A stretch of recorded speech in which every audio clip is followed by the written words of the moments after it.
Time for car 29, 47.49.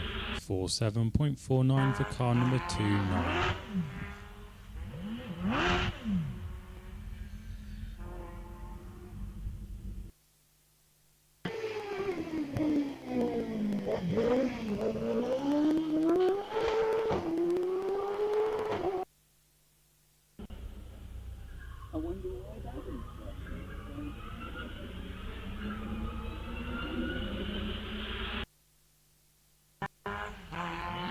Time for car number 30, 45.99.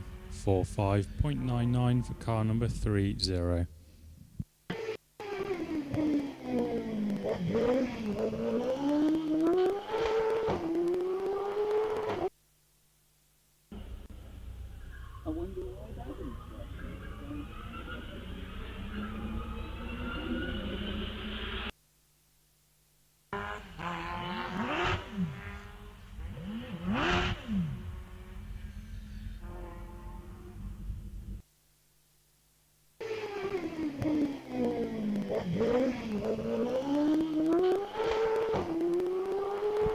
Time for car 31, 44.70. 44.70 for car number 31.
Cool. Okay. I will. Yeah, fine. I'll keep going doing what I'm doing. When do you cut? Time for car 41, 42.42. 42.42 for car number 41.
Good morning and welcome. Welcome to Wiscombe Park. Welcome to the British Hillclimb Championship presented by Nova Motorsport, the British Hillclimb Club and the Tin Top Top 10 Challenge, which along with an expanded class from the Downton Motor Club will be entertaining us over the weekend, both here in East Devon and around the globe via live streaming. 12 months ago, the Woolwich Motor Club organised a similar event which produced excitement during both of the runoffs, which basically we're accustomed to seeing here at Wiscombe Park, but we had two stunning record-breaking runs from Matthew Ryder, who was in action here this weekend. Matthew enjoyed a very strong second half to the 2024 championship season, ultimately securing the championship crown with the Judd-motivated Gould GR59 he shares with the car's constructor, Sean Gould. Now, back here this morning, cars are currently on the hill, engaged in practice runs. We'll go into that in a little bit more detail in a minute. The practice runs will lead to the qualifying run, and that leads to our top 12 runoffs for the fastest, the British Hillclimb Championship boys, the single-seaters, etc. Although we will be having another runoff, and that will be for what we call the Tin Tops, the Tin Top Top 10 Challenge. So that'll be for sports cars and saloon cars, anything which with a roof or a lid over the driver, basically. So if you're trackside, then enjoy the atmosphere and the intoxicating awe experience as the cars climb through the wooded part of this 915 metre course. Or if you're at home, live streaming, then settle down and grab a cup or a glass of your favourite beverage and just enjoy this British Hillclimb Championship meeting here at Wiscombe Park. You're very eloquent then, Jeffrey. Yes, for halfway through the morning. Yes, it is early in the day. Yes.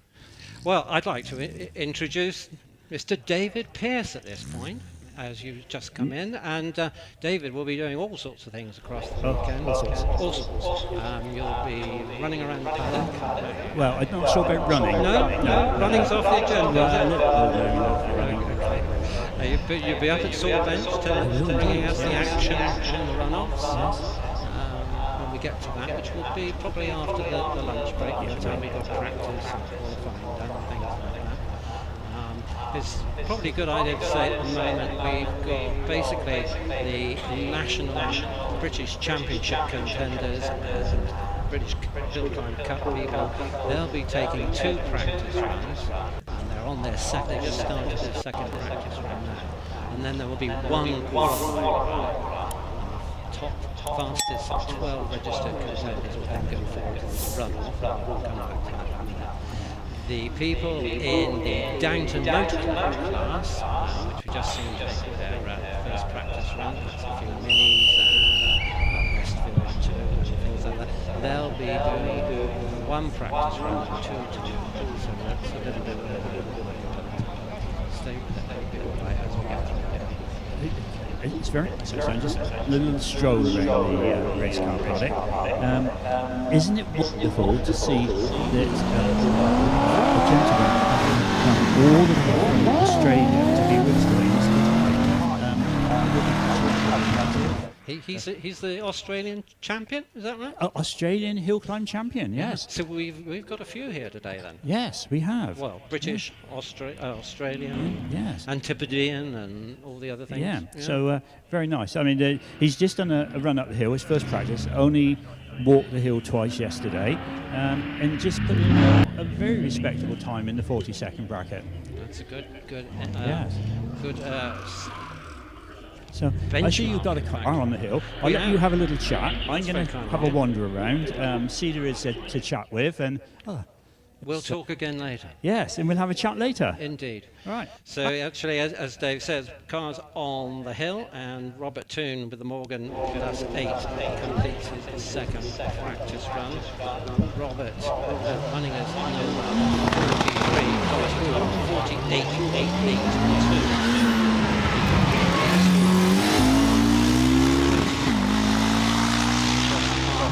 And up to Bunny's Leap on the lower part of the hill goes Eric Morey with his 1 litre turbocharged Hillman Imp, moving us into modified series production cars with engines up to 1400cc. And it'll be another car on the hill as Imp derivations, and that's a Ginetta G15 in the hands of Andrew Russell. Andrew, a long-time supporter of the British Hillclimb scene, around this 1120cc Ginetta G15 powered by an Hillman Imp engine. So we have a little retro thing going on here in Class C1. We've got the Hillman Imp itself of Eric Maury. We've got the Imp-powered Ginetta G15 of Andrew Russell. And then we've got the Black Mini, which is on the line at the moment, will be shared by Tony Bonfield and Ben. Those of you who are regulars here at Wiscombe Park are probably more used to seeing them in a Jedi or an OMS single-seater, but they decided to bring this car back out into action. In fact, you will see that Ben holds the class record set back in 2016 with this car, 1380cc Austin cylinder. So a lot of trick kit on this machine. But we'll pick up a couple of times. Rob Brodie, car number 45 in Class B with the Fisher Fury. Rob got to the top in 45.29. Eric Maury's time with the Hillman Imp car 48, stop the clocks on 45.97. And Ben Bonfield's power to the top 45.57. So it's car number 50, 45.57. So it's early days, so let's just keep it in the back of our mind. Ben's record 43.04, but he's got to get out of the single-seater rear-wheel drive mentality and get back into the front-wheel drive Mini. Now the distinction Porsche 911 way off the line in the hands of Jonathan Williamson. So we now moved into modified series production cars over 2 litres. Time for Stuart Reid with the Peugeot 205, the sole runner in Class C2, modified series production. 45.55. Williamson now making good progress around Salt Bench, that's the hairpin, right-hand hairpin, and along Castle Straight at the top of the hill. As we see another double-driven car, it's the Legend Coupe, Jan Yo, now the Malak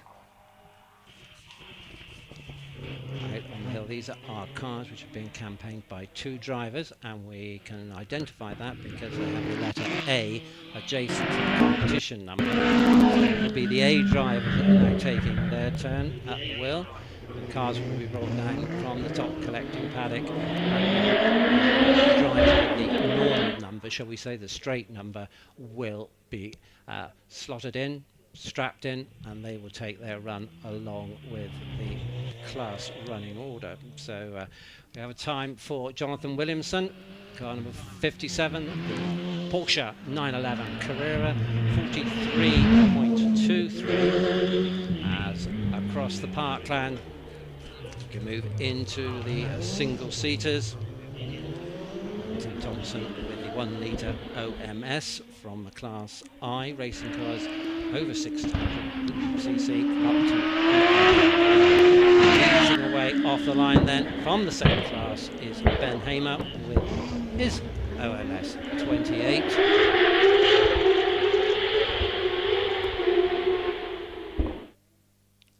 On further up the hill now over the finish line, 39.74 for Tim Thompson.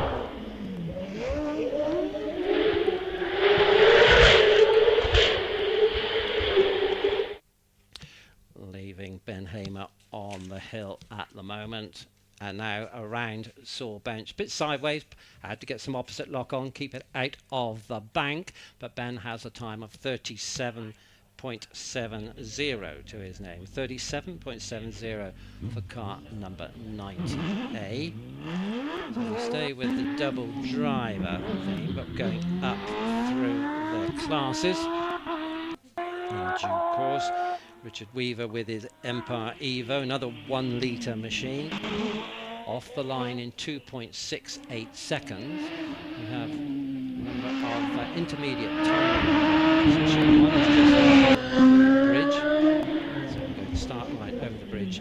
to the left-hander at Wiscombe, and then another turning point in the middle of the S's. And then later on in the day, when we have the big guns coming out for qualifying and for the top, that will be quite useful to gauge their progress as they ascend the hill.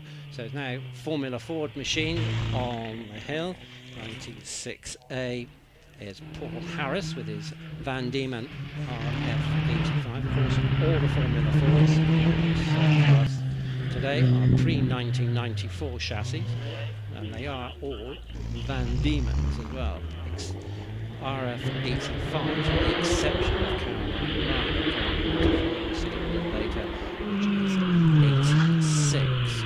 So the time for Richard Weaver, car number 91A, is a 41.05. Second run, Ben Hayton, the fastest in Class I at the moment, but practice is just purely about the drivers becoming aware of track conditions, how their cars are handling, if they've done any tweaks or any modifications, and they can begin to judge the effect of those. Prepare for later in the day. So the top 12 fastest registered contenders for the British Hillclimb Championship will then go forward to this top 12 runoff. The fastest 10 of those will then take points on to the championship. And mentioning the championship, we better just have a little quick look at the status of the series at the moment. Following events last weekend in the Channel Islands, Jersey and Guernsey, Bouilly Bay and Val de Terre, current reigning champion Matthew Ryder with his J leads the way on 178 points. Full-time champion Wallace Mendy is a previous record holder. 6 points behind. So Wallace Alloa, Scotland, closing the gap a bit for Matthew Ryder. So this weekend could be very critical as we look at the championship position. Will Hall currently up in third at the moment, another GR50 pilot, like Ryder with a 4-litre jet in the back, and was total at 142 points. And the man who builds them all, Sean Gould, in the series 96. They'll all be keen to get qualified in due course, and then to try and maximise their points haul. In recent years, particularly last season, it was the runoffs that produced new hill records. Matthew Ryder set a new hill record on the Saturday, and again the following day, taking the record away from Wallace Mingy's. So the hill record at the moment, 31.77 outright record. Whether track conditions and atmospheric conditions will allow that to be challenged today, only time will tell.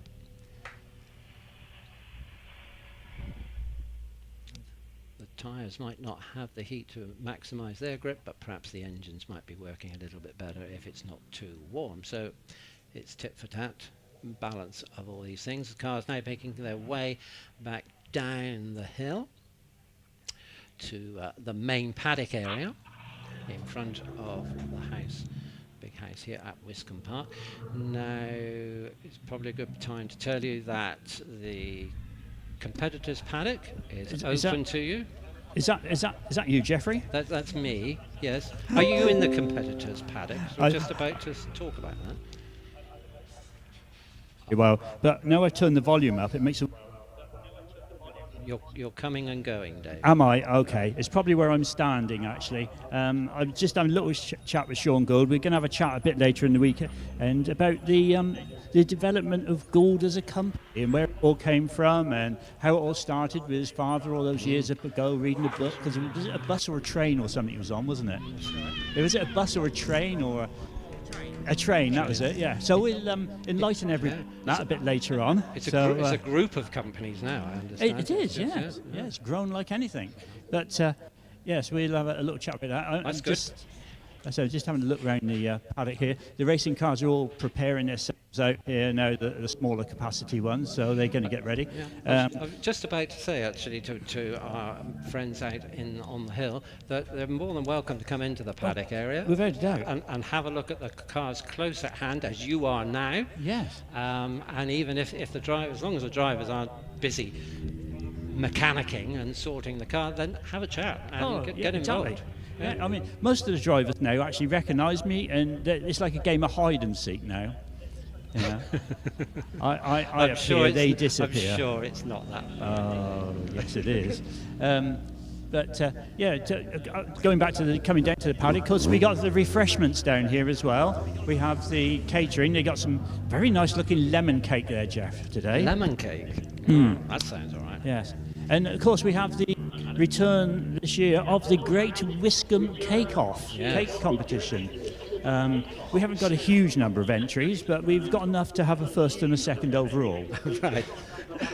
But sadly missed from last year. Yeah, there we are.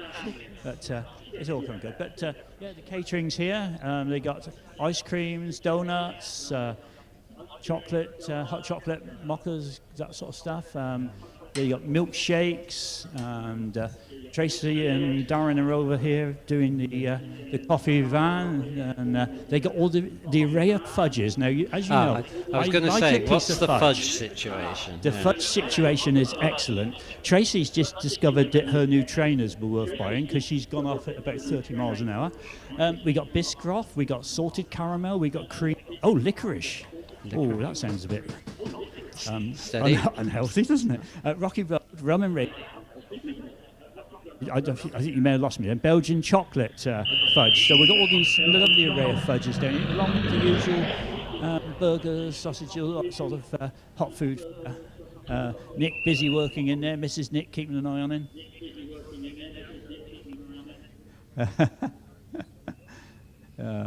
Yeah, that's right, Nick. Anytime. And then we've got the bar, of course. We have the bar. The licensed bar. The licensed bar with lots of otter. There was an otter lorry here yesterday. Oh, really? Yeah. Well, most things were otter yesterday, mate. It's not quite so warm here today. That was bad, wasn't it? That was right. bad. Come on, Tim. What are the otters and to this weekend's best beers? Well, we've got the lovely and perennial otter beer. Beautiful pint, kept really well here as well, may I add. We got a local session lager, Tarka. I like a local session. Yeah, well, we all like a local session, but it's a brilliant pint, and it's just like one of the Carlsbergs, Carlings, just easy drinking. And then we've got the wild cider for the wild ones amongst us. Oh dear. Wild Devon cider. Oh yeah, so a bit of a selection here. Just remember, drink responsibly, don't drink and drive and all that. If you're staying overnight though, come down at the end of the day and have a good old beer. Enjoy yourselves. Anyway, I'm going to hand back to you, Jeff. Thank you, Dave. I'm going to have a bit more of a wander around. Just looking at Damien Bradley, we're going to have a chat later in the day. What a machine that is. What a machine. He's just returned from Pikes Peak Hillclimb, and he's going to give me an update and a little chat about his experiences and what he had to do to get there and all that sort of stuff. That will be interesting. Yeah.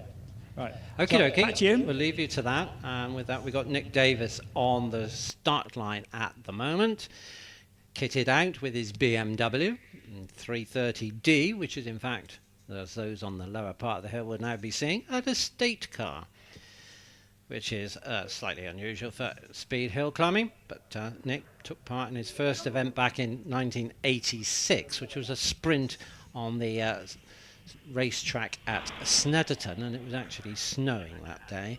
And he's also done a bit of circuit racing, auto tests, trials, and some rallying. And on speed hill climbing. Has another machine in the garage, which he's working on. In fact, it's the car that he used to circuit race, a Sunbeam Lotus, and that may well be coming out onto the hill in due course.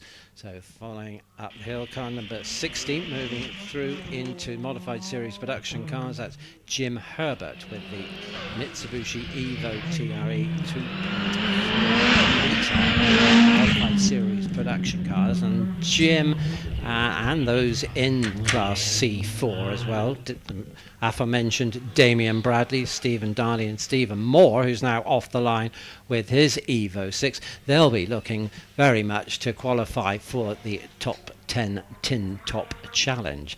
It's a good job I haven't had any otter yet, because that might become a bit difficult. But yes, they'll be vying for positions on that. And in fact, as we speak, lining up on the start is Stephen Darley, Subaru Impreza Type RB that he will be sharing with Damien Bradley. Gets the green light, which means the drivers can depart the start in their own time. Launches in 2.35 seconds. So the four-wheel drive, obviously an assistance there. Across the parkland here at Wiscombe Park, over Bunny's Leap, and then right-handed in through the gate, I should say. Through the gate, not into the gate. And then we have the S's. Second timings spot there, 20.26 for Stephen, as he's now heading up to the right-hand hairpin at Saul Bench. There's a bit of a left-hand kink before that, but he's made his way through there. And now Castle Straight, the fastest part of the hill here on this 915-metre course at Wiscombe Park, as Peter Reid makes his way up to Bunny's Leap with the Westfield. Oh, and he's a bit on the grass. And has something broken, or is it just got away from him? Certainly, yes, we are actually dropping a trail of something there, I think, or perhaps that was the car before. Was that cause and effect? But Peter taking it easy on the way to the top of the hill now. No, he puts his hand in the air. He's going to come to a halt in the S's. So we'll have a little bit of a recovery situation going on there. 65 Paul Reynolds has been red flagged, as those in the vicinity will have seen. That is a mechanism to attract the driver's attention, to say there's something untoward on the hill, and to stop immediately and await further instructions. So that's the immediate effect, but that message projected by the red flag then goes down through all the marshal's points, associated with a blown whistle as well to attract their attention, so that we have a cascade of red flags all the way to the bottom of the line to prevent anybody else from going up the hill. And that's all backed up with radio contact between the marshal's post and race control here in the main paddock. And we're just looking at the review of Peter Eade, and the car sort of stepped a little bit sideways at Bunny's Leap.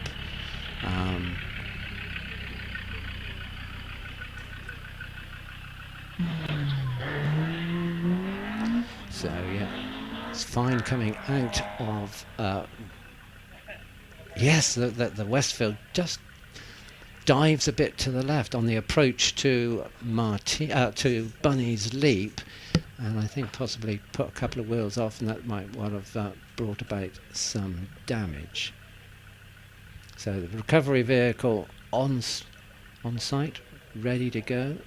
We've got a suspended lift, so the Westfield will be retrieved to the top paddock, and then we will continue. But we've got the sports racers coming down, getting ready. Sports Libra cars, they're always pretty exciting to watch. And we've got David hovering around. Well, you have indeed. In the paddock. Not literally, presumably. No, not levitating. Not levitating. That's not later in the day. Depends if I go back to the bar. Hello, Yep. getting a bit of an echo. I'll have to move. I'm just looking. The SB Chrono's just coming out. Oh, no, goodness beast, me! What a it? car! Yes. What a car! And it just makes a marvellous noise as well on the hill on the first practice runs. After the sports racers, the two-seater racing cars, in fact, then we've got this bright green SBR Chrono, which in the hands of Simon Bainbridge is currently leading the Tin Top Challenge that we've been I'm not mentioning. surprised, Yep. actually. Simon was here last year for the first time. Yes, and, indeed. is a bit of a long beast and a bit of a wide beast, but he still got round the hairpin, so he did nudge the bank on Martini on the first run. It's a big old machine for Wiscombe, isn't it? Yeah, it is a massive machine for Wiscombe. It's got a large footprint, and the aero on it. Is that technical? Large footprint? I think so. Yeah. In fact, Simon's taken victories in the 4 rounds of the Tin Top Challenge so far, 2 at Doon, 2 at Harewood, so he'll be looking to keep that record going. He, as I say, last year he was leading the Tin Top runoff until young Mr. Scott Moran got behind the wheel of the Skoda and zoomed up there. And it's, like I say, it's a large car to actually attack Wiscombe with.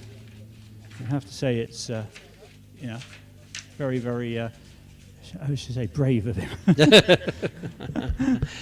That's probably it's quite a narrow track. It's probably good. It is. The confines of. So I take it, looking at what's just going up, they're going to have to do a bit of sweeping and a bit of track maintenance. They're sending out the troops. I thought in commentary that there were some fluids, and certainly there is. Where Peter came to rest, they're having to treat that. And also I see the brushes out at Bunny's Leap as well. And in fact, now looking, there's a lot of marshalling activity. So we've got to make sure that's all cleared up. Quite a lot of marshalling activity at Sawbench, where I expect they'll be popping him in behind the tyre barrier for the moment. It's a specialised compound that we treat, or if it's oil, and I suspect it probably is. There's a special compound, isn't there? In the old days, we used to use things like sand and sawdust and all that, but that unfortunately didn't always absorb its stuff. So now it's more of a absorbent granule, and that actually draws all the oils back into the granules. So it's a bit like, if you've got a cat, it's very much like cat litter in the way it works. It absorbs the moisture, clumps analogy, Dave. Well, I know, but it's that's the Similar. principle. It's a very similar principle, but a little bit more technical, and it's designed to draw up oil rather than the other things. So they then brush that into... That's right, brush it in, and then that will absorb the oil and all that on the surface, and then they brush the surface off, and we're generally good to go. Sometimes we do have a little bit of residual left behind. It's like the nature of the thing. It's oil, it gets in there, it's a bit of a struggle to get out. But are you still in the vicinity of the chrono, the SBR? Yeah. Not too far away, actually. Okay. Because it's the side silhouette I've been told is that very much of an Audi R8. It is very much like the Audi R8 from the side. Okay. And I believe, I'm not sure, but I believe it may well be an Audi power unit in there as well. It is twin turbo V8. Let's go and get the lowdown. That's the easiest way to find out. Yeah, is talk to the man who knows. Talk to Simon, who's not actually running away from me. Simon, good to see you here again. We were just discussing that it's a rather large car for Wiscombe. It is actually, yeah. It was built as a sprint car originally, circuit car, but we do enjoy Summer Hills, so we're trying it for this last couple of years. And last year, as I said, your first run wasn't the most successful and ended up with a little bit of, should we call it, bank nudging at Martini, but you got up all right this first practice? Yeah, I mean, last year it was a slow start, but we kept building, so the time at the end was okay, but it just takes a little while I just need to be faster in and try and carry the speed, otherwise it gets a bit bogged down and struggle for steering lock. Now, Jeff was just saying it's a silhouette of an Audi R8. What is your actual motive power in it, apart from getting to the top as fast as possible, and the motive power of the driver? Yeah, that's the main thing. Just try and keep it smooth and carry the speed the best we can. It's an Audi RS6 old school 4.2 twin turbo, so it's producing about 750 horsepower on full boost, so fairly lively. Yeah. Do you use full boost? Yeah, if we need to. Yeah, definitely. Yeah. So now, did you actually construct this yourself? How did the idea come about? Was it one of those, let's put together something slightly, this gentleman here? Yeah. Was it your idea? I guess so, yeah. Between us anyway, a bit of a joint effort. So what's your name? John Hansel. Sorry, John, it's just, I don't know everyone, you know. So how did it come about then? Was it like draw it out on the floor of the garage and then say we put an engineer in a seat there and, oh, hang on, Simon's that tall, we move the pedals down a bit? A little bit like that, but I mean, basically we started with a space frame car before this, which was a bit more like an Audi TT. So it was kind of an evolution of that, but we obviously moved away from the space frame to a full carbon fibre chassis with subframes front and rear. And you've built all this yourself, have you? Yes, I've got a carbon fibre company, myself and my partner up in the northeast of England, Fiberlight. We do all sorts of carbon fibre work, but this was a bit of a venture into the unknown, shall we say, with doing a chassis, full carbon chassis. It's working though, isn't it? It's working really well, yeah. So far, so good.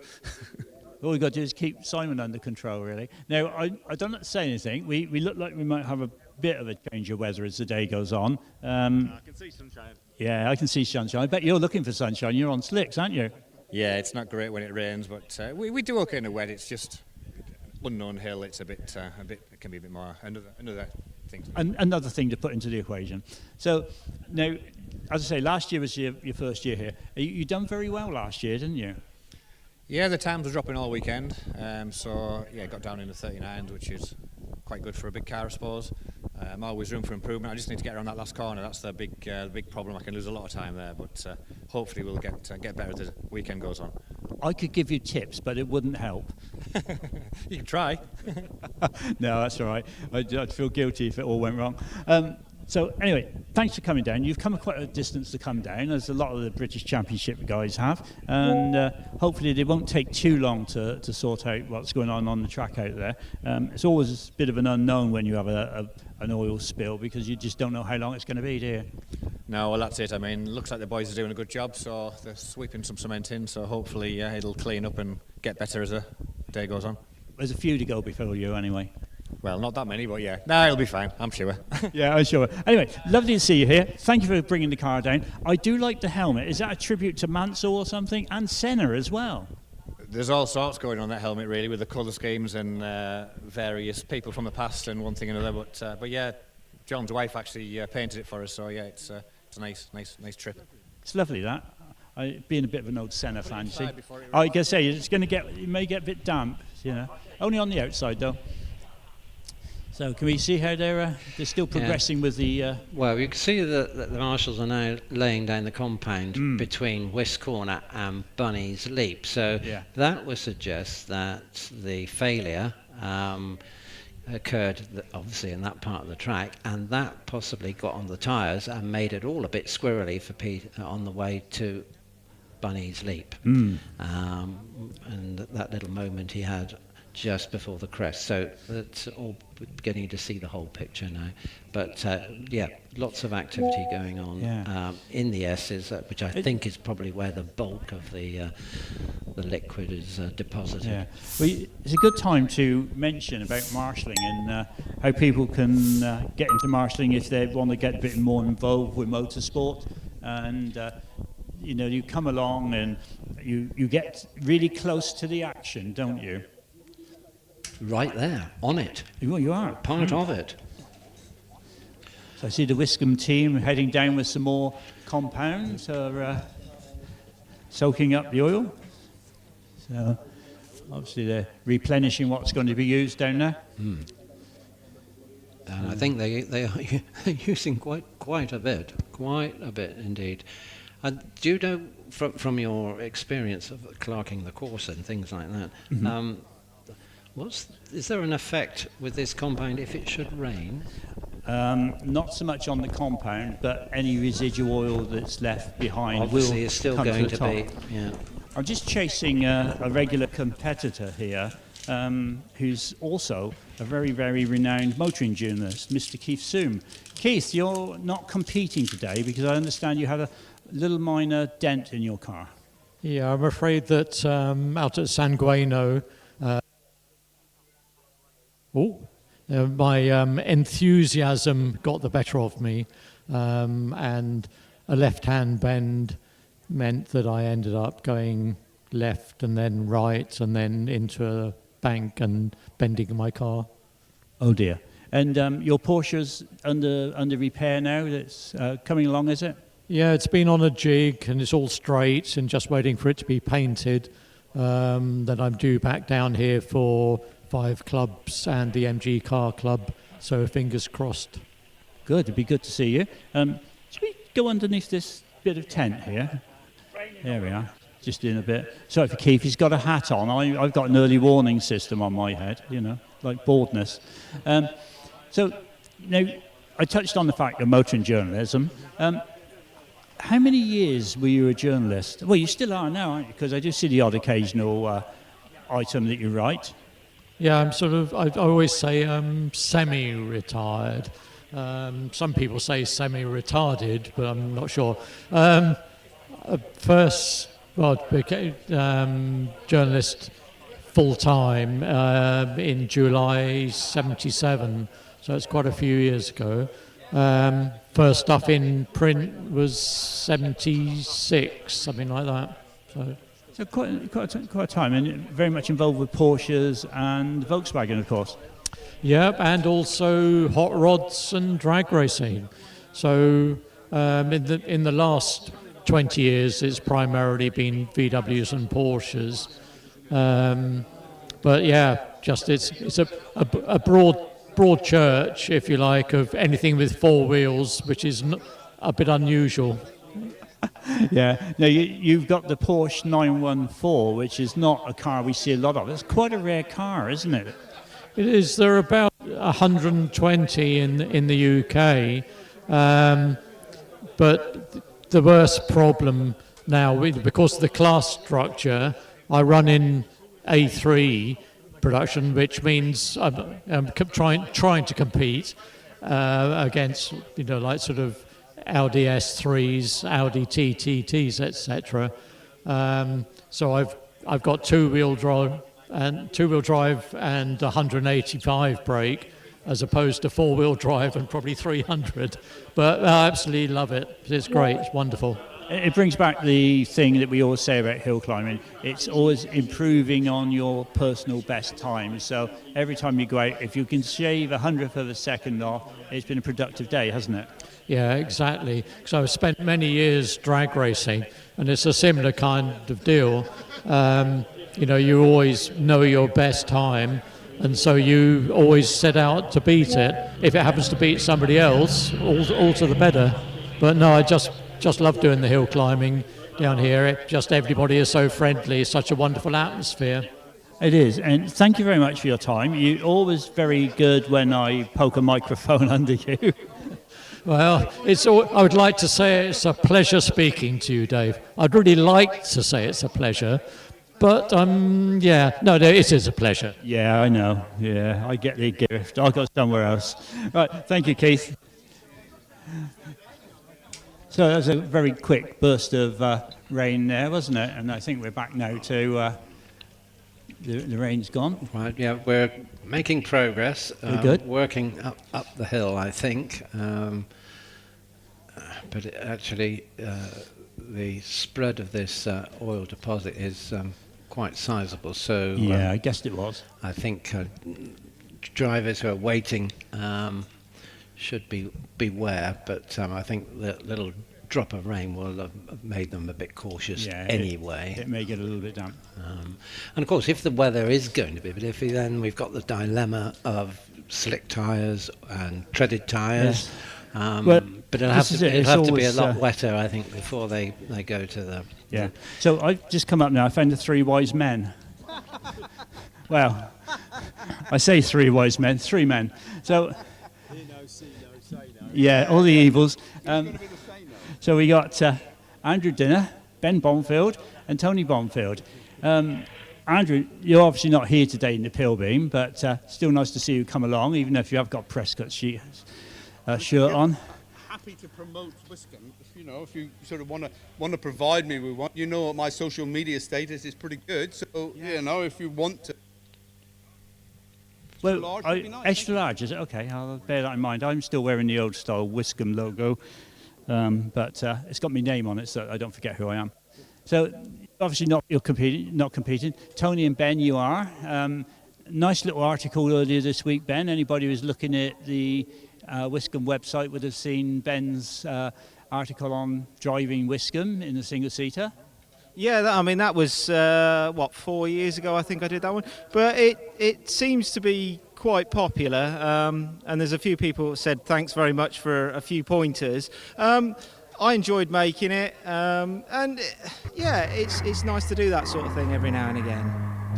And beating your dad, of course. Oh, I think if he gave me 3 seconds now. Hello? Yeah, I think most probably I'd still be a bit behind. So you've got the Mini out today. It's great to see the Mini. We haven't seen it for a while.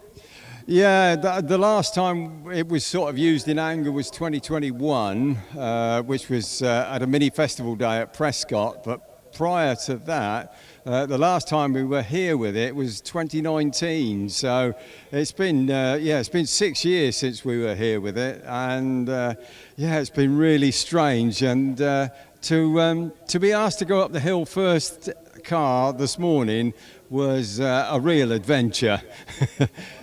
I think actually it was a case of like, who can we put up first? Oh, here do.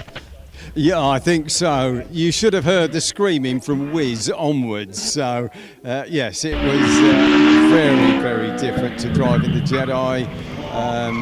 Basically, he just wanted to try and kill me at every corner. But don't let it do it, all right? But as you know, we got a little bit of an oil spill down there. So it's quite a while before you two go out now, isn't it?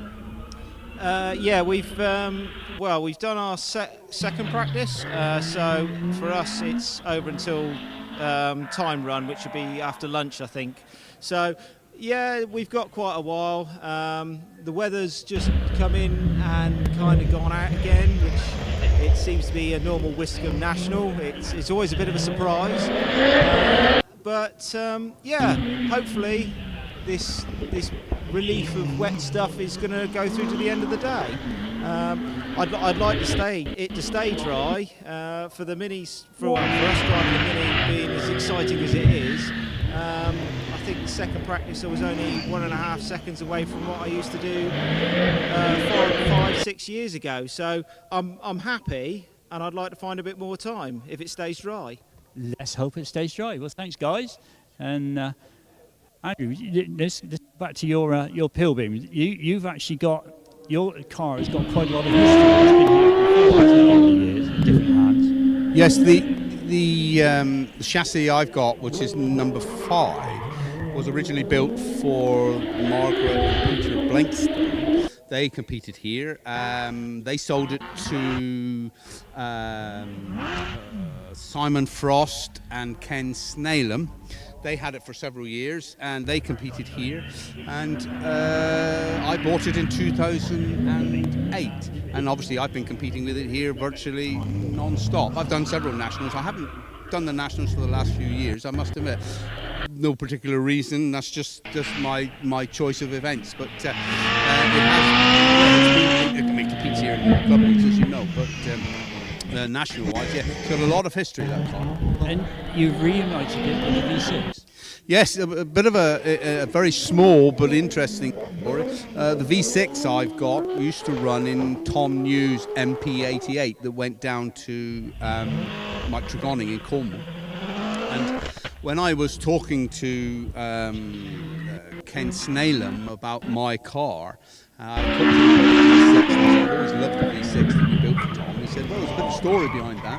When we built the V6, as Ken Snalem, as everybody knows, was QED's master engine builder, he said, when we built the V6, we were looking for a hack or a dummy car to put it in. And we had the chassis number 5's MP62 that I've got, and he said we were going to put it into that.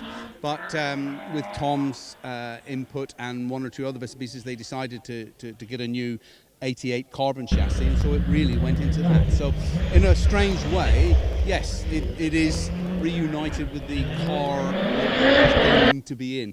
Bit of a romantic story, but in automotive life we need these things. We do, and it's amazing how you get these little stories and histories come together.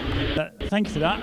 Look forward to seeing you here in September, the first weekend of September, the 5th and 6th for the 5 Clubs meeting.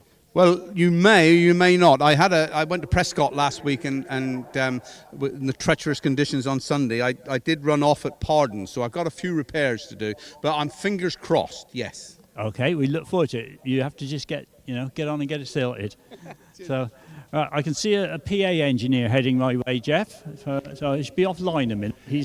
Oh no, he's giving me some new batteries in case I run out. Well, it's always good to have some new batteries. Yeah, lots of people would like for me to run out, wouldn't they? You know. He was mentioning there with Andrew the 5 clubs meeting, just to fill in the scope of events later in the year. That was there are going to be September the 6th and 7th. 5 clubs here for the weekend with regional championships and that. The following Saturday, September the 13th, if anybody's particularly interested in MGs, then that's one for you. The MG Southwest Centre of the MG Club will be here. So it's MGs are really the centre of the stage, but similar marks and modern classics are included. And then the last event here at Wiscombe for 2025 is on September the 14th, and that'll be the National Hillclimb Association. So that means it's all about hill climbing motorcycles, that's solos and sidecars. So there's a few events after the summer here at Wiscombe, but this weekend is, in many people's eyes, the event of the season. Though if you have an interest in vintage cars, then you might think slightly differently. But for those who like the speed and the sheer atmosphere of the championship event, then this is the one. Oh, without a doubt, yes. I mean, this is sort of like the jewel in the crown, this one, isn't it? It is. It is. It's also, I say that. The VSCC event is phenomenal to watch. If you've never seen old racing cars being driven in anger, very, very good to see that is the VSCC event. So I'm not sure if my range on my mic is okay, but I'm just walking up through the race car paddock. No, you're sounding good. I'm still sounding good, am I? Mm-hmm. There's a man who can see me. He's already walking backwards away from me. He knows, doesn't he? Tim Wilson. Tim, British Hillclimb Championship Coordinator. That is the correct title, isn't it? It is, Dave, yes. Thanks for...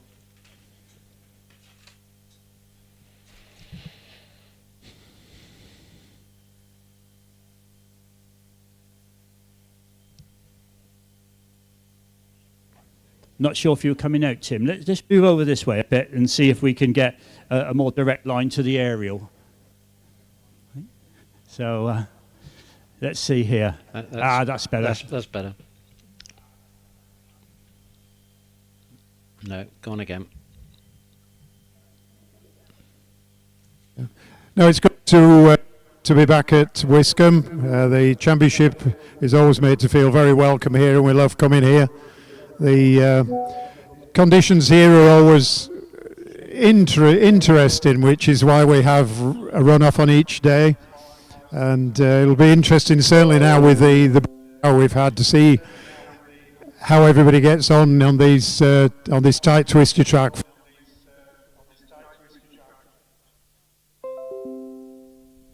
It's always, as I say, it's always good to see you here. As you say, it's good to be.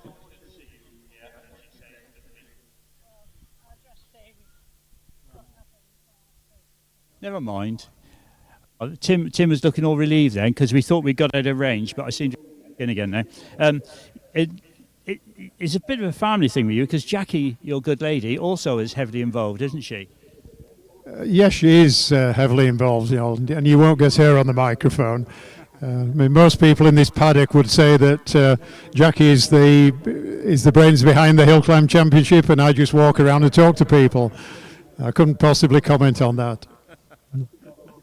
No. So anyway, you've had a busy few weeks. You were at Goodwood Festival of Speed. You were clerking that, and then you've been to the Channel Islands for both the Jersey and Guernsey British rounds, haven't you?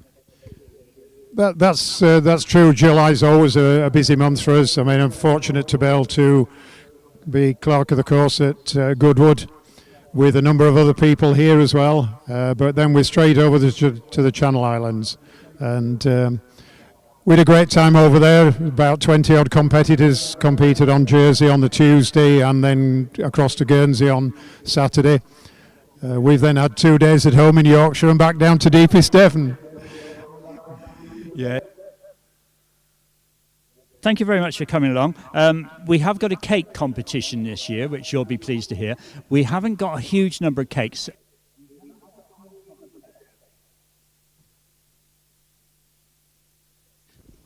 gone.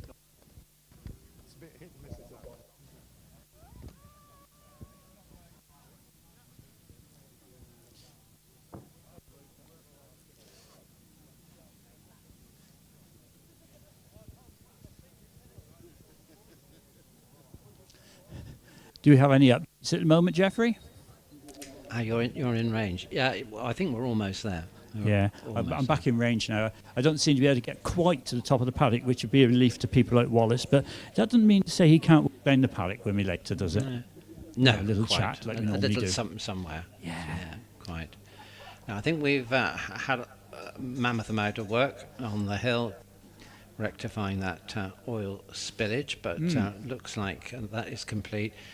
We're just getting marshals back on their posts, so hopefully we're not too far away. I think the Clarking team have been briefing the drivers of the cars going down to the start line, just to beware of slippery track, so to speak. And we should soon fire the engines up and continue with practice.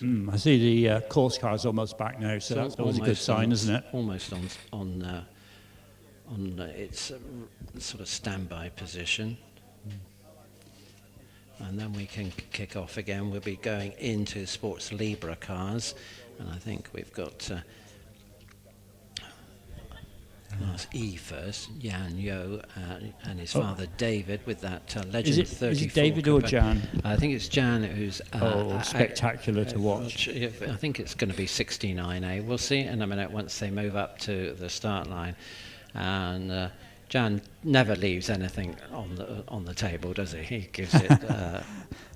No, he's very committed as a driver. From these Legend 34 coupes, which was a car that was originally raced in the National Legends Championship, and I think actually they were supporting the British Touring Car Championship a year or so ago. I hear engines. Yeah? I hear engines. Well, that's good. That's good. This is a theme that come across from America. So we have the silhouette of a 1934 Ford Coupe. Power is provided by a Yamaha motorcycle engine, the FJ1250. At 1300 cc, so power to weight is very good. And when Jan starts hustling this machine up Wiscombe, then it moves around a bit. He's definitely well worth watching, isn't he?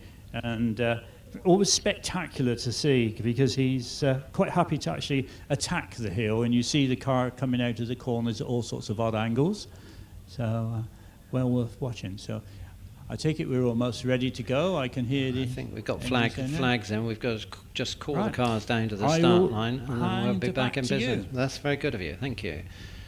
So yes, it'll be the Legend 34 Coupe next up the hill, and then we move into Class F Sports Libra cars up to 2000 cc's, which actually now includes Jan and David. They were in Class E, but they've been moved across now to Class F, so they're in with everything else, and Jan's way off the line in 2.84 seconds. Actually, before Jan goes, we've got a rerun for Paul Reynolds, who was flagged. He was on the hill when Peter Eade had his problem, so Paul Reynolds on the hill at the moment with the Caterham 1585cc Caterham out of the S's in 23.5 seconds, cautiously through the S's of course, and now up to the right hand hairpin at Saw Bench, where the track looks decidedly wet, damp and greasy.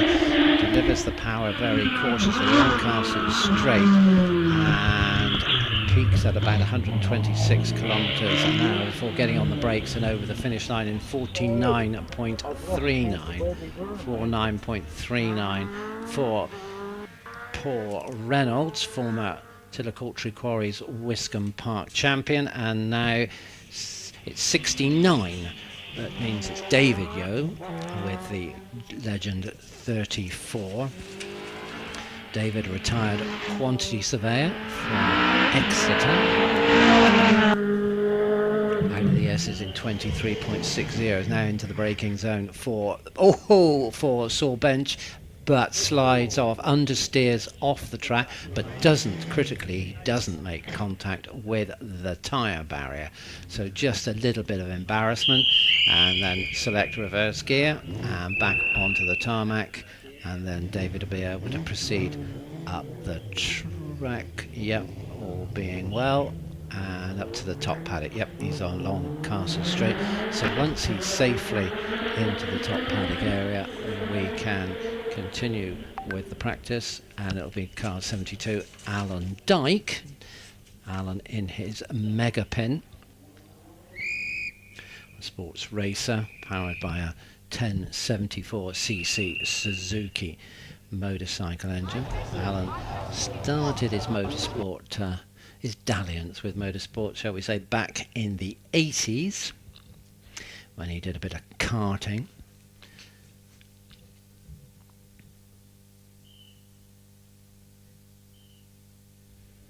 But now his attention is hill climbing. Has a single-seater as well, had a single-seater. Alan waits for the green light on the start line. Once the drivers have that display, then they can go in their own time. Green light shows Alan's away, and the mega pin goes through the speed trap at 3.17 seconds as he's now around Wiss corner, and then powers up the, basically we say Wiss straight, but there's a little curve on it on the approach to Bunny's Leap, and then let the car settle and brake for the right-hander through the gate. Then it's negotiating the S's, so left, right, left, and then the next target is the right-hand hairpin at Saul Bench via slight right. Left, sorry, I'm looking at it the wrong way. It's left-hander, and he's now into the right-hand hairpin at Saul Bench. Neatly through there, clocked 26.57 in the S's, now clocked 105 kilometres an hour before he brakes for the hairpin at Martini. And now Tim Pitfield on the hill with his DJ Firecat, another motorcycle powered machine, a 1400cc Suzuki. This is an ex-circuit racing chassis, and Tim with the S's in 21.89 proceeds through the kink up towards Saul Bench. This car originally commissioned for the Circuit Championship, Racing Championship in Germany. The project was cancelled. So it's chassis number 3, and now Mike Lee approaches the gate with his Force LM, Force Le Mans, another motorcycle powered machine. Let's pick up those times. David Yeo, car number 69, stopped the clock at 73.11. So we see the times have dropped markedly since that little shower of rain and situation. Dyke then with the mega pin car number 72, clocked to 54.95. Tim Pitfield's in the top paddock with the DJ Firecat car number 73 on 46.69. 46.69 for Tim Pitfield. So making our way up through the S's now. Samuel Nicholson with the Malek Mark 20, and away from the start line we have Mike West with his SR1 Radical. Samuel Nicholson from Exeter, mechanical engineer with Howmet.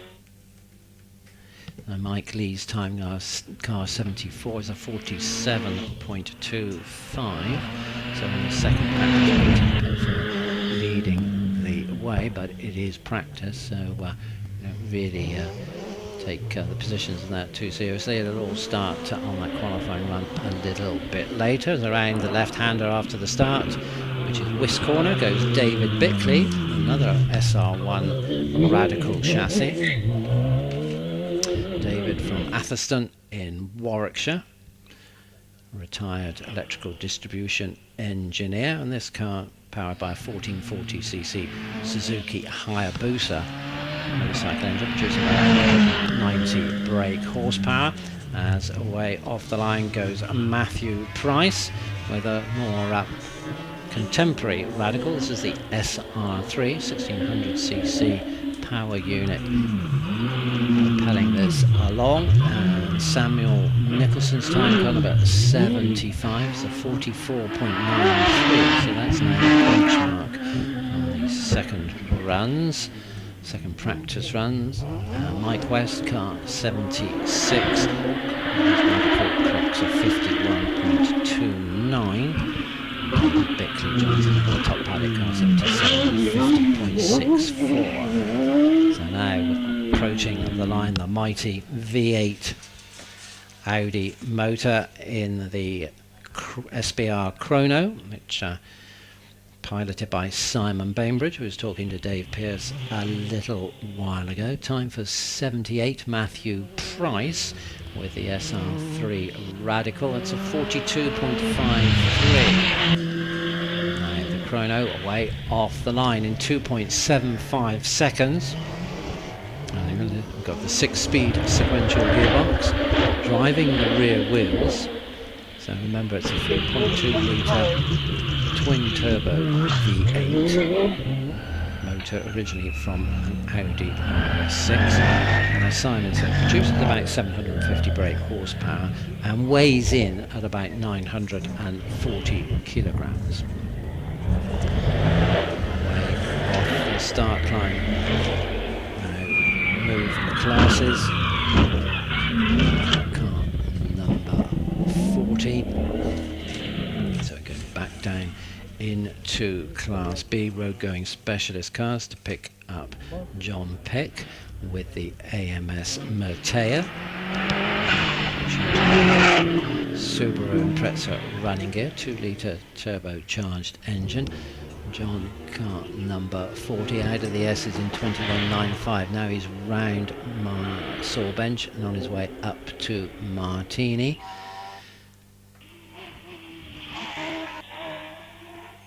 And he makes Martini safe and sound over the finish line.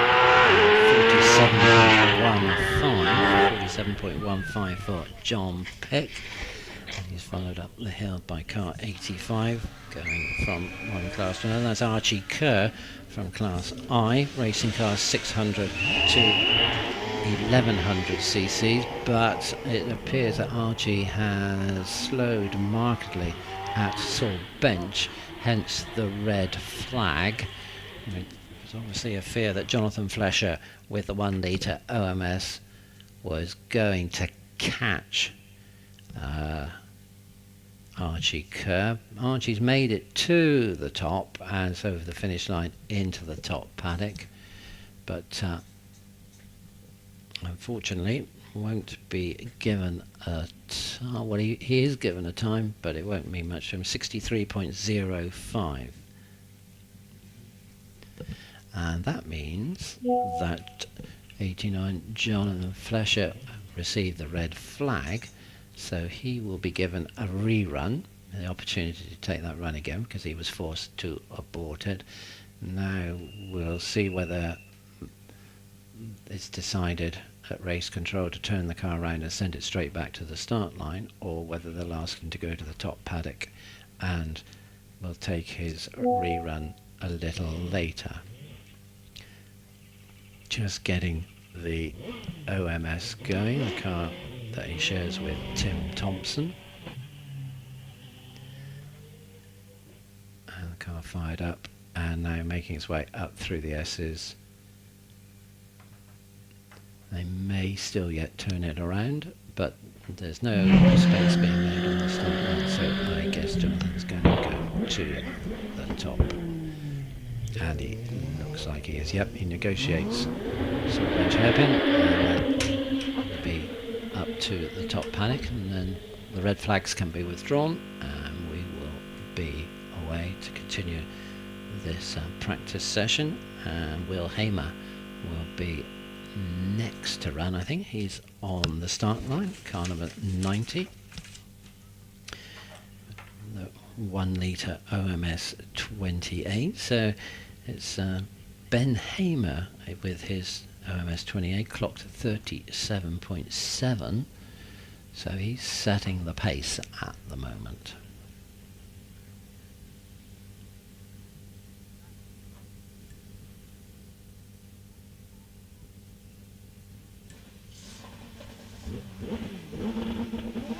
Away off the line, 2.61 seconds.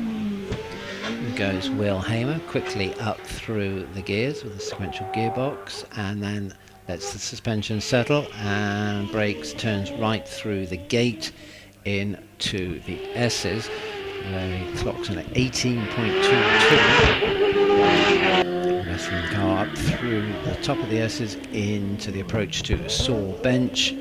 Finds his line, a little bit of oversteer as he applies the power and accelerates up Castle Straight, and his next target will be braking for the left-hand hairpin at Martini.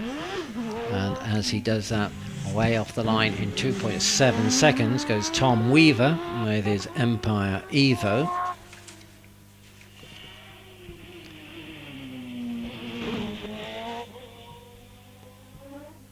Will Hamer's time car number 90 is a 38.92.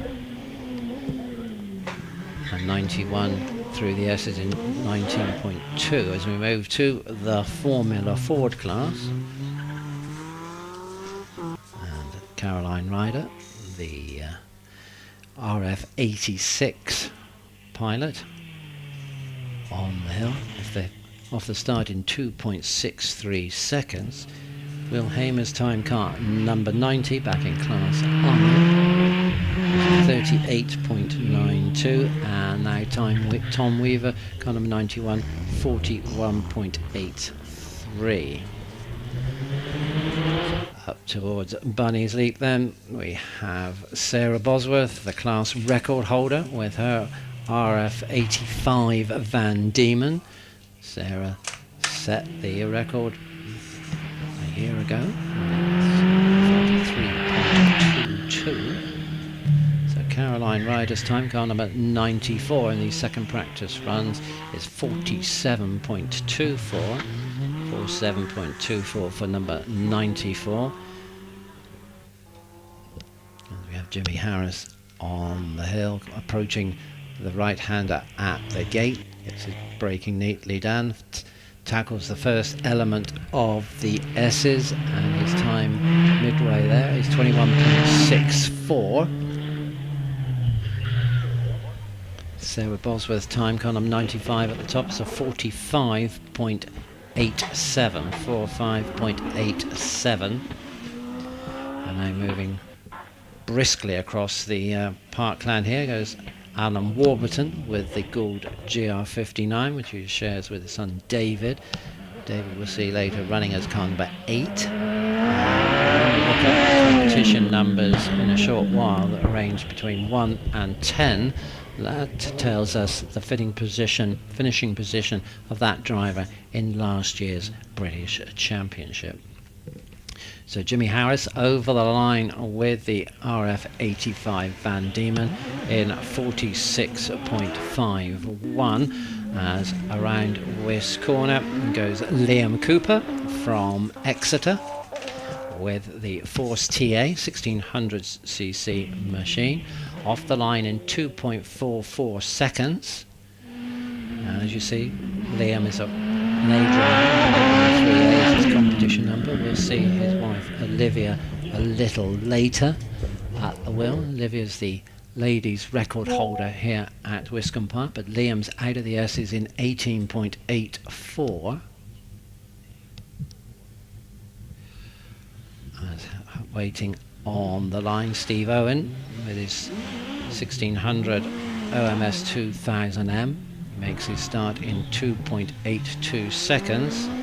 Alan Warburton's time car number 98 is a 42.78. 42.78 for Alan Warburton, and Liam Cooper is at the top in 40 40.54 for kart 103A. Next to go then is Paul Jones with the Force TA, shares with Darren Gumley. Owen with the OMS then, out of the S's in 21.93. Over the finish line, 106.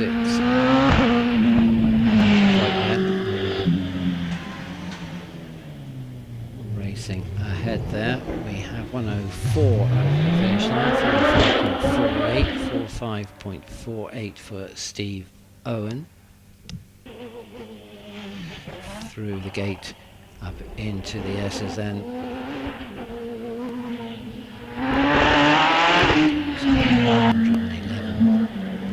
A, which will be next to run, will be 100 Colburn from the racing car class K1, which is 1600 to 2 litre, but normally aspirated engines, and then class K2 will be for forced induction machines. Marshall's up at Martini, having to replace the little marker boards on the inside, the dolly posts. As a lot of the drivers get that close. Sometimes, if they're not positioned properly, draft can pull them out of their sockets, but that's all been rectified. So away off the line in 2.6 seconds then goes Andrew Colborne.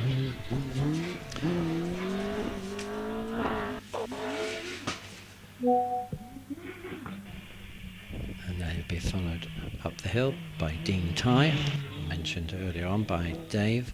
Dean, the Australian Hillclimb champion, with the Empire Wraith turbocharged 1300 machine of Bill Luffridge. We'll see at the wheel later, but Dean lined up. So 22.31 in the S's for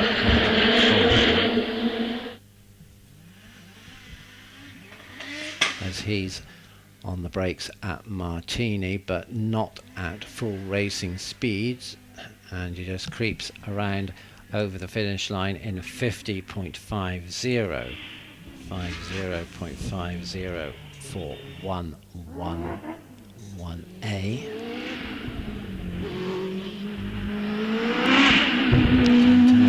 Through the S's in 19.96. Takes a nice wide line into the bench, finds the apex, and then makes his way along Castle Straight. 132 kilometres an hour as he brakes and over the finish line in 41.65, 41.65 for Dean Tye with the Empire Wraith, taking us into the forced induction category of racing cars, 1600 to 2 litre CCs.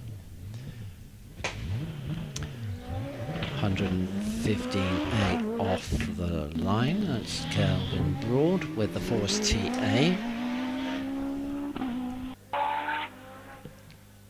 Kelvin stepped it away from the start in 2.45 seconds. Clocks are 19.904 at the S's. Coming out of the top of the S's, but now it's saw bench, neat and tidy. Goes a little bit deeper in the exit. Steps out as he applies the power, and it's Martini that's now attracting his attention. Smoothly through there and over the line in 40.36 for Kelvin Broad.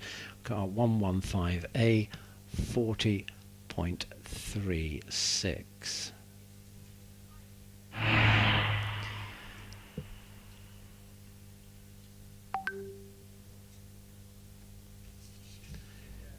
So we have the Mazda MX-5, not a competing car, it's an official making their way up to the top of the hill.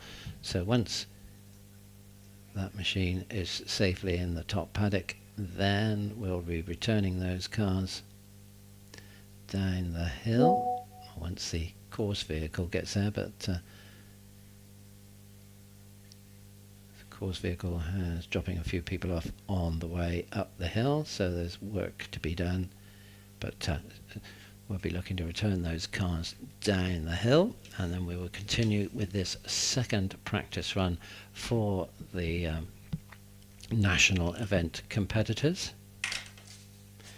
and they will then go forward to after lunch to a qualifying run, and the fastest 12 will then come out for the top 12 runoffs. But we've also got the tin top qualifying to go, tin top 10, so there'll be anything with a roof, so we'll have 2 runoffs a little bit later.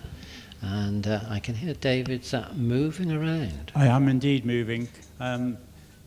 Not a lot of people down here that I can really get to at the moment, because they're either sat in their cars ready to come out or up the hill waiting to come down. Apart from Darren Gumley, who seems to have worked out how to run. Come on, Darren. You can't get out of it. It's no point. You might as well talk and get it over with. So, you're down. Obviously, you're got a good sort of, shall we say, record for making it to the top here, haven't you? One fail. One fail. The one that will never let you forget. And I stood with you in the rain. It was wet, wasn't it? Yeah, very wet. But you've had your practice up this morning. Is it good? Yeah, second in class to Dave Warburton. Good. That's not bad, is it? Yep. Just need to go quicker. Yeah. Okay, just stop that then. Got to go for it. Yeah, you'll be all right. So you've got one more practice to do before lunch? Yeah, next batch. Next batch. So you're going to get yourself ready, which you'll be pleased that I'll disappear, so you can go and do that, because you don't really want to talk to me. I could tell. Maybe later. Maybe later. Yeah, anyway, have a good run. Enjoy your weekend. It's always great to see you here. Thanks, Dave. No problem. Yokel man, Andy Short, sat in his car, ready to go. Is he in the zone? Getting in the zone? He's in there, ready to go, he is. Yep. Yeah. Unfortunately, he's got his helmet on, so he can't talk to me. In fact, I really can't talk anyway. He's probably visualising his climb, where he's going to put the car. He's visualising something. So, let's go a bit historic and... Off-piste? No, a little bit historic and glorious, I'm going to say. Oh. Andy Tippett. Beautiful car. Ah, yes. Tell us a bit about it. Well, thank you very much. Yeah, it's a 1969 Brabham. It's a car that was used as a development chassis initially, and it was taken on by a guy called Mike McDowell, and he originally had a Country Climax V8 in it, which was like a Formula 1 engine, but it had a different crank. It was 2.2 litre. And he used that for 3 years with Bob Jennings, and then when he sold it, it was bought by a guy called David Fife, but the engine was only leased, so the engine went back to Country Climax, and ever since it's had a Buick in, which is what it's got in now. So how long have you honed it? I've had it about 10 years. It took me 2 years to build it, because it was just a chassis and a load of bits when I actually initially got hold of it. But I've used it for 8 years now, so yes. So, I'm trying to get the hang of it. You'll get the hang of it, don't worry. Well, it's kind of days like today, you just don't know how much to trust it, but it's kind of it's great fun. It's a privilege to drive, definitely. It's a beautiful thing to see here as well. I walk around the paddock and I look at all the modern Goulds and everything else, but the 2 cars that still catch my eye is the George's Chevron and your Brabham, without a doubt. Yeah, well, that's class A, that's class M for you. It's kind of, we've always got interesting cars, so, and we always follow the top boys up, so you always know where to find us when you want to watch. So, yeah, it's as I say, it's a privilege to drive stuff like this. It's analog technology though, no launch control. That's done by my foot. I change gear for real, just a H-pattern gearbox, same as your kind of normal road car. So, yeah, I have to do everything. So just going back to the gearbox, I take it's a Hewland in there.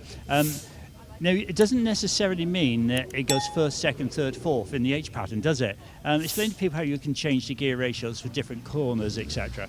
Yeah, the gearbox I've got in at the moment, I've got 4 speeds in it, so it is actually just a standard H, but you can put 5 in there, but then you've got a dog leg first, which is kind of out to the left and back. But it means that you have to be able to kind of change or keep that in your mind if you want to change down to first, which places like here you might need if you're going around saw bench and things. So I only have 4 speeds in there, so you can opt to only have 4 speeds. It's got reverse though, so that's nice and useful. So Makes a change, doesn't it? absolutely, yeah, it kind of makes it very easy to manoeuvre in the paddock and things like that. And also with the Hewland, you don't actually have to have like I'll call it progressive gear speeds. You can have a gear that takes you to 80 miles an hour, then another that takes you to 100, and then you can go to where third gear would be. And you have one that does 92 because you need to get it right for the corners, don't you? Absolutely. So there's a lot of people that do that. So they actually literally go through a pattern through the box to do a certain hill, particularly a place like Shelsley. But I just tend to keep one set of ratios for most of the hills. As we say, if I do a sprint or something like that, then I'll put a longer leg top gear in there. But usually for most of the hills, I keep it as a pretty standard ratios.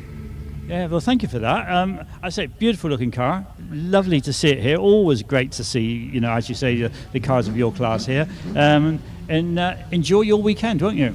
Thank you very much. Yeah, appreciate it.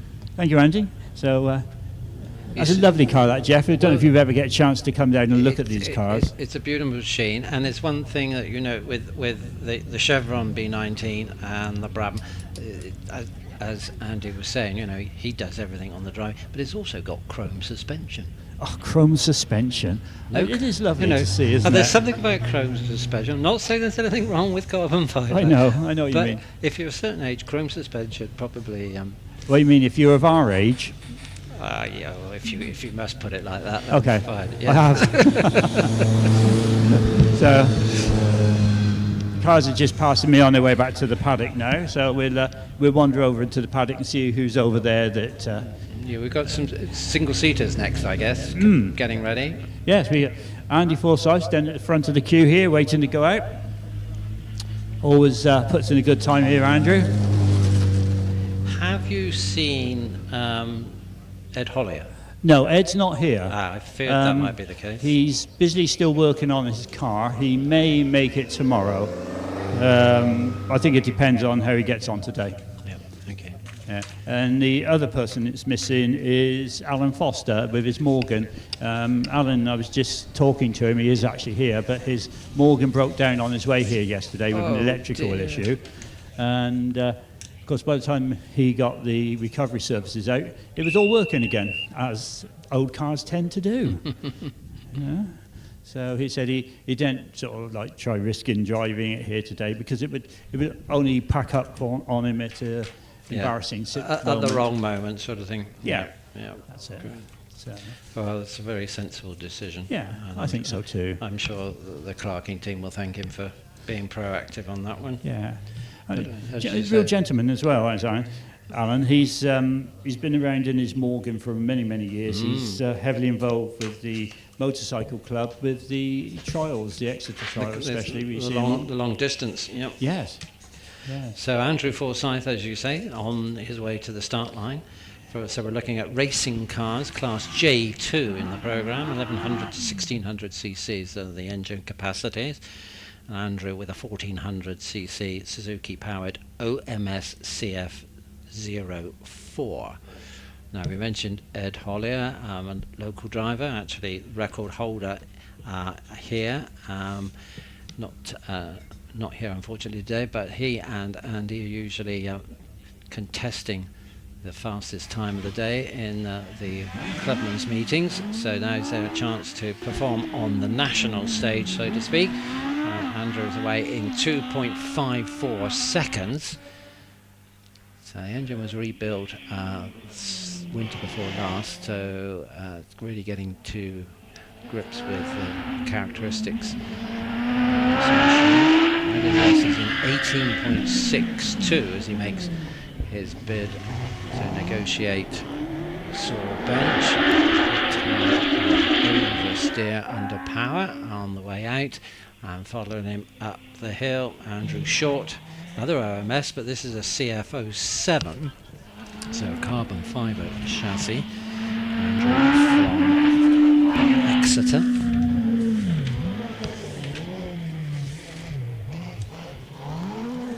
Previously a commercial vehicle coach builder. The time for Andrew Forsyth at the top, car 100, is a 39.09. And Andrew Short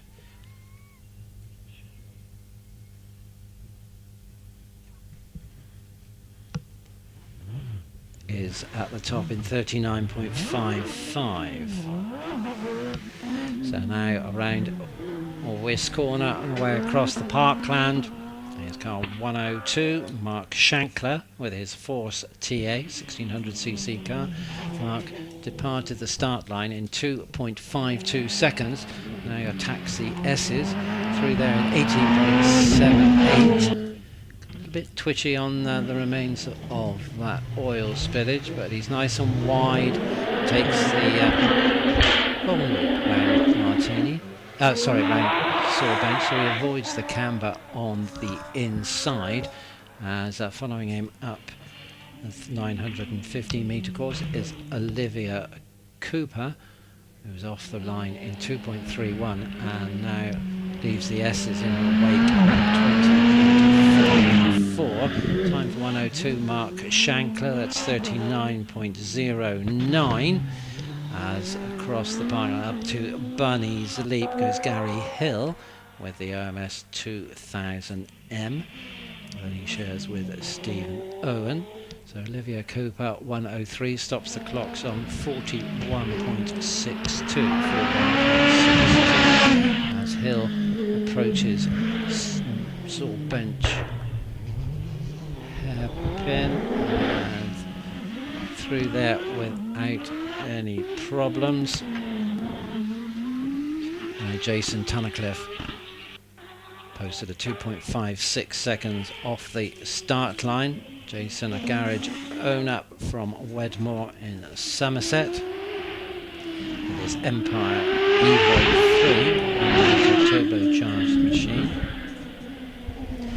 Kawasaki ZX-10R engine is actually power. 105, Jason Tunnicliffe rounds Martini and stops the clocks. We just wait for the time to come through. Jason Tunnicliffe 39.36, 39.36. Gary Hill 104 was 40.79 with the OMS. Darren Gumley on the hill, talking to Dave very shortly ago, so to speak, and he's 18.09 with the Force TA at the S's. That sort of bench as well, keeps it nice and smooth around there as he hits the hairpin at Martini and completes his climb. Car 106. As off the line is Andy Greenan with the Empire Evo 3. Gumbley's time then 37.4 for 106. Drivers cautious with the put down, treat it. It's very white against the track surface, so they can the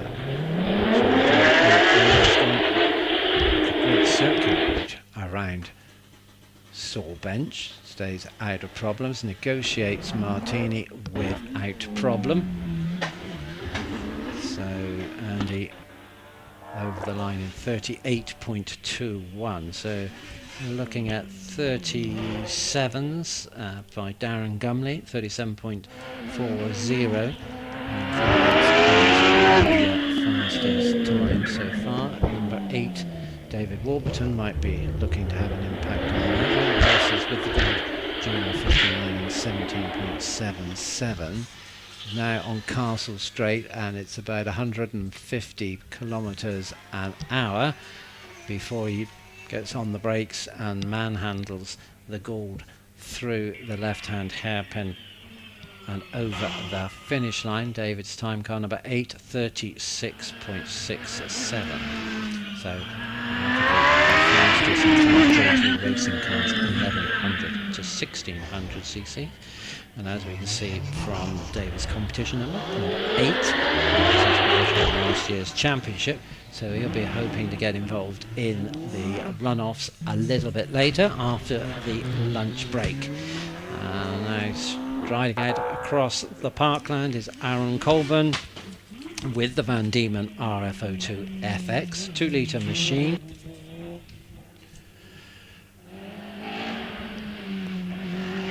Out of the S is a 20.33 through the left-hander before saw bench.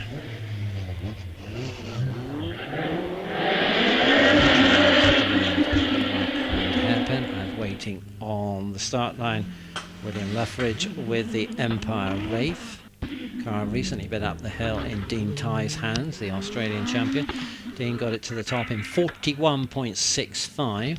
We've had Kelvin Broad already there in the Force TA, car number 115A, in 40.36.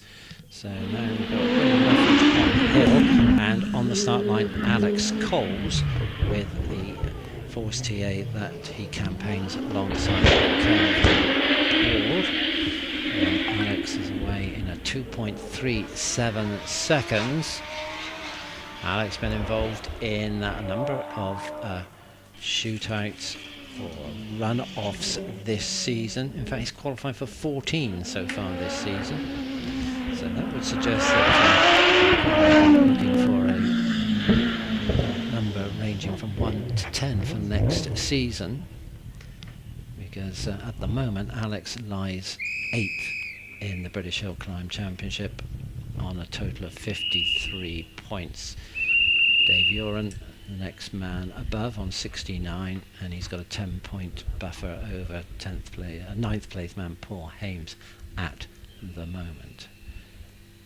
So 10 on the line is Paul Hames with the 1300 turbocharged Gould GR59. Paul from Farnham in Surrey. Was introduced to the sport by his father and his uncle.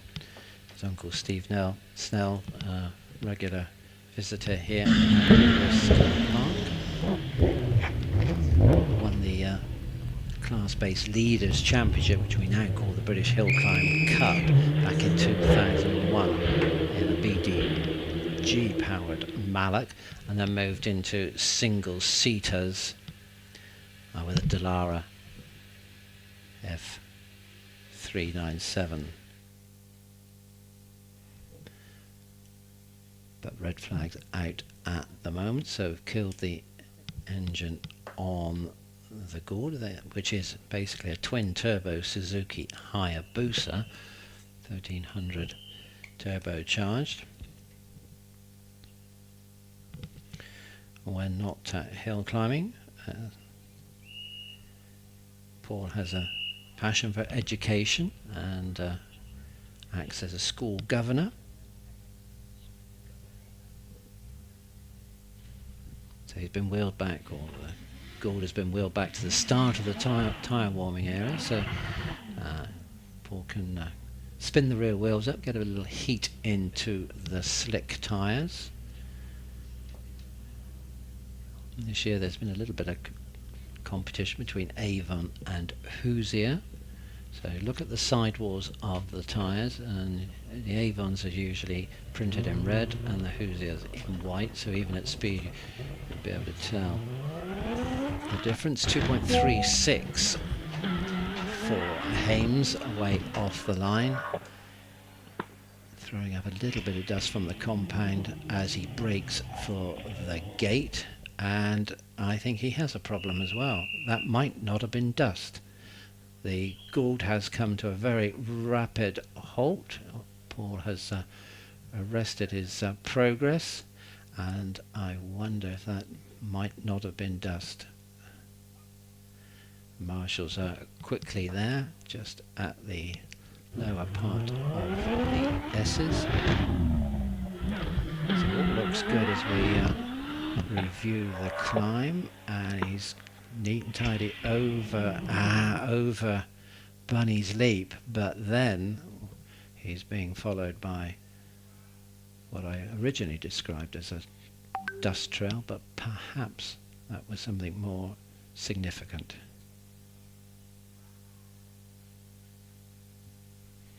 Paul, as you can see from his competition number, finished 10th in the championship last year. Oh dear, are you all right, David? Just having a funny turn. Oh, I'll move sorry. away from the speakers a bit. I was just going to have a wander up and see who there is to chat to. Just quite interesting walk. The non-race paddock, as I would call it. See what's going on. Not a lot, the man says. So the marshals are out on the hill, just checking to see if, make sure there's nothing that's been dropped by the Gould. Paul been having had differential problems during the Harewood meeting a month or so ago.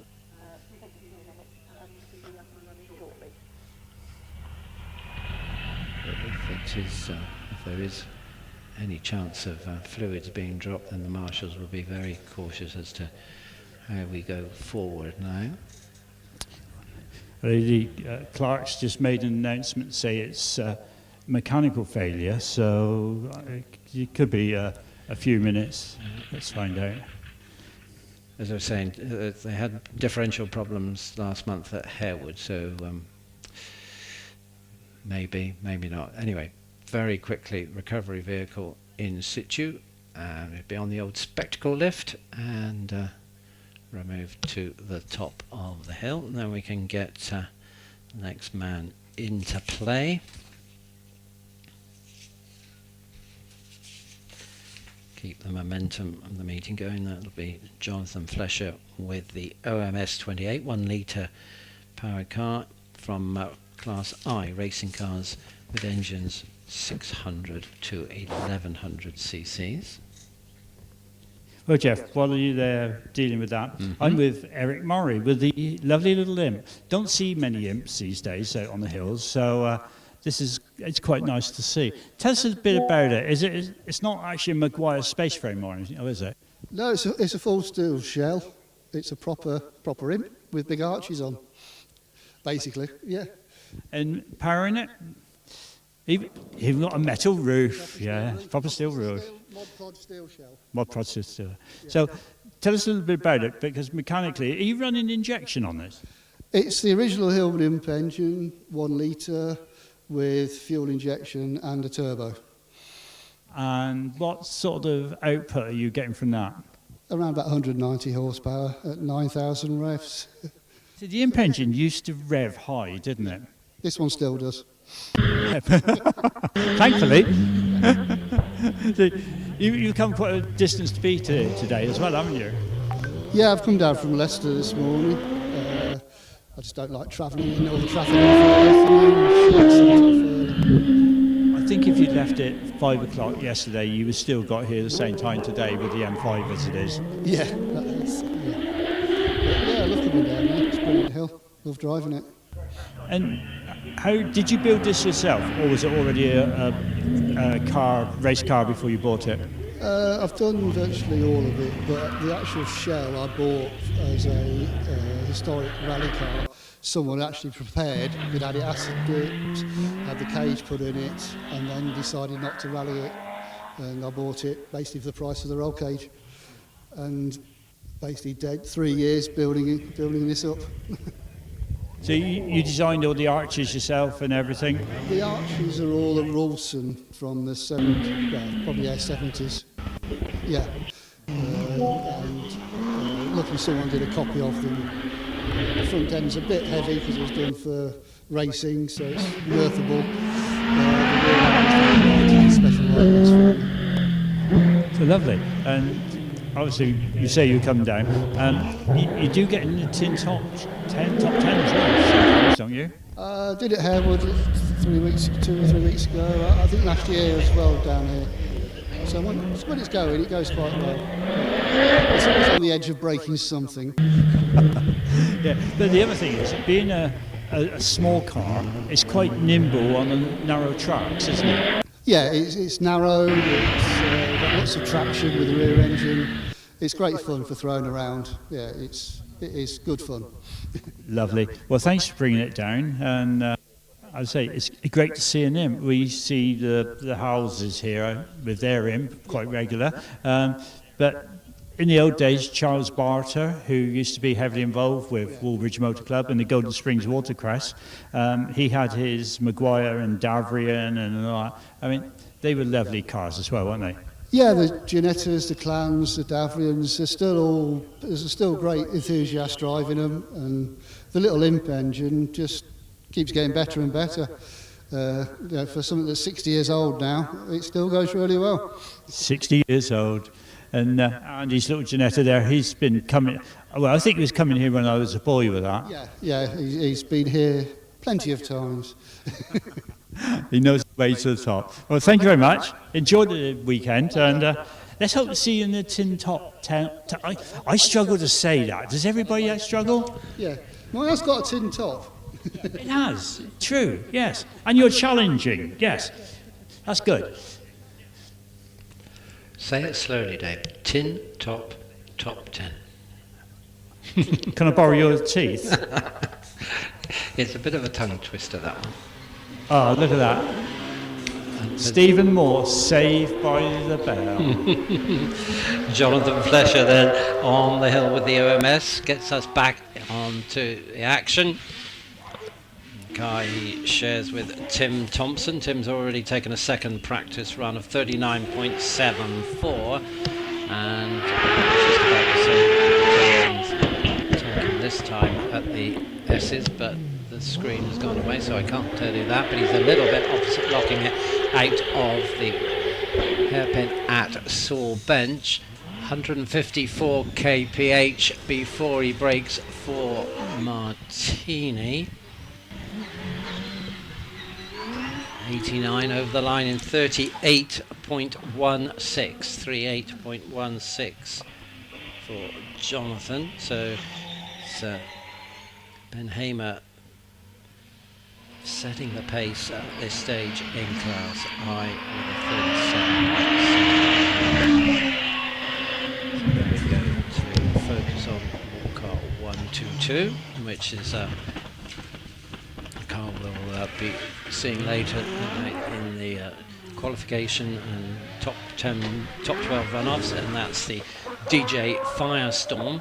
At the moment with Lindsay Summers at the wheel, running as 122. A little later, my son Alex will run as number 2.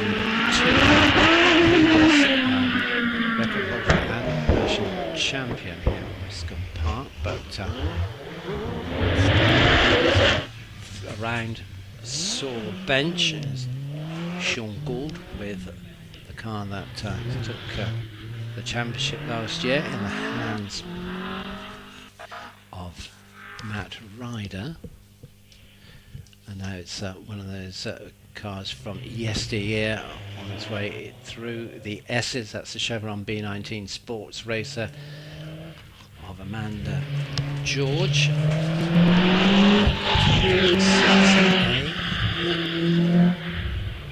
1975cc motor. Let's just pick up a few times.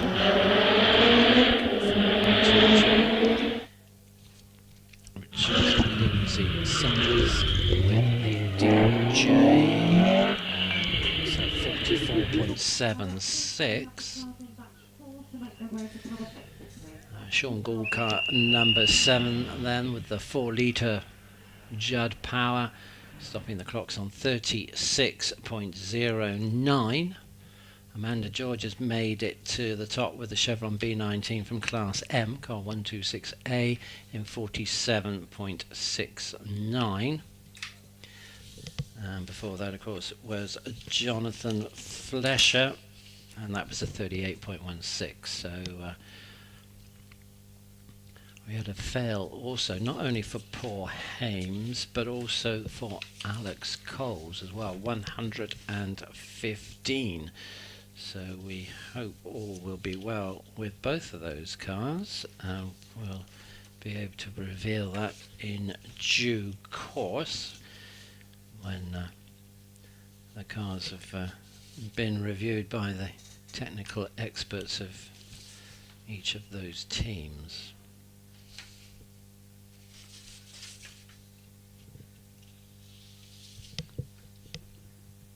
So all the drivers' helmets on up in the top paddock, ready to return down the hill and into the main paddock area.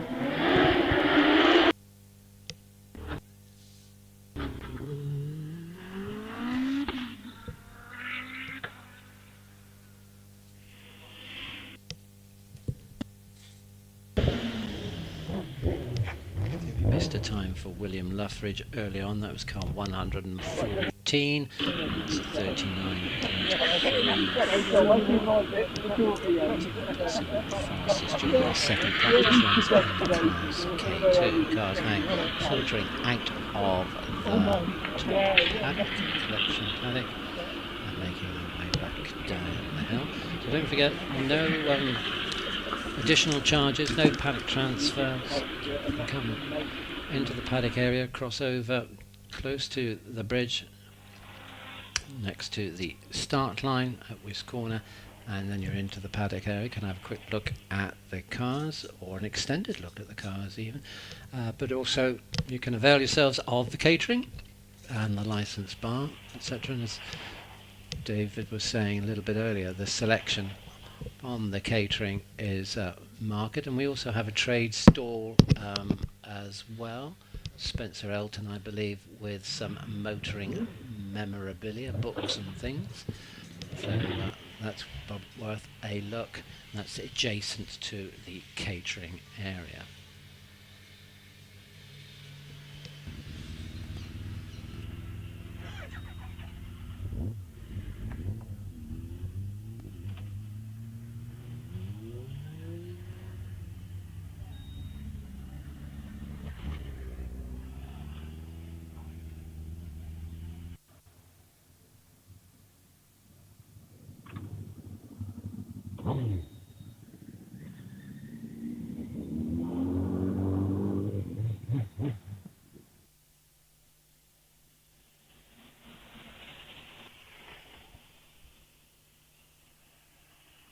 So we've been talking about the Tin Top 10 Challenge, and we were mentioning earlier on the SBR Chrono in the hands of Simon Bainbridge, and he's got a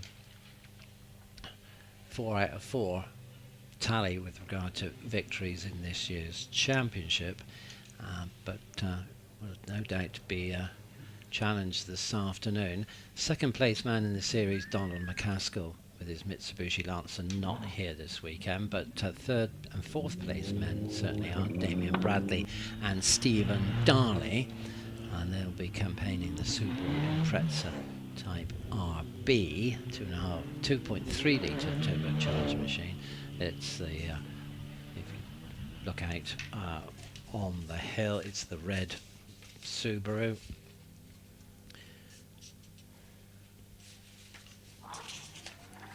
From class C4, so they'll be looking to make up some ground. Damien's in third, equal place on 17 points with Stephen.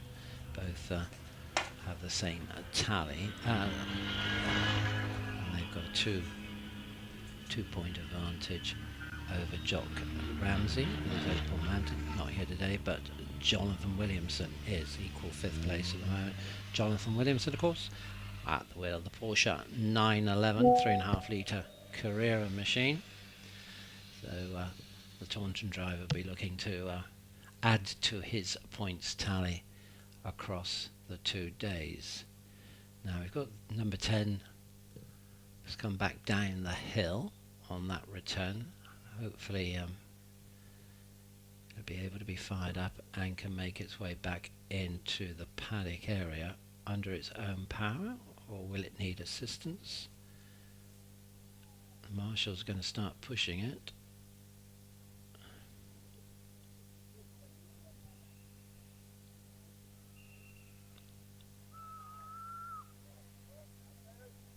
And the recovery vehicle is now there to assist.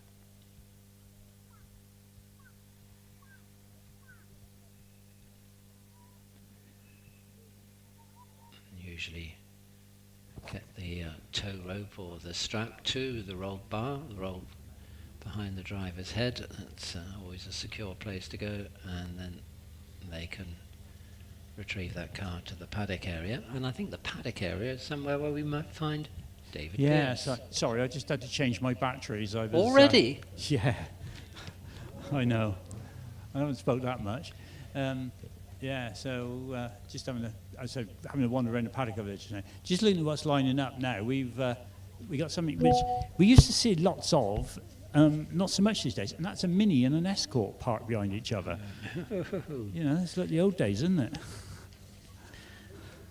Yeah, it's going to be interesting to see how close Ben is going to get to his previous record, or perhaps he might even improve on that. Well, he was saying earlier this morning that he's getting close to where he was, but he's a quick lad. Don't matter what he gets in, that's the thing. So there's a chance that he will actually doesn't lack motivation with regard to performing in a motor car, does it? No, it doesn't. In a hill climb car. Yeah. So it's 43.04 is Ben's class record set back in 2016, and he's edging down. He's the second practice this morning. He's practice at the moment, so he's not got he's not going to give it his all now, has he? And you've got to get back into that front-wheel drive frame of mind. Yeah, here's the racing car being towed back into the paddock. If anybody's wandering around, just make sure you stand back so that they get a clear run into the paddock.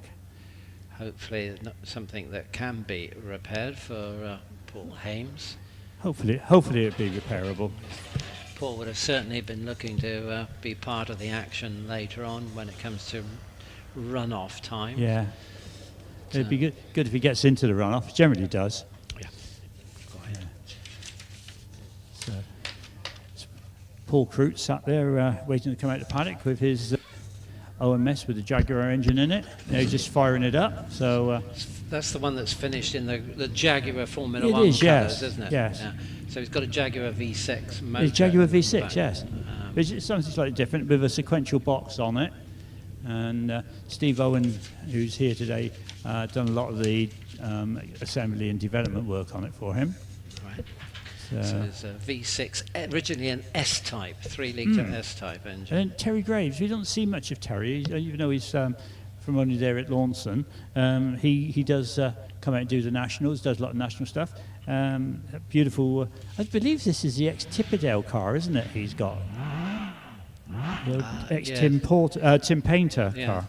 But it's been DJized. It's now a DJ 55 XD. So but I think you're right. It was originally Tim Painter and Andy Fraser. Andy Fraser machine. I mean, the man who knows all these things, James Wills, he's wandering around here. He would know that. I mean, he would even be able to. I think he's, got hill climbs in his blood. Anyway, I'll leave you to it. And I would imagine this will probably be the last batch before we break for lunch. I would imagine so. If all goes well. Paul Crute pushes on with the OMS that looks like a Jaguar Formula 1 car of period 20.04. He clocks in the S's as he now strides out through the left-hand kink into the right-hand hairpin at Saul Bench. Wide in, finds a late apex, delivers the power nice and smoothly. 125 kph before he brakes for Martini. Now over the line in 41.9 for Paul Crute. As we see 120 on the hill, as Edmund Burgess with the 2.5 litre power plant in this machine. And now it's Terry Graves off the line with the Gould DJ 55 XD. Terry, a electrical contractor from Launceston, car used to run with a Cosworth HB Formula One engine, but which was used in American IndyCar racing. So it's a 2.65 litre V8.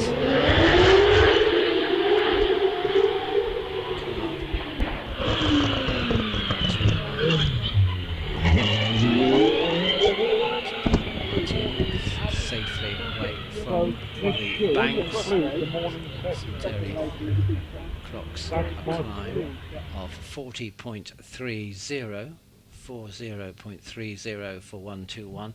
Edmund Burgess running his car 120, stopped the clocks on 41.23, 41.23 for car 120.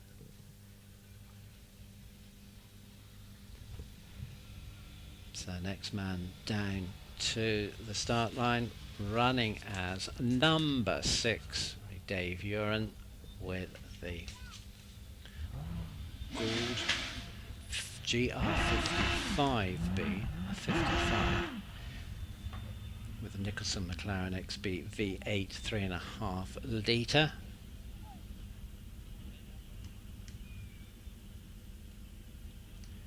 As his number denotes, they finished 6th in last year's championship, which improved on the 8th place finish in 2023. Off the line in 2.35 seconds, as he's now over Bunny's Leap, and the back gets a bit light there, and he breaks for the gate. Neat and tidy through the first element of the S's, 17.79. Keeps the power in and heads off to Saul Bench. Nice and wide, finds his line, straight, applies the power. Castle straight now, 155 kph on the brakes and over the finish line, as he's followed up by number 5, Trevor Willis, with the OMS 28. Previous Hillclimb champion, Midland Hillclimb champion, Leaders champion. As Wallace Mingies comes to the line, another good GR59.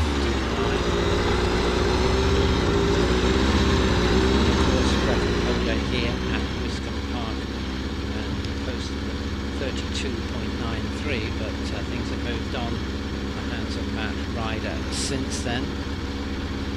Full-time British champion,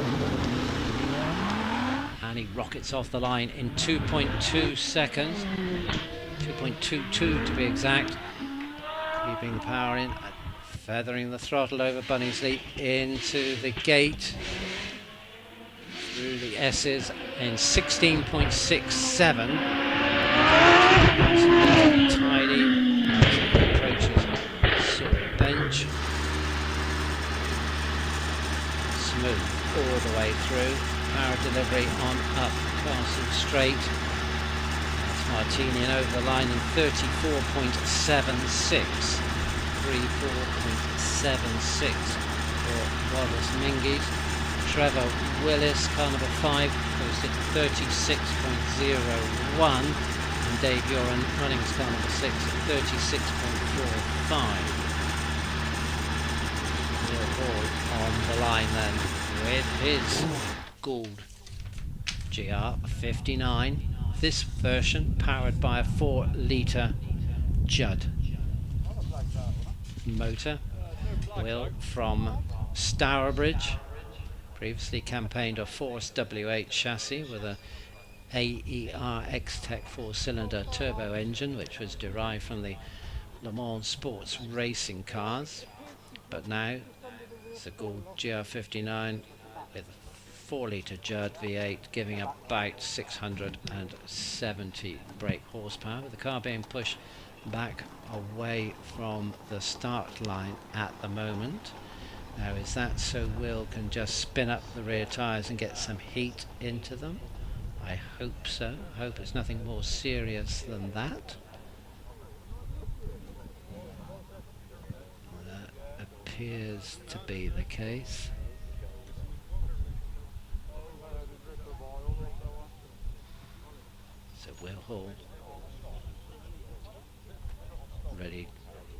waiting, as is Alex Summers, and then we should be finding the Gould GR59, which will be piloted by the reigning British Hillclimb champion, which is Matt Ryder.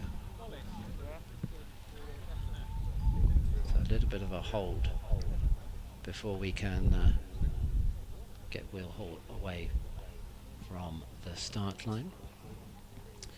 So Wallace Mingy's certainly setting the pace at the moment, and as we mentioned a little earlier, at the moment just 6 points in arrears at the top of the British Hillclimb Championship.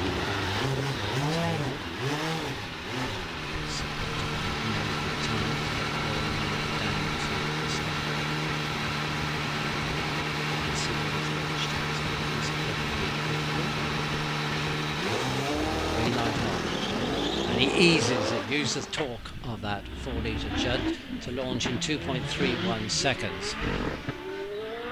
Keeps off the bank at the exit of Saw Bench, now through the gate into the S's, where he clocks a 16.65. Smooth through the top of the S's and negotiates a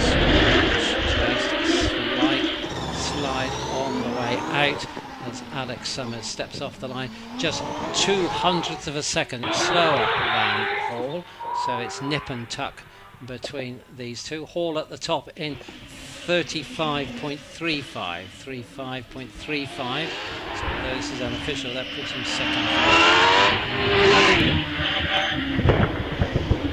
2 is Alex Summers, and he was 16.6 the S's.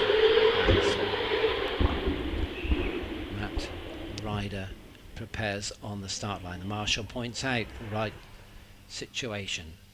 It goes green, so he's away. Eased it off very delicately, 2.29 seconds, and he streaks across the parkland over Bunny's lead, gets his eye in for the braking at the gate. All important, keep the momentum going, flowing through the S's. 16.17 as the TT30 takes to the start line. So 16.17 Ryder as he's now pushing on along Castle Straight, 161 kph, and over the finish line. Alex Summers stopped the clocks in 34.96, so not quite on the pace of Wallace Mingy's, 0.2 of a second down, and Matthew Ryder is a 34.37, so the fastest of the over 2-litre racing cars in Class L. So Andy Tippett on the hill with the Brabham BT30. So 126 away off the line. Richard George with the Chevron B19. Richard from Marsh Green in Kent in this car that was built for Joe Siffert Racing. Joe Siffert, of course, a Formula One racer from Switzerland.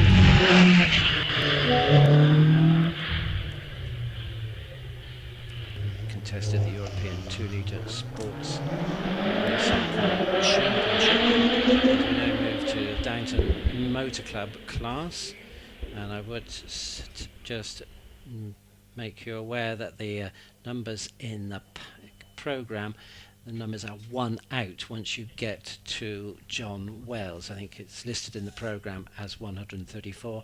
He's actually 133, and that's the case all the way down to Ian Englehart, who will actually be running as 147. So it's the Sampson Mini away off the line, 136. That's Stuart Sampson with this 1380cc Mini Clubman. time for Andy Tippett, running as 125 in the Brabham DT30. It's a 45.92. Richard George with the immaculate Chevron, 48.75. So the Downton Motor Club exists with dominantly minis because of the association of minis with the Downton Tuning Company, which lends its name to the club, but because of the club structure and the way this meeting has been run today, decided they'd like to join, and they will be able to run under a different permit with a different competition licence than the national competitors with the British Championship. So that's why we've got Westfields and a few other things, Subarus, etc. That double-driven car, 136A, with in the hands of Stuart Sampson. We have to remember the work and dedication was put in by Steve Harris for Downton, Indeed. who we sadly lost earlier this year. The late Steve Yeah. Harris, yeah, indeed.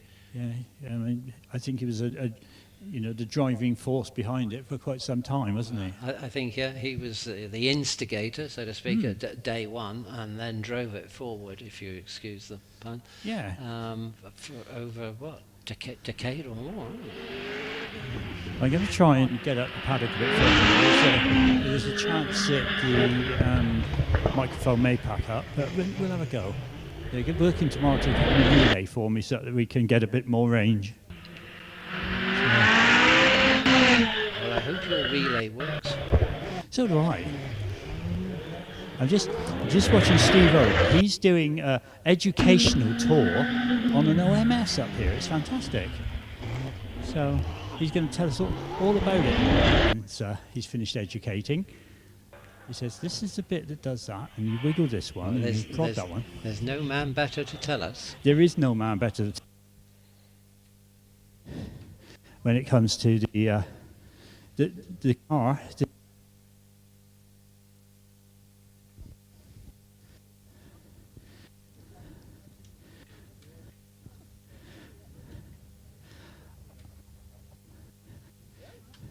Steve, don't run away. Yeah, he was ignoring me.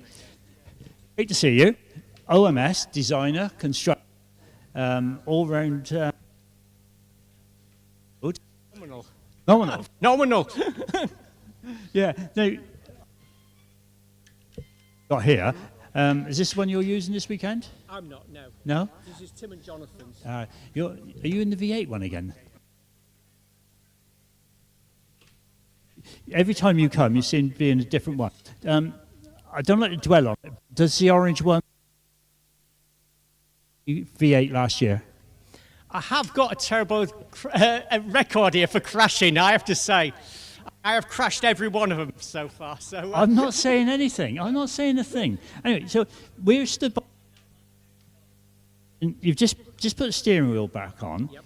Tell us a little bit about the steering wheel, because anybody looks in these, there's lots of, you've got some data display, you've got a couple of buttons. I know you've not got a huge amount of buttons, but what data can you get through that display? So it tells you what gear you're in, temperature, it's charging, comes up with any fault codes. It tells you when the launch is armed, so the launch flashes on the start line. So when you're on the start, in first gear, arm it with a button, launch comes on and set off. The launch goes out and then the electronics take over. So anybody who's not been to a hill climber or anything, how does launch actually function? What does it do? It probably, in truth, just makes all the starts more consistent because you're setting off at the same revs all the time because the electronics is doing that for you. So it holds the revs at the same amount of revs. Does it then measure how much wheel spin you got and things like that? So it's distance-based or time-based. Whichever comes first, the launch turns off and then it cuts into traction control. And then depending which setting you're on the traction control, limits the wheel slip. So you can still have some wheel slip, but you can limit it. So That all happens in a very short space of time, doesn't it? It's automatic. So once you've set off, there's no clutch. You just use the paddles up and down like you do on some road cars, I guess, now. And so only when you stop do you need the clutch again. There's a button to select neutral, and then you stood still again. All electronics. Clever stuff, isn't it? It is till it goes wrong. Oh, you want to change it. Yeah, I can imagine that. So on this wheel, we got 3 buttons. We got a green one, a big black one that looks like it could be rotary control, and another button. What do they actually do? So the green button selects neutral, and it has a safety override because there's a safety switch on the clutch. So you can't put it in a gear unless you sat in. But if you did want to put it in gear, you can hold the green wheel. Control has got 1 to 8 on it, so it does the track 1 to 8 spin, and the top button launches arms the launch. As simple as that. It's simple as that. So even somebody with limited ability could cope with that, could they? I think so, yeah. Just need a couple of goes, and I think you're away. I think your overalls will fit me. Pardon? I think your overalls might fit me. Really? Well, you have to ask Tim because it's his car. No, I'm looking at the one you're going to use. Oh, the orange one. Well, we'd be all right. We'd get rid of Gary. Yeah, all right. Okay, I don't mind. Yeah, I don't think I could do it justice, actually. It'd be a nice dream, but more of a nightmare for everybody around me. Yeah. So, how many chassis have you built now? Because OMS, you've been going for a few years building them now, haven't you? We're hovering on 200, but we never seem to get past the 200 mark, but we are on 200. Oh, wow, that's quite good. And how many years is that? 30-something. You don't even look 30-something. I know. It's terrible. Ah, that's what it is it? Yeah, so that's actually quite good. And they go from everything from diminutive, small bike engines up to big V8s like Trevor's running this weekend. We've got the 600 over there, 1100, 1600, and then we've got the V8 stuff over there, yeah. It's wonderful. Well, thank you for everything you've done for the sport and bringing all these, your engineering expertise to the hill climb world. Well, thanks to the sport for what it's done for me. So I've enjoyed every minute. You're not giving up. Don't make it sound like you're giving up. That sounds terrible. I'm not giving up. We're pleased to hear that. Steve, thank you very much. So, Steve Owen, the designer of the OMS. We're going to have a chat with young Mr. Gould, Sean Gould, a bit later on, about the Gould development and how it all come about. So, 2 main designers actually here with us, actually competing as well. Indeed, yeah. In the thick of it. So, are we almost ready to We're run? just parking critical vehicles up, out the way. Good. Stand by, and then we can crack on with Class W, which is Downton Motor Club. And we're away on that with John Reed coming down to the start line in his somewhat unusual Ford Anglia 105E. So we're talking, early 60s, I guess. But it's got a V6 Ford 2.9 litre motor, so not quite as the Henry Ford envisaged a few decades ago. But we'll see how this machine goes. John from Exeter, garage proprietor.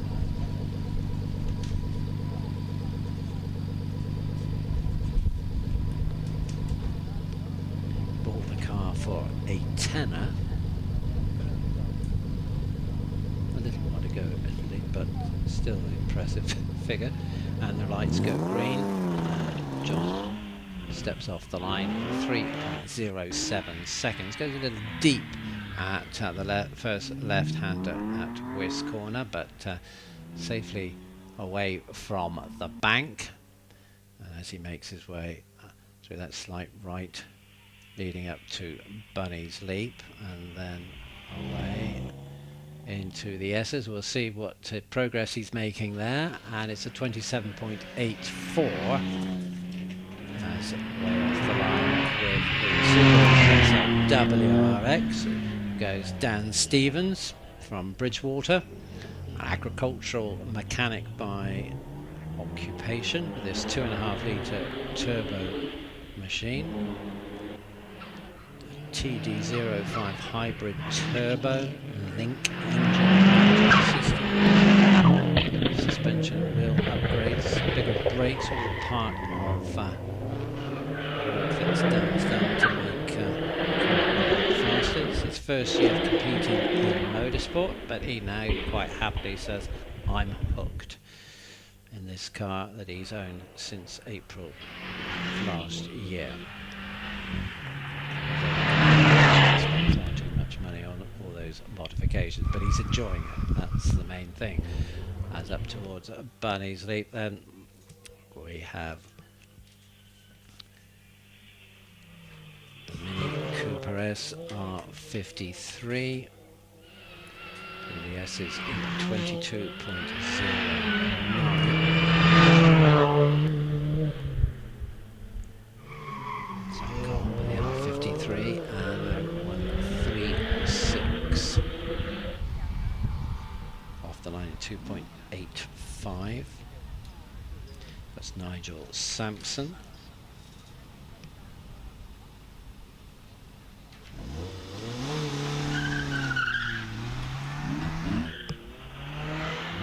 MX-5, very popular sort of a car to drive to an event and compete in, and hopefully drive home. This is Peter Stevens with the Escort, made it to the top, 47.5. As we see, 5-time Wiscombe champion Ian Englehart with his Westfield SE 2-litre Vauxhall powered machine, off the line in 2.67 seconds for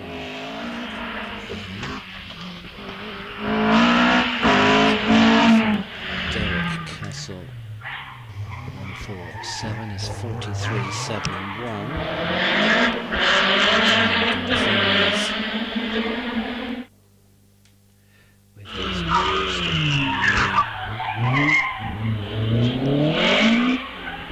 46.35. So Ian Englehart finishes off the running there as car 148 in 42.06 to go fastest in Class W in this in what for them is a competitive run. They only took one practice run and then are having 2 time runs. So this is the competition real, so to speak, for Downton Motor Club, and Ian Englehart taking the lead there on 42.06. So I think we'll be looking at returning those cars back down to the paddock area. And I'm looking to see if in fact we are now moving into the lunch break. I shall make some inquiries and find out.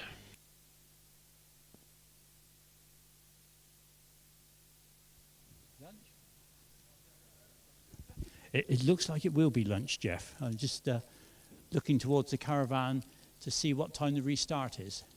2 o'clock is the planned restart by the looks of it. Either that or they're making other gestures at me. I'm not sure which. Well, it will never be the latter, Dave. No, especially as it's the MSA steward that was actually gesturing to me, so he would be very diplomatic, wouldn't he? Hello, David. Good to see you again. Yes. So, so I'm going to actually go and do a live walk around the paddock over lunch with the live stream guys. So okay, that's good. Hopefully all the drivers will be near their cars and we can get a bit of a chat with them around the race car paddock. Whilst you're there, is there a chance you can ascertain when we're going to resume? Then we can tell everybody how long they've got for lunch. Let me just check. I'm just looking in the direction of Jason. And point to your watch. Jason, listen to... My watch is at home. I'll have to point listen to Uncle Mecca. David. Yeah. Let me just see if I can find it for you a moment. Jason, did you want to do a live announcement on what time we're going to restart? Marshall's back on post for 10 to 2 for a 2 o'clock restart. and he's ordered sunshine for the afternoon, so bring your factor 50. That's great.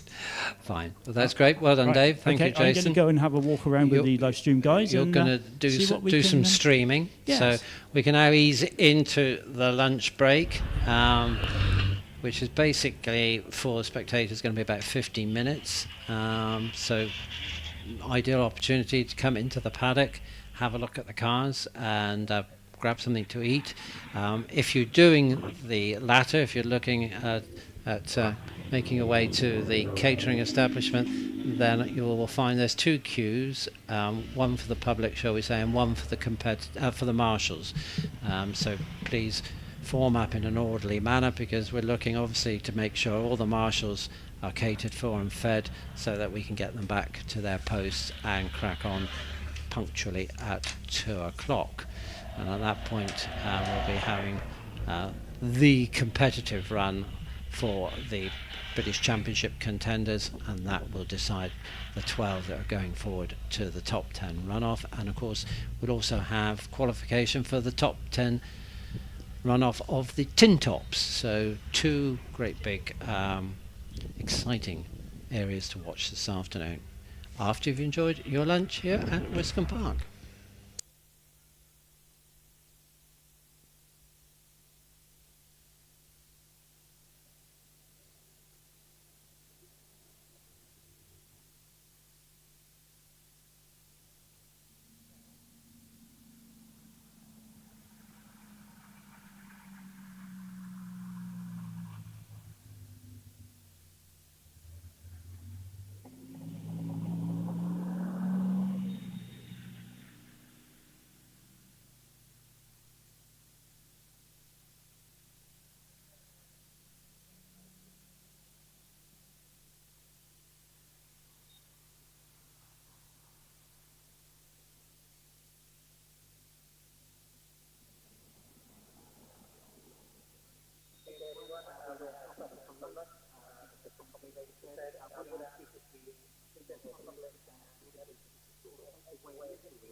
Good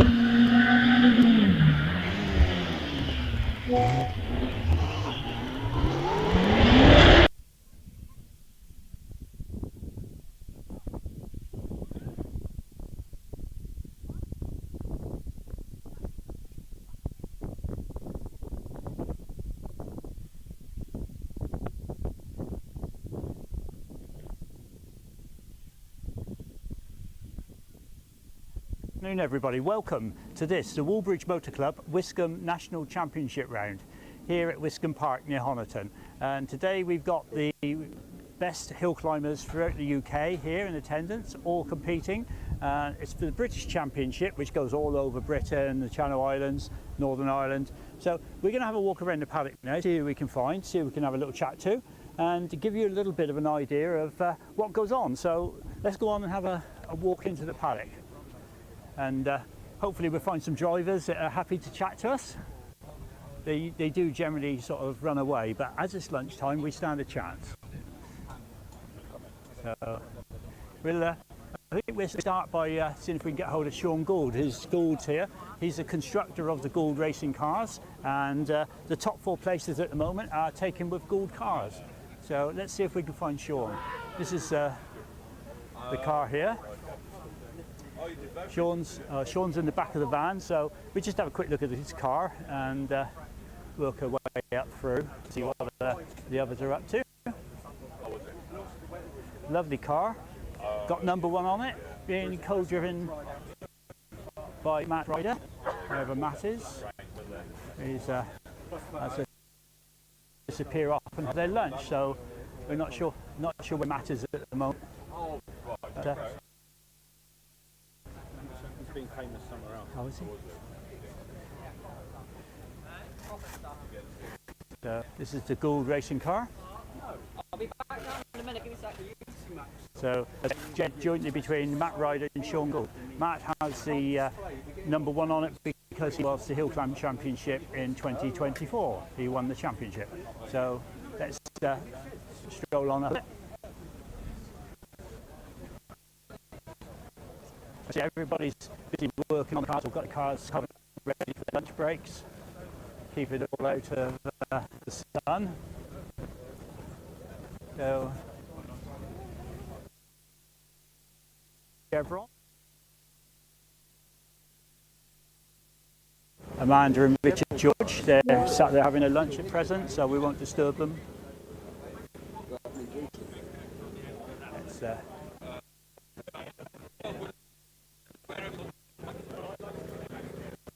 and then this lovely V8 car, beautiful little nicely packaged machine.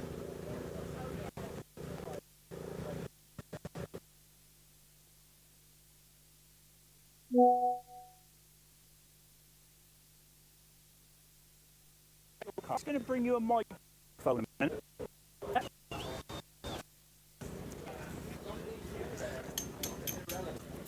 I'll hook it on you. I don't want you looking like one of those influencers, you know. Oh.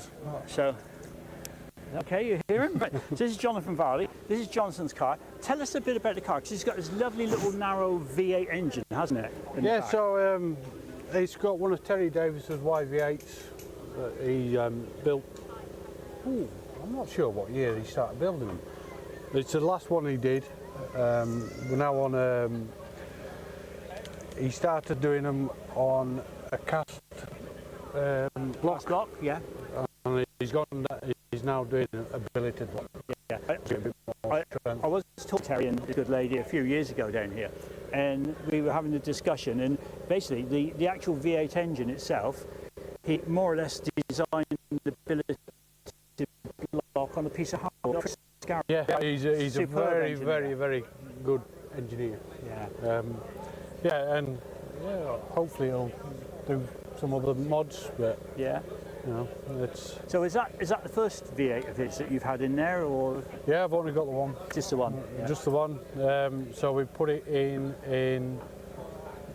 2021, I think. Yeah. It went in. Yeah. So you've had 4 years. You're doing 4 years of it, so that's good. Yeah, we've had the bottom off it once and it all looked all right. Yeah, so very good for sort of like reliability and longevity, really. Yeah, I mean, it's probably due for just checking over the winter. Yeah. So that'll do this year. So yeah, that's lovely. But so have you always had this chassis? How long have you been running this actual car? I bought the car in 2018 off Graham White Jr. He, as you know, built it first in 2004, and he had the V10 Arrows engine in the back with a carbon box. It just sounded beautiful. And then, when I first bought it, we put the big DG in. I ran it for a couple of seasons with that, and then Terry, I managed to buy a Terry off an engine off Terry. Yeah. So and you went V8 and. Yeah, went V8 is, like I say, in 2021, I think. Yeah. And just keep trying to move forward a little bit each year. So a little bit more power, a little bit. Do you find that you spend more time tuning suspension and brakes than you do trying to get more power out of the engine these days? Yeah, chassis tweaking we're looking into more. Yeah. I've started putting more sensors on to try and figure bits out. Yeah. Yeah, it was just trying to move it on without spending massive amount of money. Yeah, don't mention the money. All right, just so right about the money, it's the best way. But thank you for that, and wander up. So I'll just take it away from you again and enjoy your time with us here this weekend. Yeah, always good, isn't it? Thank you very much. That's all right. So we'll wander on up a bit further. Now, Alex Summers is over there. He's got his phone in his hand, but that doesn't mean to say he doesn't want to talk to us. But we're going to go back down this way a bit now. So, this is Will Hall. Let's go and see if we can catch up with Will.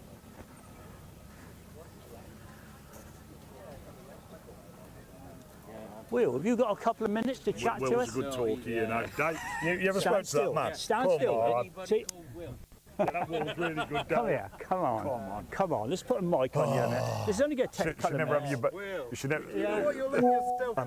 never have your back turned, should you? Especially when Dave's about. This is all going out live. Oh, just remember that, okay? They're all down in the bar looking at you, and they're all going like that. And we haven't got a drink, have we? Competition as well for your company, Vanity Hall, of course. Your car over there, number 3 on it. This is a relatively new car to you after your Gersten incident. Yeah. You getting to grips with it? Yeah, getting there. We seem to get another little step forward. Yeah. And then, of course, then the others find a bit more again, and then it's great. Yeah, it's good, and just got to keep on fighting and finding those little bits. You've got to, haven't you? You've got to just keep working at it, haven't you? If we walk over a little bit, so we're not too far out of range. So now, again, it's another Gould chassis. Yeah. So we got 4 Goulds in the top 4 places of the British Hillclimb Championship at the moment, and you are number 3. Yeah. At the moment. Yeah. And trying to go up the ladder. Yeah, but that's what I've had 1 or 2 little mishaps, not keeping it on the black stuff. But yeah. But you'll be all right this weekend. You're not going to go off the black stuff, are you? No. Up the pace, and just struggling. We haven't got enough good tyres. More bike engine cars, that sort of thing. There's quite a few. Obviously, you can see all the marshals and everybody having their lunch break at the moment, which is great. And we'll have a quick chat. I've had a chat with Steve Owen already this morning. But this is a live stream, Steve. It's going out all over the world to all your friends and fans, and I got to put a mic on you. And as it's live, you know what that means, don't you? What? Don't swear. You got it. Steve Owen. Steve is the designer and constructor of the OMS racing cars. We established this morning he's almost reached 200 cars in production, which is quite a good number of cars, isn't it? I don't know how many Mike Pilbeam done. Did he do that many? I don't think so. So you are the man, really, aren't you? I probably am, yeah. Without a doubt. Yeah. It wasn't deliberate. I think it's just one of these things that comes along, really. How did it start? I got married. Well, we were doing rallying, and then we were doing hill climb with a road car, and then the tax and the MOT were due on the road car. And so I knew Alan Staniforth, and some neighbours of my mum and dad's. The guy had got a terrapin, and I hadn't seen him use it for a long while, so I went knocked on the door and bought his Terrapin. Ah. So anybody who don't know, Terrapin was the car that Alan Staniforth designed, and you could buy the book, the Racing Rally Car Source book. I mean, Alan probably did more for this paddock than anyone would give him credit for, because he inspired a lot of people, not just me, but Dave Gould, John Corbin, who did the Jedi, you know, obviously Dave Gould was doing the Gould cars, and all these people were inspired by him, because up to a point, you sort of thought you had to buy a proprietary racing car, and Alan proved you could make your own. Make your own, yeah. And so, you know, once you saw he'd done it, we thought we could do it, and that was it. I bought a Terrapin, but my first car after that was based on the Terrapin that I'd already bought. And was that one that you actually then designed yourself? I did, yeah, and it had a bike engine, because I'd seen John Corbin, I'd been talking to John Corbin, and a friend of mine said this is the future of the bike engine car, so I then followed on, really. There was one, and I don't know whether it was one that you've done, which looked like a mini Jordan. Oh, that was the Megapin with Ian Scott, I think you mean. Yeah. That was a beautiful shape. Sadly, Ian died quite early on, really, which is a shame. But yeah, and Ian was a big friend of Alan's as well. Everybody was a big friend of Alan's, because once you'd met Alan, he was a big friend, and he just wanted everyone to have a great time hill climbing, really, which we all have, you know. It's brought a lot of enjoyment to a lot of people over the years, hasn't it, the sport? Oh yeah. I mean, you know, it's accessible. You know, get people can start taking part at this. You don't have to have a single seat. You can do it with a road car. You don't need a lot of kit. You know, you just want some overalls, a helmet, some gloves, but you don't need a big load of trailer, truck and things. You can just get started, and then if you like it, you can take it further. If you don't like it, at least you can say you once had a go. Yeah. I mean, I like to see the road car classes, because I think it shows that the sport is accessible. You've made single-seater racing accessible with what you do, because you know they are still a relatively, shall I say, economic formula to run. That's right. I hope so. Yeah. And also with your chassis, people can actually go from the small bike engine to a bigger engine, to car engine, to a V8 engine. There's a lot of choices, aren't there? Yeah, I mean, it's just the market's not the biggest market. It's not like the road car market. No, you know, it is niche, I suspect, by most people's sort of thought. So you're just trying to make a car for what somebody wants, really. How long does it take to actually construct the actual chassis itself? The chassis part, well, this is a space frame car. This is a space frame. These were quite quick, really, because once you got the jig and it's all cut tube, they were quite brisk to make, really. I mean, I guess there was a week, and that was it. You could have another chassis then. You could have another chassis. The carbon fibre that's come along, so all the wings and things. First, they're all carbon. Then we started the carbon chassis, and that's just more involved, really. And so, you know, there's a time thing where, because the fabric's temperature sensitive, you know, because it's already got the resin on the fabric, you've got to time it, and you need to get the process going. So you can't be nipping out and having a day off. So you've got to plan your time a little bit more. Lovely. And the trouble is, some of the stuff. So this has got fabricated uprights, and the new things have got aluminium uprights and CNC parts. But again, they're nicer quality, but there's more time involved in it. So it's egged on, but there used to be 12 weeks. We used to sort of trade 12 weeks for a car from scratch. It's nice if you're making a few at once, because there's, you know, you can double up, and it's a bit more economic, because there's not a vast profit in them if you're just making one. But horses for courses. Yeah, it's very nice, though. Thank you very much. Anytime. I'll take the mic away from you now, just so you don't run off with it. OMS Racing on your shirt. Yep, OMS. It's the future. So what does actually OMS stand for? It's my initials backwards. It could be only Miles Steel, and there's a few rude ones, which I won't. Well, we won't go there. I don't want any bad language. Yeah, we know better. You use your Disney YouTube channel. I'll be in trouble for that one. Right, thank you very much. Anytime. Thank you. Right, thank you. So we can have a bit of a wander around. I'm gathering that we can't get too far up because of signal, so we're a bit limited to how far we can go up. And some of the drivers that I'd like to get to are obviously at the top of the paddock, but we can have a look around the paddock. We can have a little walk up this side over here, and we can have a little chat about what the cars are.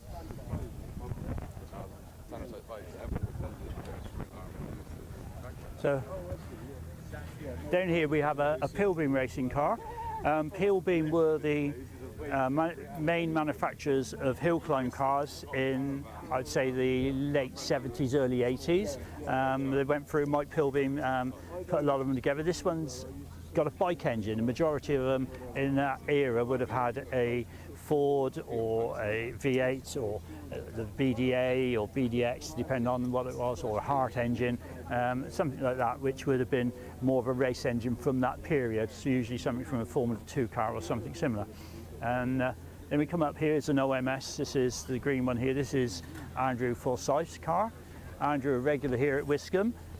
He's one of the long-standing Woolbridge Motor Club members, and being a Woolbridge meeting, it's great to see him out competing, and he does, when he's here on the more club level events, feature amongst the top finishers on the hill. So that's the OMS. Again, it's a motorcycle engine, that one. And then we move on to Paul Croot's car. Paul is slightly different. Again, it's an OMS, another Steve Owen creation. This is slightly different, and it's got a V6 3 Jaguar engine in it. Not many people are running that.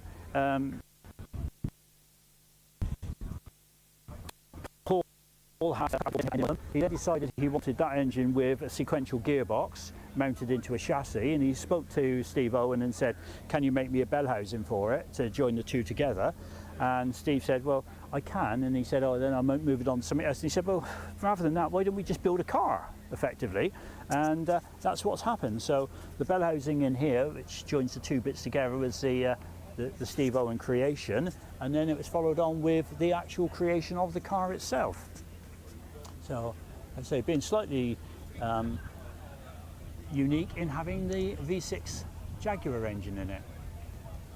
So I'd like to have caught Matt Ryder, but he seems to have disappeared. I think Sean might be there though. We may be able to hopefully still have enough signal to be able to sort Sean. Sean, have you got a few minutes for the live stream? Yeah. You advertising? Are you advertising again? So I'm going to put a mic on you. This is live. It's going out all over the world, you know. All over the world? All over the world. How many viewers have we got? 20,000, 30,000? Okay. Probably more. Probably more, yeah. Yeah, maybe five. Five viewers, that is, not 5,000. Yeah. So, Gould Racing Cars. You are Mr. Gould, aren't you? I'm one of the Mr. Goulds. Yeah. My father was initially the person that started the business. Again, we've just been talking to Steve Owen, and Steve mentioned the name Alan Stanningforth. Yes. Now, Alan was a big influence to your father's He was a massive influence to my father, yes. Tell us a little bit about where Gould Racing Cars come from. Because a lot of people see them and they don't really understand that. Yeah. You know, it's a family firm still, isn't it? It was a family business now. We turned a hobby into a business. I mean, Dad was always keen on racing cars from a very young age. When he was in his teens, in late 20s and that, he used to go and watch Formula 2. Like Jochen Rindt and people like that. At Thruxton and other places, and Crystal Palace, when they used to have races at Crystal Palace. He used to watch all the Formulas, saloon cars, when F1 drivers used to drive Mini Coopers and Cortinas, and then jump in an F1 car and run a Formula 2 car. They had a much more experience really during the day. Yeah. These days, obviously, F1 cars very limited, aren't they? They're very limited. Well, they don't even like them driving anything else or doing anything risky because of the business. But so he went to watch those sort of things and became pretty. He loved motor racing. He started off by, when he was a lad, saving up and buying a Mini Cooper S. So he was always into minis and stuff. And then he got a job in London, which he used to travel up on the train every day, and he used to have, an hour or so on the train each day, spare time. And he saw this book in a bookshop in London, I think, and picked it up, and it said High Speed, Low Cost, and it was written by a chap called Alan Stanningforth, who later became a very good friend. And it was basically a book that enabled you to manufacture your own car using standard road car engine parts. At this time they were using Mini Cooper S engines and Mini Cooper engines, and then you could manufacture your own chassis from welding and making tubes, getting tubes, what we call space frame chassis, with Now, my father was very keen on model aeroplanes and doing model aeroplanes, and he made beautiful model aeroplanes when you just got balsa wood and dope and tissue paper. Stuck it all together. And he stuck it all together, and he was fascinated by the aeroplanes when he was a lad, because his uncle flew in the, and our family flew in the First World War and Second World War, and his uncle was a test pilot for the RAF. Even after the war, he test piloted Meteors and Vampires, and actually during the war he was 18 and 19 years old flying Lancasters, into Germany. The aviation side of it. Yeah, the quite aviation strong, side, which is all related to that. Dad was keen on that, you see. So, he saw this book and then decided he'd start building a racing car. Not known by my mother. When I was about 5 or 6 years old, we were going down to his another uncle's workshop, which was a blacksmith shop, and he'd started manufactured it from these drawings to make this Terrapin Hillclimb car. And obviously he contacted Alan Stanningforth, at the time, and he came along to the first events he had, I think, at Great Auckland, and met him, and the relationship started from there. And they gelled very well. Dad was very technical. He was just an engineer, even though he wasn't doing engineering. Because of all this experience, he understood. He did very well at school. He went to the grammar school and he came out with full A levels. And, so he's a clever man. So that was the beginning of it. Now, it's like totally the other end of the spectrum, isn't it? It is. You're still producing stuff, I believe, for Formula One teams that you can't say too much about because you have to we kill can't me and tell all you that, about what teams our bits of our that we've manufactured, our company have won 8 world championships. Oh, that's pretty good, then, isn't it? So 8 world championships. I just narrowed that down to a few teams. Yeah, so you could probably, in the last 10, 15 years, you can narrow that down to a couple of teams. Yeah. So, this is mainly aerodynamic stuff and carbon fibre type stuff. It's carbon fibre parts that we manufacture. So that's what we do for a living now. This is the hobby that's just that's continued on in the background, and we could have stopped it. Yeah. We thought, we'll just, we enjoy that, and it's the legacy of where the company came from. So this was from Gould Engineering. We now have a company called Gould Composites. So as I was saying a bit earlier, you've got number 1 on that car. Yeah. But the top 4 cars that are competing in the Hillclimb Championship at the moment are Gould chassis. Yes. Which has got to be really sort of enjoyable for you as a person. I mean, it's a great buzz to do that, do this for a living. It's our hobby. We used to do it at the weekends, and our hobby has then given us the knowledge to make these things that we made as amateurs. Yeah. For F1 designers and engineers to come to us and look and see what we've done and say, well, we've got these parts we want you to make. Yeah. So it's kind of open. This is a kind of a lost leader. So all our effort, our unpaid effort doing this and time that we put into this, Saturdays and Sundays, no pay, no income from it. No, yeah. It's just outgoings. Yeah, just outgoings. Yeah. It's led to that, and then now we've made a living out of it. So that's lovely. So several F1 teams have used us for several years, and quite a lot of F1 teams contact us even now. Yeah. They come to us and say, are you available? What I need to do now is get young Matt to come and have a chat to me, don't I? Yeah. Because he is the driver. Yes. I know you're the shed driver. Yeah, I'm just here for the beer. But you've still got one of the fastest runs up Shelsley, haven't you? I've got the hill record of Shelsley. I think that's the only record I've got left. You're not exactly a slow driver yourself, are you? No, that was quite a few years ago now. So nobody's beat it, which is even more important. Yeah. No, I think they'll get close to it again this year. We'll see. Well, it's only 2 weeks, so I think we can probably get the gearing and stuff right. And if we get a good, decent weekend, I think Matt could get a quarter of a second or so off of it. Because he's only at the moment, he's 6 points ahead of Wallace. Yeah. Wallace is chasing hard. Wallace has come back very hard. He had he's very got good himself sorted. He had an accident last year that really set him back, and I think he's really drug himself back together and got himself sorted, and he's got a fantastic team of guys that work with him. And it's just it's just effort and the physical belief that you can do it. You can do it, yeah. And the, you know, these cars aren't comfortable to drive fast. They're, you know, it's quite a dangerous thing to do. Yeah. And it's being comfortable with being uncomfortable. I know what you mean. You know what I mean? Yeah. So- Right, let's see if we can get young Matt to come Okay. over and have a quick word. You've still got the mic on, so... Okay. I won't say anything Don't naughty. say anything naughty.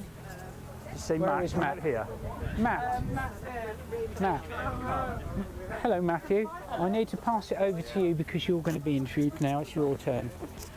And we are We've got live. Matt Ryder going to come and have a word with us now. Matt has got the #1 on the car because he is the reigning British Hillclimb champion. I'll watch that in a moment. If you look on the back wing, you can see all the winner badges. That's where he's won the top 12 runoffs over the last... On here somewhere? How's that? Matt, hi. Good to see you. Right. Good to see you too. Just remember, live stream, thousands of people watching. Fantastic. Allegedly. I don't know if I'm there sure. are. I'm It's sure only there it's are. you and I and the gentleman Sure. here. Now the sunshine's come out. Now you've got #1 on the car. Yep. Obviously hoping to keep #1 on the car for next year. Yep. You know, understandably. Tell us a little bit about what it's like to drive. Last year you broke the track record here twice. What's it like to drive up, break a track record, and then come back down? How emotional is that? It's a fantastic feeling, and this time last year was definitely one of the highlights of my racing career. It meant a lot to me. It was a big chunk off the record as well. It was indeed. And the car just felt fantastic all weekend. It felt really planted.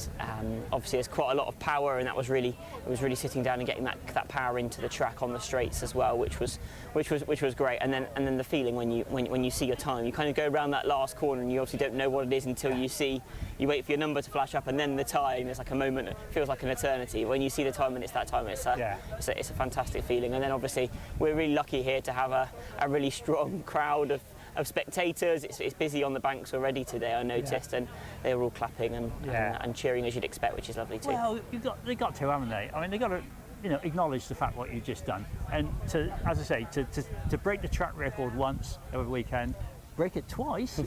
That's even better, isn't it? Yeah, well, you get an extra point both times in the championship, so it's a couple of extra points, which is always nice too. We won't talk about championships or points today, because No. it's only the beginning of the weekend. Yeah. Now, the car itself, is it much changed from when you were driving it here last year? No, it's very similar actually. It's very similar. So there is a possibility that you will get, with the right conditions, you will get in a good run. Yeah, the only snag this year is tyres probably. Yeah. Haven't got quite such a plentiful supply of tyres like we had last year. The tyre issue is a big thing at the moment, isn't it? Yeah, so without a fresh set of rubber, it's more challenging to get the good tyres, but that is the same for everyone on the grids. And actually, it's the car's still feeling great in that second practice run. Yeah. The track's starting to rubber in as well, so we're starting to get there, and I'm hopeful of some good results. But it's only practice so far, so you never really know. It'd be nice if you do, wouldn't it? Certainly give it my best shot. Oh, Yeah, you've got to. That's what it's all about, isn't it? Give it your best shot. Try and get there to the top as fast as possible, or quick as possible, I should say. Yep. Now, is it a complicated car to drive? It takes some getting used to. Yeah. I would say there's quite a lot of control systems on it that help you launch off the line. Yeah. There's different traction control modes you can change. There's a complex map that runs those from the laptop. Yeah. And then also it's not a throttle cable, it's a drive-by-wire electrical system. So there's different modes you can have that give you different amounts of power with different throttle positions. It gets quite complicated, but it does mean that when you've got wetter conditions or a slipperier track, or maybe a great day, you can really fine-tune how that power goes into the tarmac. Which, when you've got sort of 700 odd brake horsepower, you need to be able to tame it. Otherwise, you just spin the wheels and go nowhere. To get that information, that's data downloaded to the laptop at the end of every run of your previous run? Exactly, yeah. So you can download it whenever we want, but we tend to take all the data down at the end of the runs. We can, one of the advantages of double driving is, of course, we can compare my run with Sean's run and see where things have gone better or not so good between us, and what settings worked and what didn't. We've got twice as much data to work with. And then we'll adjust those settings and car setup around what we see. Have you got very similar driving styles, you and Sean? I think it's not massively different. I think we probably both like the car broadly set up the same way. As long as it's got a good balance and you feel confident to get the power down, I think we're both generally happy. Yeah. Well, Yeah. lovely. Thank you for that. Absolute pleasure. I think we're going to get ready to restart in a minute. Obviously, have a good run this afternoon. I shall be up there cheering, getting the crowd cheering when you come back down. Fantastic. You know, just to make sure that they acknowledge all you guys. No disrespect, not just for yourself, but for all the absolutely. top 12 runoff. Absolutely. Because to get in that top 12 runoff is quite an achievement in itself, isn't it? Definitely, yeah. Young Alex Coles, who's over there somewhere in the paddock. Where is he? Here he is. Yeah, up there he here. is. This one Over there here. Yeah, he's somewhere. doing fantastically well. He is doing fantastic So as well, isn't yeah, he? it's a pleasure to watch. Yeah, he's very, very good. Local lad, so obviously it's one of his local hills. But definitely. Matt, thank you very much. Pleasure. Enjoy the Thank you rest very of your much. time. Let me give you this I'll, microphone. take the mic away. There you Lovely. go. Thank you very Pleasure. much. Have a nice day. Thank you. Right, so I think we're getting fairly close to restarting. So I think we just have a quick scan around the paddock and see what the cars are. The sun's coming out here now. A lot of people getting ready for a warm afternoon, all running slick tyres, thankfully, so they're all expecting it to be good. And You okay, mate? yeah. Did you want to have a quick chat? Yeah, we'll have a quick chat. It'll only be quick, so I think we're getting ready to restart. I'm just going to mic you up because this is live stream. Live stream. Live stream. Now, Alex Summers. Are we live? We are live. No swearing. Going out, no swearing. Yeah, fair everybody knows this now. They're pretty good. You're here again with the car up there. Firestorm. The Firestorm. You've got your own car, which you built yourself, which is lovely. Anybody who gets the slightest interest in building a hill climb car needs to follow you on. It's a pretty niche community, but if you I'm like in there that sort of somewhere. thing- Okay. I'm sad as well. But you put everything, how you're building it, when you're laying up the carbon fibre and all that, and explain how it all works, don't you? Which is very good. Yeah, as best I can. I try to. Yeah, best you can. And it is very entertaining to watch, and we Thank enjoy you. it. But sadly, not seeing the new car here today. No, we had entered it, and then mainly for competitive reasons, we thought we'd bring the Firestorm. DJI. Yeah, well, you know, I mean, the P40's got the smaller engine, and you know, quite deliberately for a home-built car. Yeah. The Firestorm is a lot more competitive based on that, and you know, we know it better, and I'm sort of 10th in the championship. Obviously, having a quiet year. You like to move it up a bit. Yeah. Yeah, well, that's understandable. I'd like to get on the podium, really, or maybe. I don't think I'll be challenging Matt today, but we'll give him a go. Yeah, he's actually on fire at the moment, isn't he? But then, Yeah. how's that? Wallace was very, very good in the Channel Islands, wasn't he? Wallace is very good in the Channel Islands, yeah. He came alive again on the Channel Islands, didn't he? Yeah. I mean, it's it suits him over there. It's doesn't really interesting watching from the outside a little bit, watching them go through it. I think it's another bumper season, Yeah. and they're two really three with Will, really talented, nice guys. Yeah. All get on really well and all very respectful. Yeah. It's just it's he? nice. You're not doing a full programme this year, are you? No, I didn't go to the Channel Islands. I didn't go to No. Ireland. I didn't do the first Harewood, No. Dune, any of those ones. But I mean, you still, as you say, you're 10th in the championship, so you're not too far behind. Yeah, I So mean it's really you cruel feel on, more rounds on, to go. on it's really cruel on some of the bike engine cars who fight tooth and nail for Yeah. 10th position, and we come in with a V8 and it's sort of even Yeah. it's not a reflection of driver skill, it's just the horsepower, isn't it? Do you know what I mean? Yeah. And getting the power down. is Yeah, the other thing, isn't it? exactly. But obviously, new commitment now in the family. Yeah, baby Jack. Baby Jack? Yeah, no, all happy and healthy. Yeah, will you be building him a nice little car? Are you started? I'm going to have to, aren't I? I haven't started yet. I'll wait until he can stand up and Yeah, maybe. well, it'll be long now, won't His grandparents, my parents-in-law, bought him a electric Defender 90, which has Yeah. got a radio and that's pretty cool. Yeah. So it's going to have to beat that, which will be a bit of a tall order, but Yeah, yeah, very cute. Yeah. Love him being a dad, and that's the reason why we're having a quiet year. that's Really, it, it's yeah. not. Babies aren't very good at being in hot cars motorsport on long environment, do they? journeys. No. Well, he's all right. He's like a gun dog, isn't it? If you start them young. So he loves the engine noises and he likes sitting in the car. But it's just the travelling. I mean, this is this is 4 hours for us, and that's just for a very small baby. That's It's a bit too much. A bit cruel. Anyway, congrats on that to you and Thank Debbie. you very much, yeah. Really, really pleased to see that. When somebody said that you couldn't, because I know you were asked to do the Southwest Association prize giving at the beginning of this year, weren't you? And you said, "Oh, I'm sorry, I got other commitments." Yep. And I saw that you were back. I thought, "Oh, I wonder if Yeah, it was quite close to the due date, I think. So yeah, it was the next line. It was. Yeah, no, apologies for that. No, that's okay. There's always another year. Yeah, there We always can always is. ask again. You can always have another child then, can't you? Well, God no. No, I'm busy that day. Putting you under pressure, innit? happy with one, thanks. Yeah. Anyway, Alex, thank you, as Cool. always. Yeah, good to chat. Yeah. Good chat. I'll just take that away. Happy days. Right. Thank you very much. I think we're going to say that's it around the paddock now. We can't quite get up to the top to Wallace and people like that, but hopefully you've had a bit of an insight into what hill climbing is about from here at Wiscombe Park for the Woolbridge Hillclimb British Championship meeting. Thank you all for joining us.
So good afternoon, ladies and gentlemen. Back to the action under blue skies here at Wiscombe Park.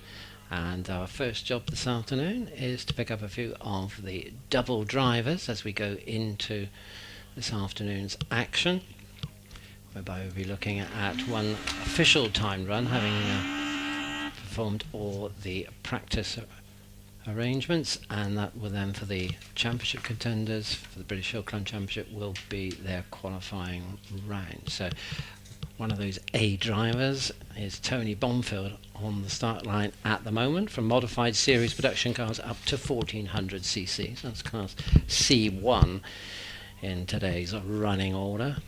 Tony, long time devotee of motorsport, company director from Taunton, actively involved in the organisation and promoting the Taunton Motor Club. And he's away off the line in 2.95 seconds with this Austin Mini 1380cc, which employs a BMW motorcycle cylinder head conversion. Last time this car was the 2021 Mini Festival at Prescott, and it's 2019 its last airing here at Wiscombe Park, because the duo predominantly occupied with single seaters of late. So 58 Tony over the finish line in 48.84 for 50A. Another Southwest driver, well actually the car of a Southwest driver on the hill now, but Laura Wardle at the wheel of Jonathan Newton's Carrera, a driving partnership that has endured numerous decades, and now the very rapid Subaru Impreza Type RB, which is being shared by Damien Bradley and Stephen Moore. Damien at the wheel at this time, 2.28 off the start line for the 19.64 as he travels through the S's up towards Saw Bench now, bathed in sunshine, and then into the shade along Castle Straight. 62A, Damien Bradley over the finish line.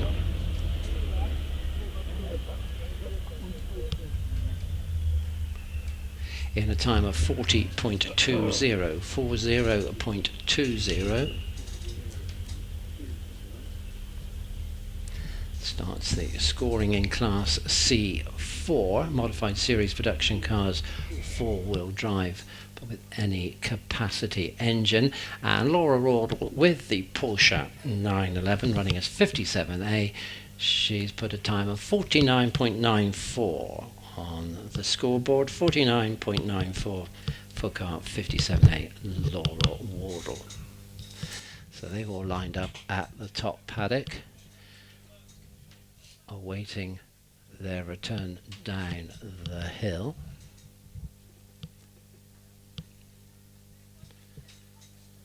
And then we'll go back to the top of the order. Class A1 road-going series production cars with engines up to 2000cc.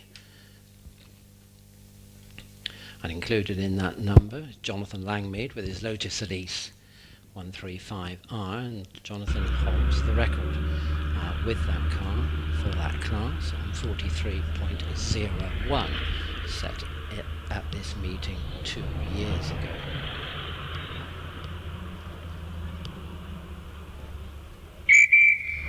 Also in the class, Julian Rinaldi, a local garage owner with his turbocharged 1 litre Ford Fiesta, currently lying in 5th place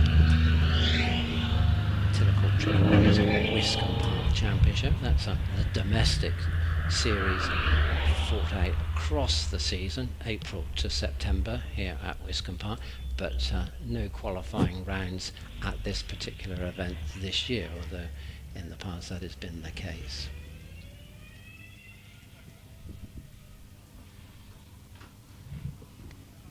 Jeff. Ah, you're there. Hello. Yes. I just been sort of finished my lunch because I'd done a wandered around the paddock with the live stream guys at lunchtime. Had some very interesting conversations.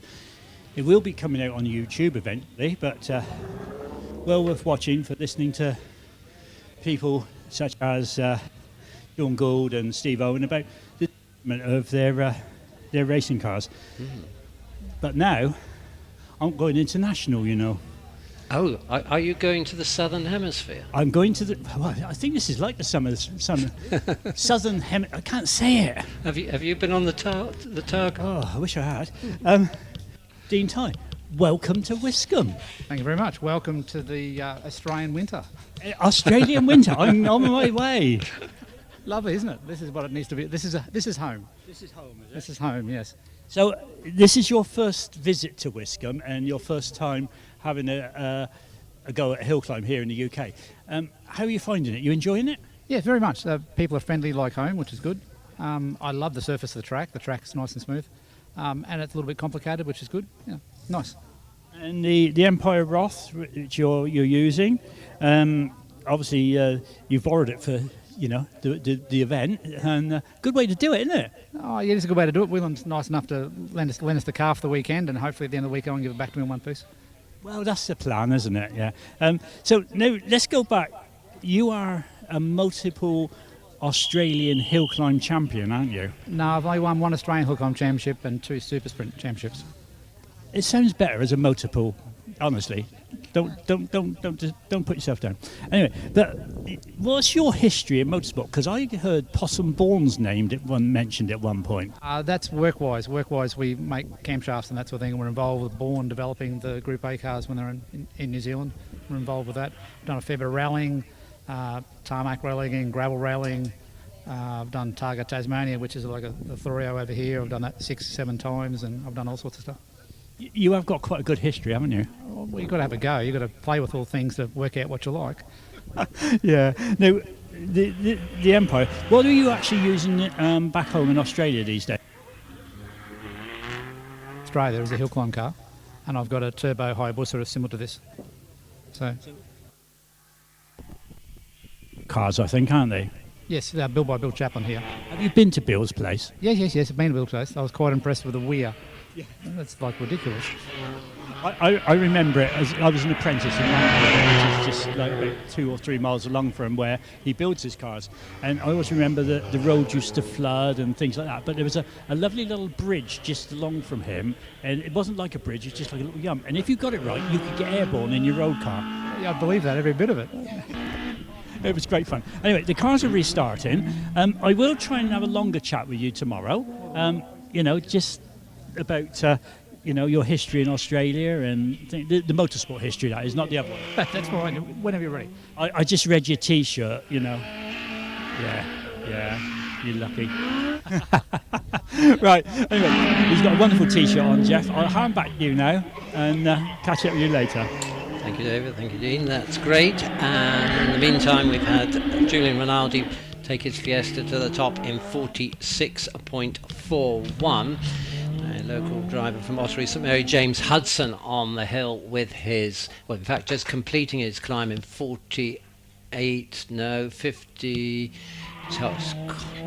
Clock still going. So we've also got Jonathan Langmead on the hill, but the clock is still ticking for James Hudson. Have we got red flags out? Yeah. James come to a halt at Martini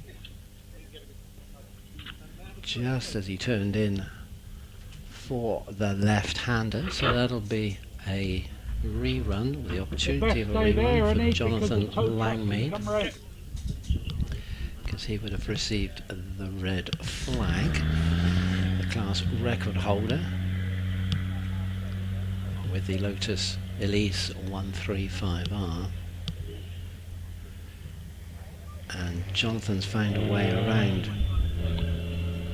the stricken Volkswagen Golf, which is awaiting the recovery vehicle, which is now on its way up Castle Straight. So Jonathan Langmead will have another opportunity at that one and only qualifying run today. Attack that 43.01 class record.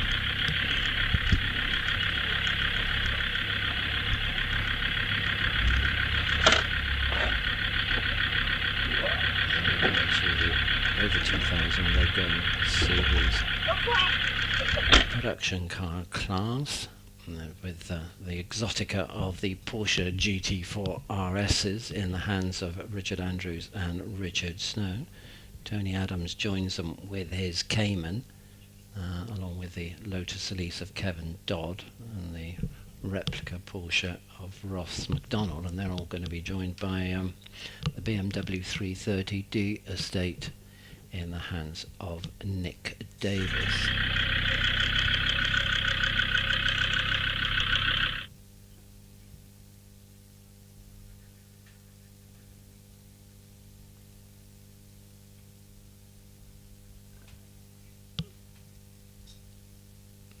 So they just rolled.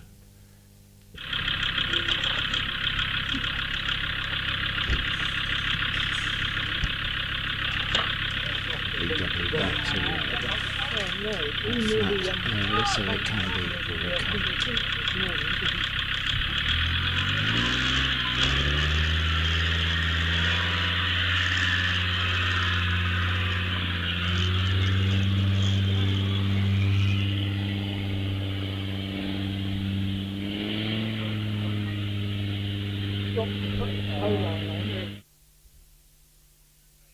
Are we having a short hold, Jeff? No, I'm just working out how to keep my screen from going to sleep. I'm trying to work out how to keep myself from going to sleep, that on the screen.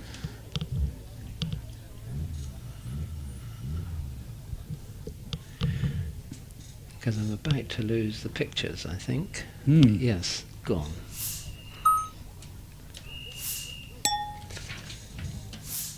This is quite a varied batch, this batch, isn't it? Yes, Mr. Rinaldi, Mr. Hudson and Mr. Langmead, yes. Fiestas and Golfs and Lotus Elises.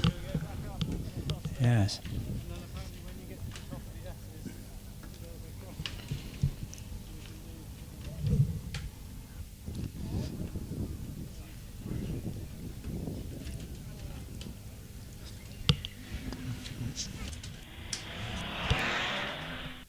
And we're back into action with the first of the runners from Class A2.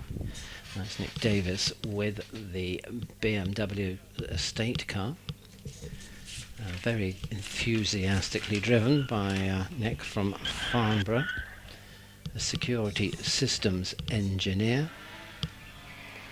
They're followed up by the Porsche 2.7 RS replica in the hands of Ross McDonald. Ross from Cirencester, now retired, in this lightweight 2.7 RS replica built back in 2014 using a body shell that dates to 1979, powered by a 3.3 litre air-cooled flat 6 motor, of course, 275 brake horsepower, winner of the Manx Classic Hillclimb Championship for the past 3 years. So a bit of history there for Ross and his Porsche.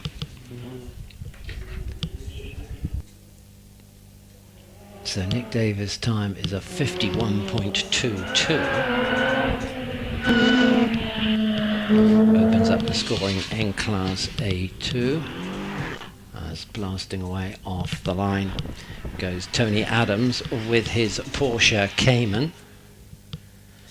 Clocked to 47.49 in his second practice run, as he's now up to the gate and into the S's on a 22.2 second split time. Smoothly up to Saul Bench as that unmistakable raucous exhaust note rings out across the valley. That of the GT4 RS pedalled by Richard Andrews. Time for Ross McDonald, car 27, was 40.67. So it goes into the class lead. Kevin Dodd also at the top on 47.27. Number 28 with the Lotus Elise. And Tony Andrews with the Cayman stops the clocks on 45.2. Goes into second place, so Ross McDonald leading the way as another GT4 RS heads off towards Bunny's Leap, that of Richard Snow. Richard was on a 44.7 earlier in proceedings, so Richard Andrews completes his climb in 45.42.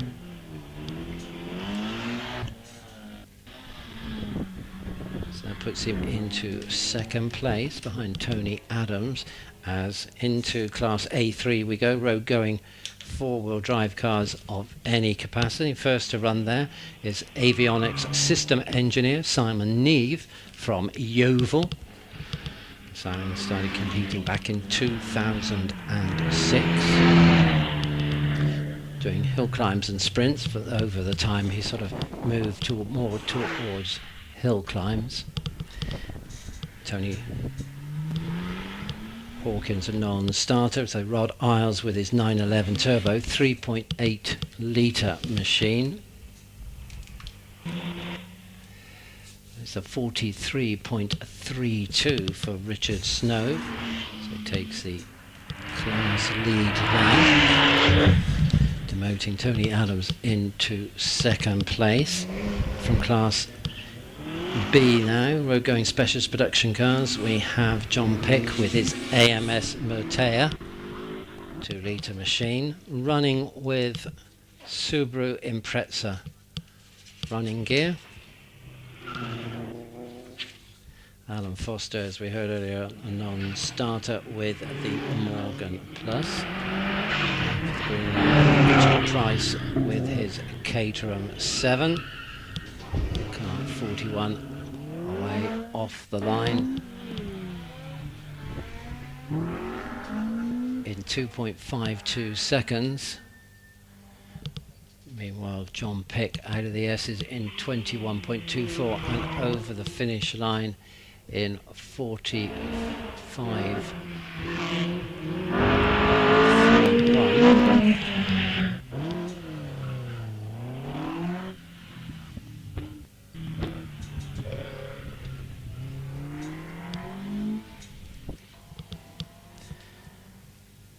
Robert Toone next to run with the Morgan on the start line. Retired company director from Stroud. Started his motoring last time back in the 70s with a Mini Cooper S in road rallying. This particular car is an ex-Morgan Challenge race car, which was bought back in 2009 and subsequently been rebuilt.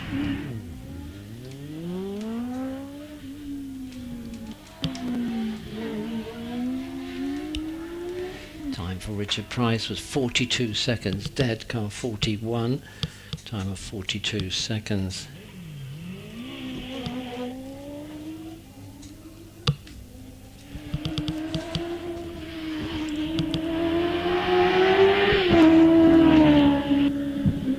In 21.99 is Rob Brody with the diminutive 893cc Fisher Fury, as Eric Maury moves us on into Class C1, catering for modified series production cars up to 1400cc. Time for Robert Toone with the Morgan, car number 43, is 46.38.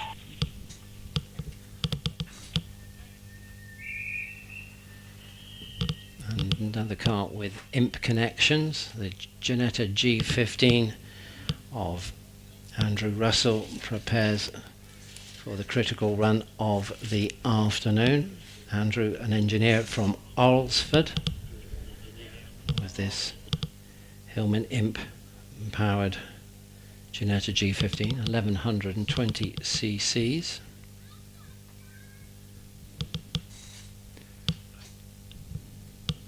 Time for Rob Brodie, number 45, is a 44.48.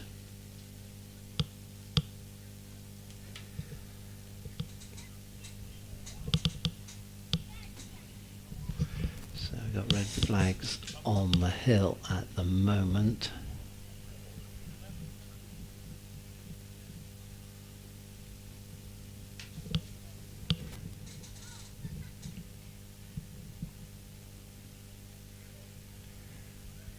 And a little bit of a situation to work out, probably up at the gate, I think,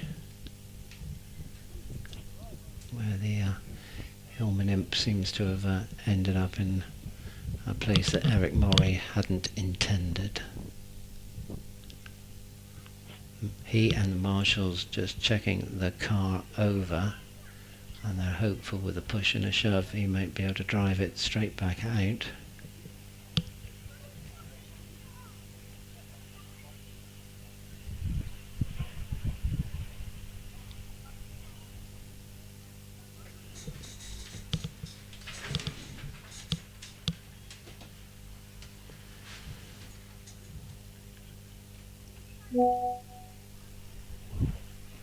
So out from the greenery comes the Hillman Imp, and we can look at that a little bit sideways under braking, and very sideways and back first into the tyre barrier at the gate.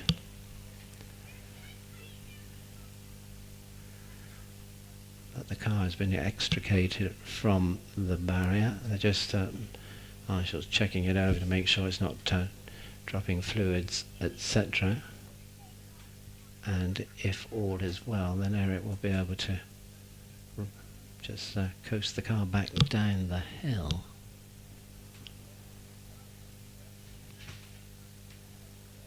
As he was telling Dave earlier on, very literally a tin top saloon car. Not a fiberglass replica. So Marshall's already getting to work on brushing the hill, tidying it up the debris, which will allow us to continue with modified series production cars.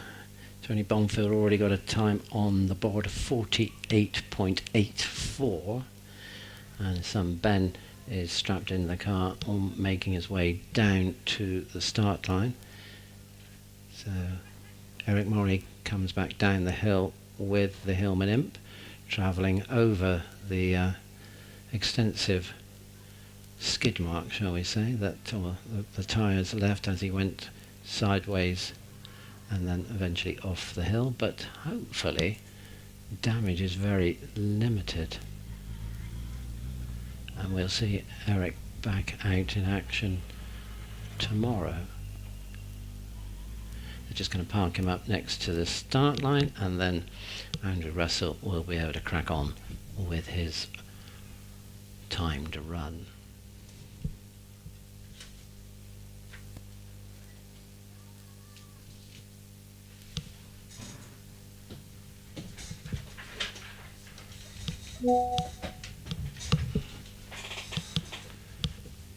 And that he duly does. Comes down to the start line.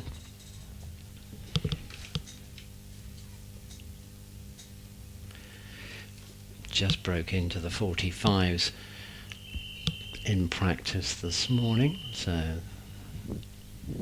red flags are in. The track will soon be declared live, and then the traffic light system on the start line will go from red to green, as it does, and now Andrew can make his start when he wants, and he's no longer away in 2.64 seconds. Of course, the rear engine car helps make a business-like departure from the start line with the engine at the rear. And now we get to the Mini, which of course has got the engine at the other end, at the front. And that's something that Ben and Tony Bomford have been getting used to, having spent the last couple of seasons predominantly in single-seaters. And trying to regain what I suppose they might call muscle memory and get back on the pace. Russell 23.52 out of the S's, and Bomfield's away off the line in 2.89 seconds.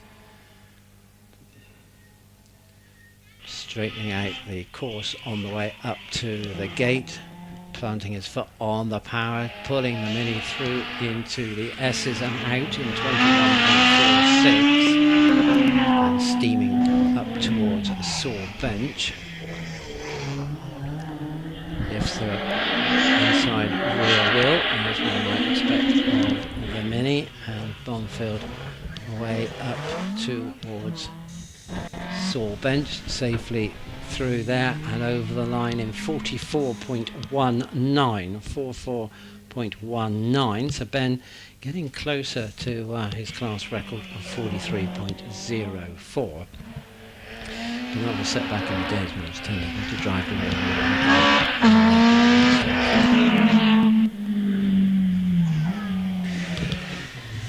Stuart Reid on the hill then with his Peugeot 205.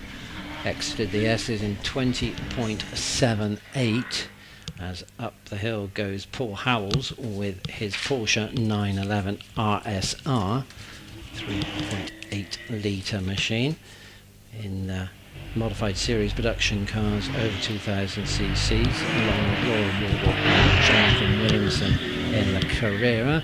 Williamson on the start line now, as Howells is around Saw Bench, having left the S's in 20.83.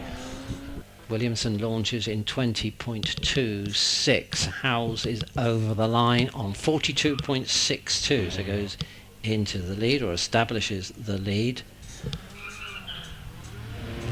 As away off the line, 16.8. Double driver at the end of the batch, and that's Jan Yo from Sports Libra Saloons with the Legend 34 Coupe. Well, actually that's what he was entered in originally, but now they've been moved to Class F, Sports Libra cars up to 2 litres.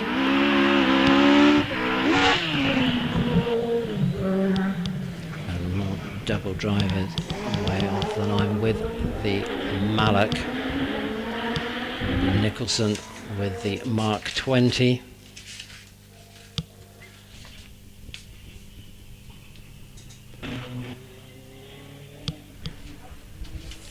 Look for the time of Paul Howells, and that was a 42.67. And Jonathan Williamson retaliates with a 43.08, so just missing out. He improves on his practice form, but doesn't match the pace of Paul Howells at this time in the proceedings. Janio with the Legend, now running in Class F, 69A at the top in 44.22. So that establishes the benchmark there for Class F in due course, and we have a mixture of Radicals and Malaks, a DJ Firecat and a Megapin, and of course the Force LM03 of Mike Lee to do battle there in Sports Libra cars.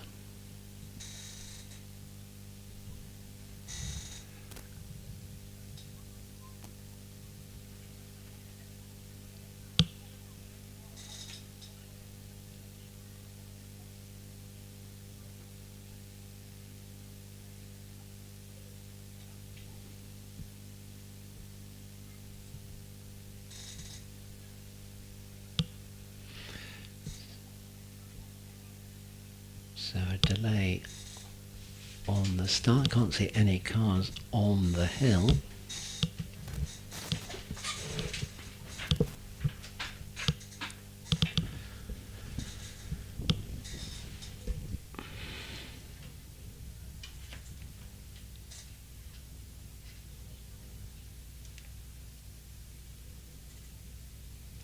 as we move towards the critical qualifying runs for the British Championship contenders. This will be their one and only chance to qualify for today's top 12 runoff, and likewise it'll be the only chance for the competitors in the Tin Top Top 10 Challenge to bag a space in the runoff. So green lights now on the start line, and that leads us away with 76A John McQuillan with his Radical SR1.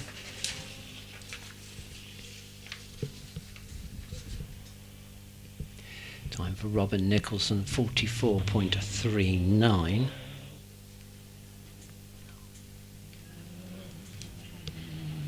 So just shy of Janio's time with the 44.22. So the Radical around Saul Bench, having left the S's in 24.58.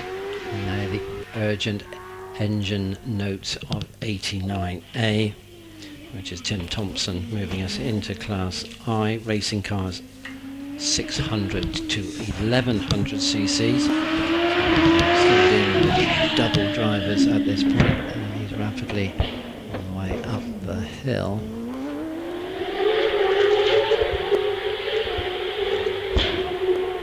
Into the shade of Castle Straight, and now into the bright sun at Martini. Time for John McQuillan, car number 76A was 50.77.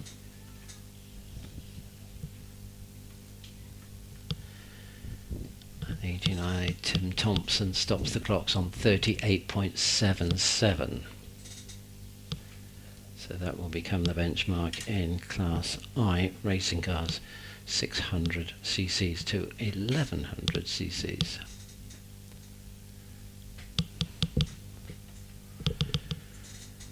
Ben Hamer on the line, next to run, another 1 litre OMS 28.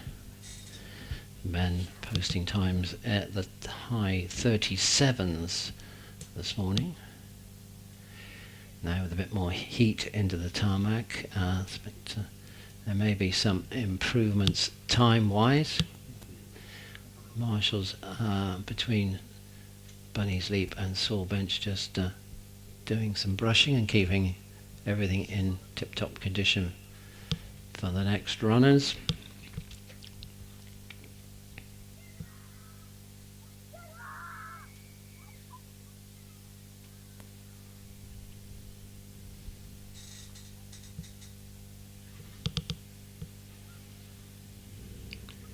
Ben Hamer should soon get the green light and be able to take his run of the afternoon. Light goes green, he brings the revs up and away off the line in 2.35 seconds.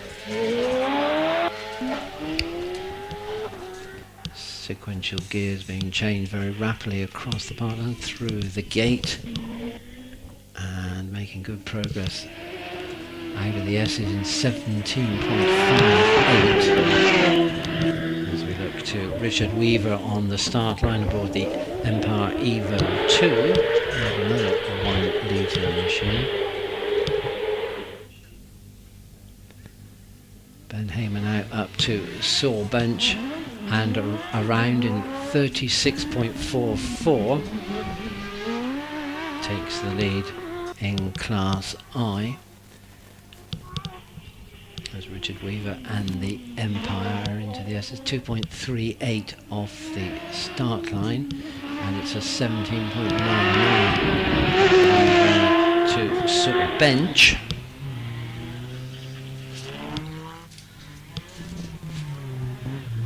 As we pick up the double runners in the Formula Ford class.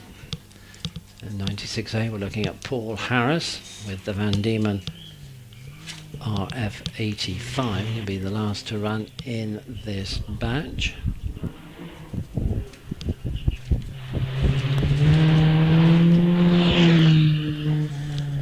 For the time for Richard Weaver then. It's a 37.89. Slots him into second place in Class I. Richard Weaver, 91A, on 37.89. And just the one car on the hill over the finish line. It's Paul Harris with the Formula Ford. It's the Van Diemen RF85, and he's posting the first time in that class of 46.59. Hello, David. Hello, Jeff. God, I'm a bit loud, isn't I? Now, I've been to Australia today, so now I'm going to go to the other main continent, America. I'm with Damien Bradley. Damien, you've just come back from Pikes Peak. Indeed, yeah. Not that long ago. And anybody who's followed you, you've put together a really good sort of breakdown of going, how you got there, etc., and your time you were spending there. It must have been a phenomenal experience. It was pretty crazy. If you look on Team Legacy or on the Facebook page, you'll see what we went through as a team. It's a big team thing. There was a lot of us that went out there, and everyone contributed so much. It's an incredible experience. Would I recommend it? I'd recommend the good times, but the work that goes into it is colossal. Yeah, I could believe that. Well, we're going to have a chat a bit later, which is going to be filmed, which is going to go on the Speed on Screen website and be available on YouTube for everybody to see. But let's concentrate a bit on today. You're in the Red Baron, as we call it now. Much different to drive? The Red Baron started off quite different from the Legacy. We needed to do quite a lot of changes. We've been developing it. Stephen's put a lot of work into it over the last couple of weeks, and I've just beaten the Legacy's fastest time here, which was 40.35, and I've now done a 40.20. So it's definitely moving in the right direction. It's serious competition in the tin tops. And we've obviously got the runoff, which we're super excited about. But the Evos, Stephen Moores and Simon Bainbridge in the Kronos V8 and Jim Herbert. The cars are just phenomenal. You can't write off Stuart Reed. He's super quick in that little 205 as well. So we're qualifying at the moment, so it won't be long before we're having our tin top shootout. So that's definitely one to watch. So I'm going to be up on the hill when you do the tin top run up. It's a good formula, this tin top thing, isn't it? Because it means that we get two lots of runoffs in a day, and we get the big racing cars at the end of the day as a bit of a crescendo. But we got something which really is exciting because people can relate to a lot of those cars that are in the tin top. As you say, that 205 in it, don't see that many competitive 205s. Suddenly there's one in amongst it. Exactly that. So the 205, the Imprezas, a lot of Porsches as well to look at. Super exciting, really well-driven cars as well. So, the single-seaters, the speed that they're carrying in the top 12 shootout is just incredible. It's mind-blowing. But like you say, it's nice to see something that people can relate to. We get stuck in, we get it done, and it's great to watch. Ever fancied having a go in single-seater? Say again? Have you ever fancied having a go in a single-seater? I don't know if any of the single-seater owners are mad enough to let me have a go. Maybe one day, we'll see. I have a huge love for the Hillclimb Monsters. That's my thing, is the saloon cars. But maybe one day, we'll see. Yeah, getting a lot of echo on the mic. So I think the cars are almost back. Thank you, Damien. We're going to, Jeff, we're going to have a sit in the chat later on. And it's the Speed on Screen guys are going to record. And just get a bit more info on the experience that is Pikes Peak. Yeah, definitely looking forward to it with a pint. With a pint. Yeah, I got to drive home. I can't have a pint. You're all right. All right. Thanks, Damien. So, Jeff, I see the cars are almost back. So that looks quite interesting. Listen to the whole story. So this is going to be edited into the event YouTube offering. I hope so. Basically, the Speed on Screen guys are going to, Andy and Mike down there, they're going to get it filmed, put it onto YouTube, put it on their webpage, and obviously make it accessible to anybody who wants to see it.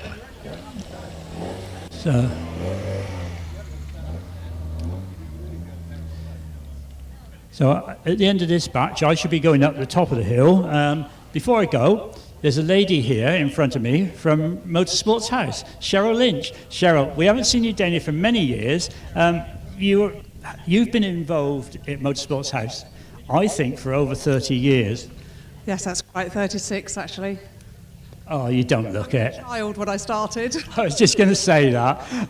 It's great to see you down here. I know every time I've spoke to you, you say, I'll come to Wiscombe one day, I'll come. Have you had a good day? It's been a fabulous day. I've had lots of conversations and we've got lots going on back in the office that many of the community are helping us with, so we're very appreciative of that. So a lot of networking, as they say these days. Absolutely. That's good. Have you tried the ice creams yet? No, I haven't, but I shall definitely before I leave. Okay, mine's rum and raisin, all right? All right. No. But thank you, Cheryl. It's lovely to see you here, and have an enjoyable rest of the day, and I'll see you in about another 25 years. Motorsport UK, of course, are the national authorisation of motorsports in UK. So everything that happens in motorsport throughout the country, be it circuit racing, autocross, trials, hill climbing, all comes under their jurisdiction and their rules and safety and all those sorts of things. So very critical part of motorsport in the UK. I think it's 11 disciplines, if I remember rightly. I'm at the end of this batch going up to Sawbench so that I can see the qualification of the single-seaters and talk my way through the tin top 10 challenge. Is that right? That's good enough. Okay. I think that's all right. Right, so I should be missing it probably at the end of the next one, unless they've got my link sorted up there. And then I'll catch up with you at the end of the... Have we tested? Has it been tested? Earlier in the week we tested it, but good. You never know. Down here, it being a rural place, you may find there's been a sheep that's had a little nibble of a cable, or a squirrel that's done something, so you never know. We'll find out, won't we? We will find out in due course. Let's be hopeful. We'll soon be finding out what the time will be for Jonathan Langmead with the Lotus from Class A1 Road Going Series production cars as he comes down to take that rerun after James Hudson's Volkswagen Golf expired up towards Martini. So the class record holder gets his chance again to perform and entertain, way off the line in 2.65 seconds for the golf professional from Kenton near Exeter. Was at one stage the English golf champion. Got inspired in speed hill climbing by watching Jo Hodgson in her Lotus Elan, and apart from having a little sojourn in single-seaters, I think Jonathan has been very much a Lotus man, and it's the Mitsubishis now that are out on the hill, and they'll be vying for a slot in the Tin Top Top 10 Challenge. The Subaru Impreza RB, Damon Ryder, who's talking to Damon earlier, Jim Herbert with his Mitsubishi, and Stephen Moore now away off the line in his 2.3 turbo powered machine. We'll pick up the times as they come in, and Jonathan Langmead clocks a 42.22.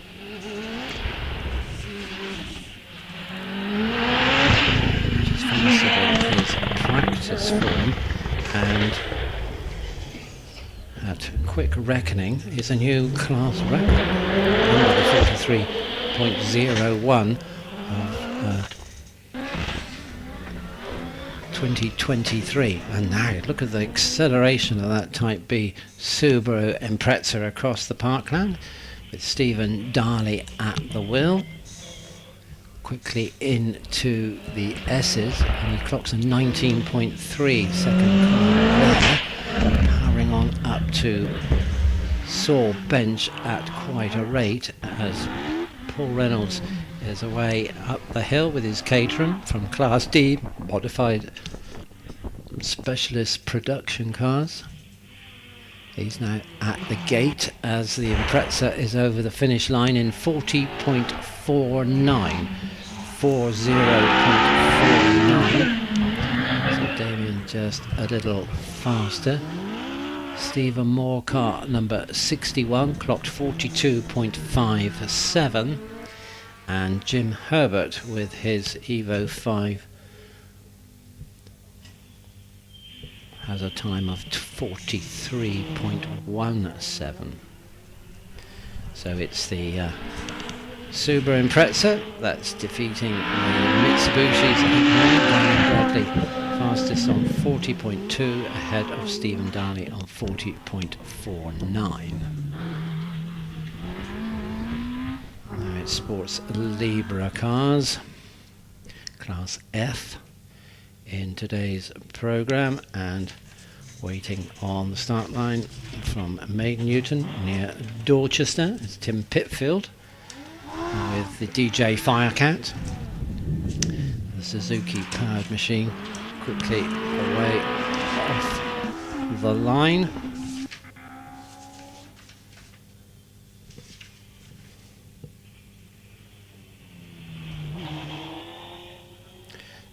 Tim had a little departure into single-seaters with a Formula Ford, but back to the sports racer. Time for Paul Reynolds then with his Caterham. It's at 41.42. Somewhat faster than his practice form. Across the parkland we have 74 moving along through the class. Mike Lee with the Force LM03 motorcycle powered supercharged engine. 47's Joe in practice this morning. Alan Dyke then, car 72, clocks a 54.03.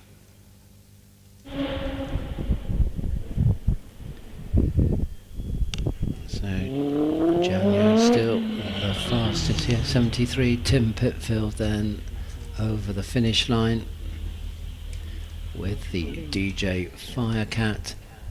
It's a 42.74.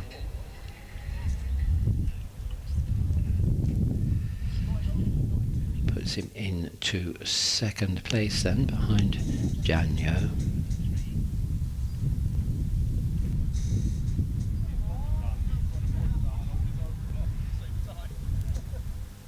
Mike Lee had an impact with the Force LM03.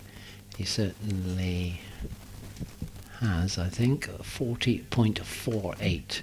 So goes into the lead, Mike Lee, 40.48.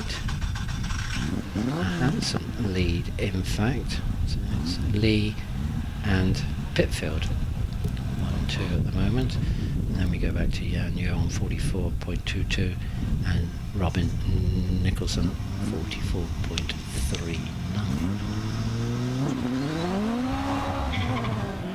And a little bit of wheel spin as we go up through the gears on a start in 2.56 seconds for Samuel Nicholson. Sam from Exeter, a mechanical engineer by trade. In his third season with this car, mainly contesting the Wiscombe Hillclimb Championship, but they decided to give the British Hillclimb Series a go as well. This is a Mark 20 Mallet built back in 1979. As Mike West is across the parkland out of the S's in 19.92. See if he can attack the class leading time of Mike Lee, 40.45.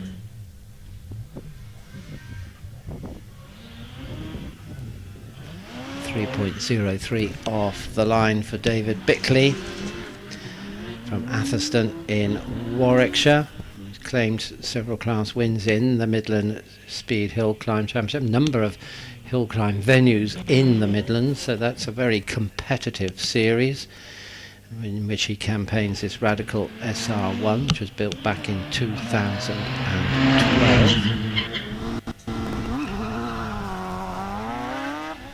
Powered by a Hayabusa engine. And stay with the Radical theme.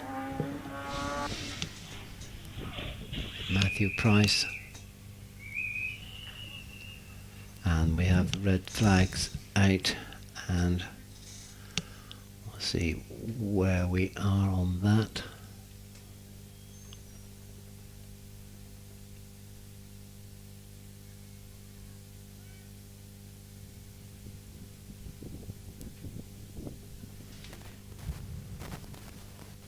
Seems to be clear on the hill. We have David Bickley at the top on 45.62 as we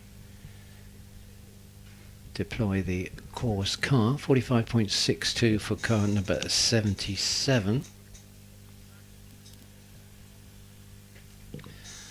Mike West on 76, clocked a time of 48.84. And then it's the Mallock of Samuel Nicholson, 41.56. That's kind of a 75, 41.56.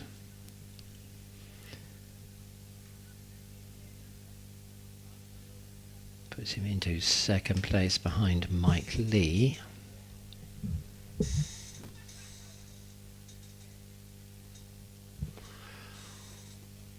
So we have the class leader in the British Hillclimb Championship Tin Top Top 10 Challenge, waiting just outside the tyre warming area as they move up to the start line. That's Simon Bainbridge with the SBR Chrono. This is the 4.2 litre twin turbo V8 Audi powered machine that Simon was telling David about earlier this morning. Quite a stunning and imposing vehicle. And Simon will be looking to see if he can maintain his 100% record in winning the top 10 challenge runoffs. Did it double at Doon and double at Harewood recently. So be looking to maintain that, but he's going to come under pressure from Damien Bradley and Stephen Darley, amongst others. That's for sure. Are you lurking in the background, David? Possibly not. Okay.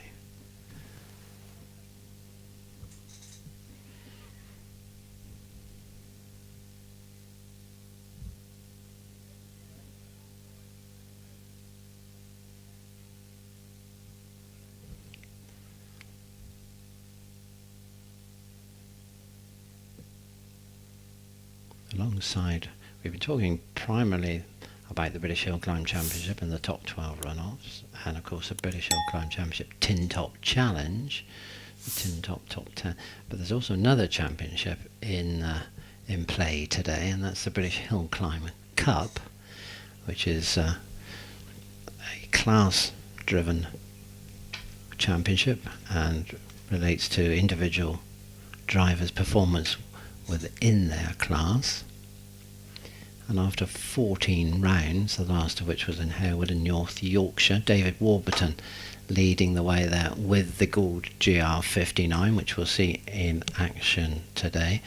And David's amassed 126 points, but that gives him a tenuous 2-point lead over Jimmy Harris, who we've seen out in the Formula Ford class today with the Van Diemen RF85.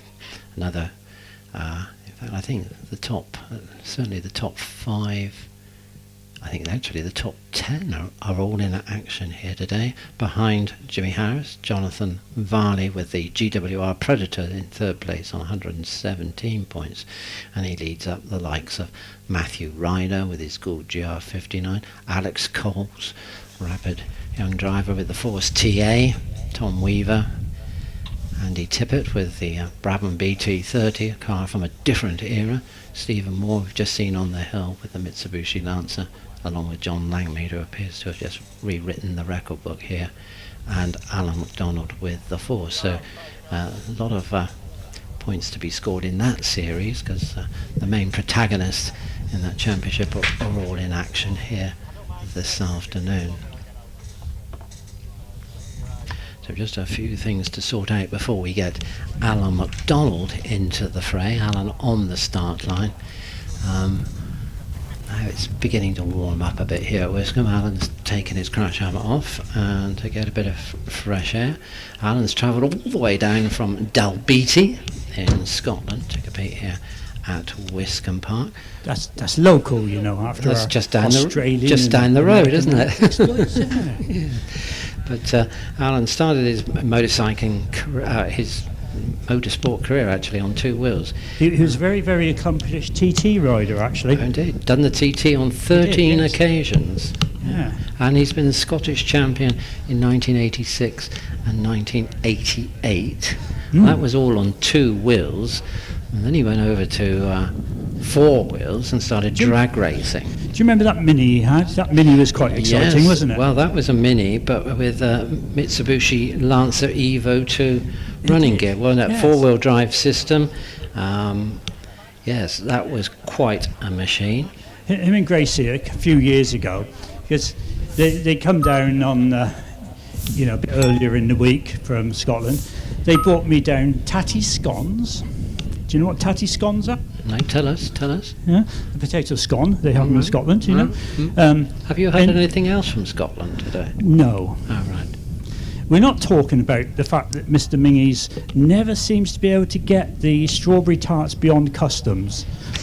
So, a bit of a nuisance, really. It's a dodgy political world, you know that. Oh, it's terrible, isn't it? I mean, who would have thought that, I say homemade, but locally bakered-made Scottish strawberry tarts could have been something that would be on the terrorist list, I believe. I mean, he's never succeeded in getting them down here. Never mind. You'll get by. I'm going up to get my own in a couple of weeks, so I can't wait any longer. All right. I'll get me strawberry tart fix, So after Alan actually went off, did a bit of drag racing with the Mini, things like that, Oliver's Mount at Scarborough. He then came to hill climbing with that Mini, as you said, and now he's moved on to the Force SR4 and took second overall in the British Hillclimb Championship back, 2 seasons ago, 2023. 4 points shy of the winner, Jonathan Varley, with the GWR. So, he's had motorsport success on 2 and 4 Alan's wheels. got a very good history, hasn't he? Both 2 and 4 wheels. Yes, I'm stood next to him right this minute. So, now you've transformed, moved over from the Mini to this lovely beastie here. How are you getting on with it? Reasonable. It's not any faster though. Is it not any faster? It is on the straight bits. It's the wiggly bits that's the problem, is it? Not quite as easy to wiggle in. So obviously, because you're 2-wheel drive now, actually, aren't you, instead of 4? You can be less aggressive. The Mini could be just brainless. It doesn't matter. You could always get yourself out of trouble in a Mini, because if you put a wheel off on the grass, it would put itself back on, wouldn't it? Yeah, it was very, very forgiving. There's not much grass here you can use. There's not, actually. There's lots of bank, but not a lot of grass. So does the Mini still exist? Because it was a bit of an iconic car amongst us hill climb fans. It's in my garden. It'll probably disappear there, down into the earth where it belongs. Never. No, that's honestly, that's a bit of motorsport history, that thing. You ought to sort of still preserve it somewhere. Maybe. You never know. It might reappear someday. I'm sure Dumfries have got a motor museum. I know they got one at Cumnock. Yeah, there's none in Dumfries. Not that I know about, anyway. Start one. Yeah, no, I've got no money. Yeah. Anyway, as Jeff just said, you've made a trip all the way down from Dalbeattie to be with us, and it's always good to see you. You do sort of like turn this into a bit of a mini holiday, don't you? Yeah, we just take a few days off, and it's always sunny down here. Nearly always. It's always sunny down here, don't you mean nearly? But yeah, I mean, good to see you, and enjoy the rest of your weekend. Hopefully you won't be held up for much longer. I would imagine they're sort of getting the car extracted and everything, and yeah, I think everybody's all right. We got a car stuck in gear. Sorry? It's not the way I wanted to beat him. No, it's not the way you wanted to beat him. No, I did understand first time, but I just, you'd rather be second to him. That's very sporting, isn't it? Very sporting. Anyway, have a good run. So, and the chrono's lining up behind. So, yeah, it shouldn't be too long, hopefully, before we can get rerunning. Jeff? We've got to sort out a car which is jammed in gear, which we're working jammed on. in gear. Yeah, we're working on at the Doesn't moment. help. So, Clark of Does the Course. make recovery a little bit more difficult being jammed in gear. Well, quite. Clark of the I Course. prefer jamming cakes, actually, but there we are. Clark of the Course is sort of managing our expectations and said it might be five or so minutes. We had a little bit of an I don't know use the word failure, but the cake competition wasn't as well supported as we had hoped. Oh dear. Shall we say? Right. So we love some can cake. we If announce anybody who? wants some Can cake, we we've got a announce very who? nice chocolate cake there and a very nice lemon drizzle cake. If anybody wants a little bit of cake at the end of the day, Can we announce who Marshalls, who wander won on it? down and see us. Can we announce who won it, or is that? One person didn't want theirs put in, Right. and the other one, I think, cheated. Oh, we better So- gloss over that then. Yeah, haven't we'll we? gloss over that one. Right. Okay. You see, it was homemade, but it's homemade by a lady from the WI, actually. Right. So, well, I suppose that still does get that's better than classed as homemade, Tesco's, doesn't isn't it? That's better than Tesco's. Yeah. Well, I wrote the rules, you see, so I could allow it if I wanted, couldn't I? Well, are you a dictator? Yeah. Pardon? Are you a dictator? Have I? No, don't worry. No. Carry on. Sorry. You went very quiet on me then. Never mind. I'm going to go down to Wiz Corner and get myself ready for a lift up to the top, and then I can explain everything that's going on up there when I get up there. That'll be good. That'll be good.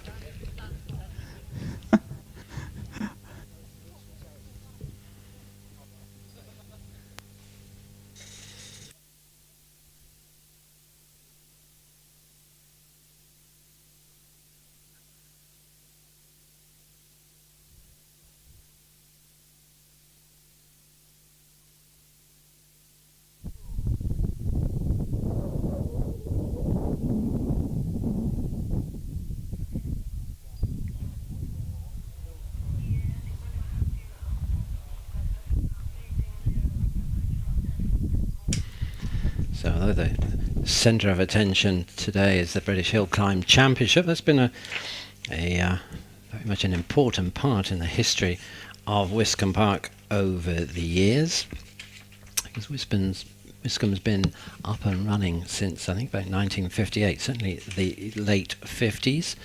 Not in the state that we see it today. Originally the hill ran from where we start from today, in the bottom of the valley, up to Sawbench Hairpin, and then was extended a few years later on up to the finish now beyond Martini. And through those years the hill has been developed and has expanded, been resurfaced quite regularly, because the racing tyres do inflict an amount of wear, shall we say, on the surface. So I think basically, very roughly, every 10 years has to be a new application of tar macadam, and I think the last resurface was 3 or 4 years ago. So it's now in good condition, and that has also helped the records to be lowered in recent years. With this warming sunshine this afternoon, we may well see a big advance in the times.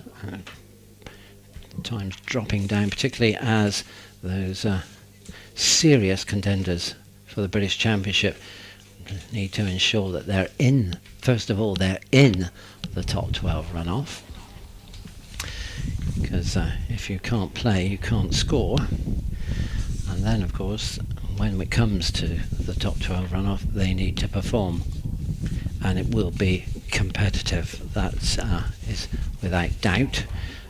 As we mentioned earlier in the championship, there's only 6 points at the moment splitting first and second place. That's Matthew Ryder and Wallace Mingies, both with Gould GR59s, but different power plants. Matthew Ryder with the 4-litre Judd and Wallace Mingies with a 3.0-litre Cosworth, both V8s, of course. So will the larger Judd with its greater torque, will that be an advantage or a factor here?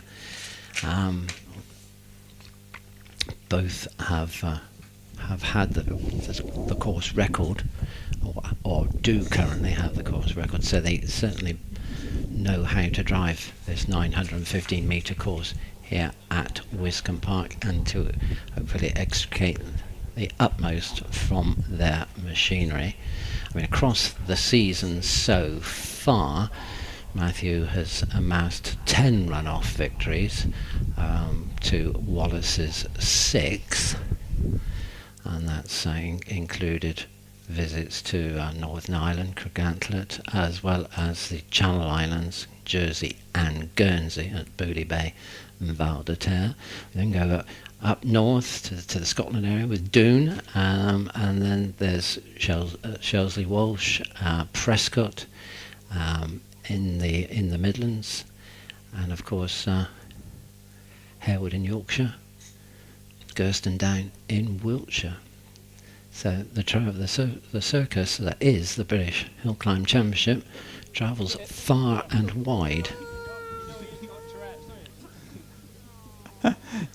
Jeff, I've got Inglehart down here. Ian has got the distinguished role of being the very last car up the hill today. And we'd like to think that everybody has stayed to watch Ian, because he is highly entertaining. He is one of the main, I'm going to say, club motorsport people from the southwest of England. He's done all sorts of things, autocross and a bit of rallying. At one point he even done speedboats, but he said he thought that was dangerous, so he come and done this instead. So, Ian, we're probably going to get a lot of feedback because you're standing under the speakers. Come over here. Couldn't see the speakers, they were hid behind him, he's so tall. Anyway, mind that stinging nettle behind you. Still come to do today, but you changed class, didn't you? Because you actually like to watch the big racing cars, don't you? I do, yeah, and I think because I made that a point last year, I think they've put me as last car this year. But no, it's just no. I really like this event. It's such a fantastic event, seeing all the big boys here, proper drivers. Yeah, it'd be nice to see the local guys and girls, yeah. Compete with them. It's just a fantastic venue, and weather like this, and yeah, it's just great. I mean, you hear, the national boys that don't come here that often, they love the place, and I know every reason why. It's a fantastic place. It's a beautiful venue. I'm lucky enough to come down here probably once or maybe sometimes twice a month to do maintenance down here, be it, trimming back a rhododendron or something, or hammering in a wooden stake. But it's one of the most loveliest venues to go to. Yeah, it is. It's fantastic. I mean, Warrington's further down. It's probably more my local track, but because it doesn't run that often, it's still a fantastic venue, very similar to this. But no, this has got everything from a driver's perspective and spectators. I think driver, it's very challenging. It's fast. You've got to be well committed to putting a good time, but yeah, from spectators' point of view, there's so many places you can see. Start line's fantastic, through the S's, finish line, it's all good. I got pictures of you sideways through the gate. Now that's commitment, isn't it? I do tend to be a little bit, yeah. Yeah. So now you're still running the Westfield, yeah. Is it still Vauxhall engine? Because for many years you ran a Ford BD engine in it, didn't you?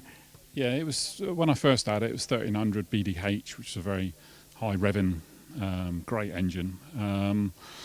Then we went on a BDA 1700, but I had problems with a block on that, and it took so long to get it repaired. I ended up buying an engine, the Red Top, which actually Tom New built, who's associated with Wallace. So it's good to have that sort of connection here as well. And yeah, it's going all right at the moment. I'm not after any more power at the moment. Yeah, satisfied with what you got. What about the Wiscombe Championship? You doing that this year? Yes, doing it as well, and doing extremely well and smashing his records.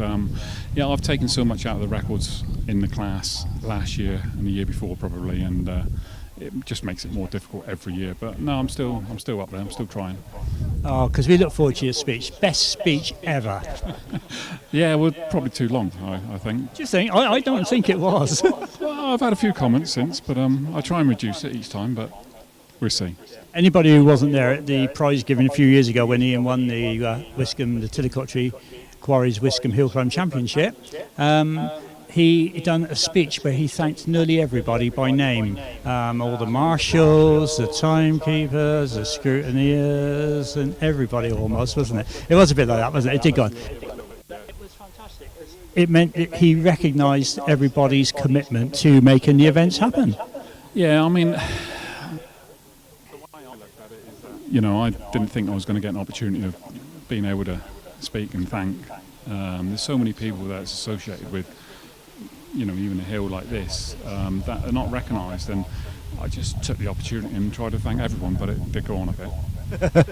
Just a bit. Yeah, pub was shut by the time you finished. Yeah, so anyway, it looks like they're almost finished tidying up there. So once they've got the vehicle out of the way and the rescue crew back into place, or the recovery crew, rather, doctor back on post and everything, we'll be due to run. But I think we worked out a couple of years ago, there's approximately 100 people to run this event today. Yeah, and I quite believe it. And you know, they'll always get the recognition. So, you know, from my perspective and a lot of the drivers, you know, thank you very much. It needs that amount of people for this event to work. So, hats off to you. I think also this year, I'm going to mention it, is the fact that the lower marshals posts, which are always baked in sunshine, some of the local clubs have donated gazebos for the use of the marshals, and that's just purely for marshal welfare and nothing else. And that's the clubs involved in the 5 clubs, which is Taunton, Burnham, Bristol and Plymouth. The Wildlife Autosport Club, which is Taunton and Burnham, the MG Car Club and the Classic Marks Car Club, also the Woolbridge Motor Club, have all chipped in to pay for these gazebos for the marshals, just purely for them to be able to shelter in on a sunny day like this, or a damp day should we need to put the sides on. Yeah, it was fantastic, and but it's how it should be, isn't it? Everyone should be contributing to everyone allowing us to compete. So it makes sense. It just needs someone to, you know, make it happen, really. It does. You're right. Well, thank you, Ian. I can see the recovery truck is now back onto the tarmac, so it's probably got a car attached to the back of it, with any luck. And hopefully, Jeff, we should be going back live very soon. But let's just see what happens. It's going to be, I would think, a few minutes by the time they get the car to the top of the track. So thanks, Ian, and enjoy your run of the day, and I hope everybody stays behind, shows their appreciation, claps, cheers, whistle, stamp their feet, anything. Mexican wave, we don't care. You all stay to watch Ian on his last run. Yeah, that'd be great, but if you want to go home, go home. No, they don't want to go on. They want to see you, mate. You are a legend. You are a legend within motorsport in the southwest of England. Yeah. Right, anyway. I'll see you later. Have fun. Thank you, Ian. Thank you, David. Yes, as Ian said, he's still up there, still fighting about, and he's currently second in the Tillicotry Quarries Wiscombe Park Championship, fighting with Matt Van in his Audi TT and Ed Hollier with his Force HC single-seater, which Dave told us earlier. Ed hopefully is working on that car today as we speak, and we'll be able to complete the work and get the car here tomorrow so that he can get involved in the single-seater classes, of which he holds the record, 1600 to 1100 cc's. And he's got a 1050 motor in his Force HC, so very much a force in that 1100cc class. And it'd be great to see him out amongst them all tomorrow, so we keep our fingers crossed on that account. We do have the recovery vehicle, as Dave was saying. This mechanical element has certainly tested everybody in the recovery process. Lots of bodies now being employed.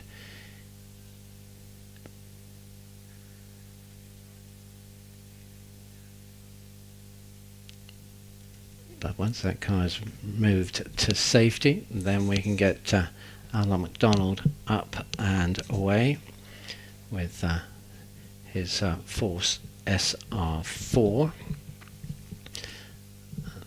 We can complete the running in Sports Libre cars, and then we'll be going on to single seaters. Obviously we start initially with the small capacity and work up through, but as we make progress through there, then we're going to be looking at the car with 89A on it. Should have been just 89. Was that in fact Jonathan Flesher? Will Hamer now on the hill, out of the S's in 19.05 with the OMS 28. And they're coming thick and fast now with Tom Weaver finalising the class. Last to run there with the Empire Evo, another 1 litre machine. Tom posting times in the 41.83 earlier today, so we won't be expecting times from Ed Hollier. We hope that might happen tomorrow. 89A is 37.59.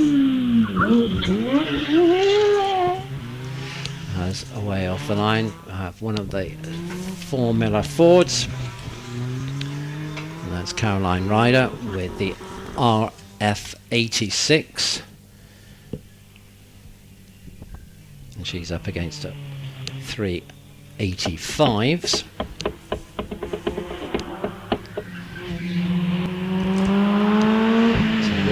Time car number 90 is 38 seconds dead, so he's found the best part of a second.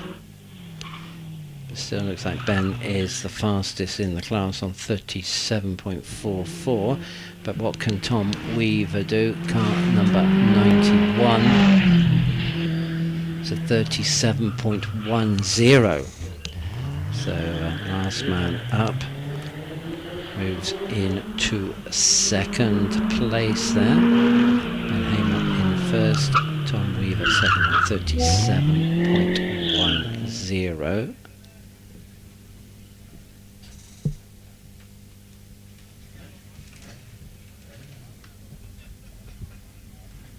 Caroline Ryder posts a time of 45.02. with the Formula Ford, goes into the lead there, demoting Paul Harris. Time from Sarah Bosworth, the class record holder, is a 43.19.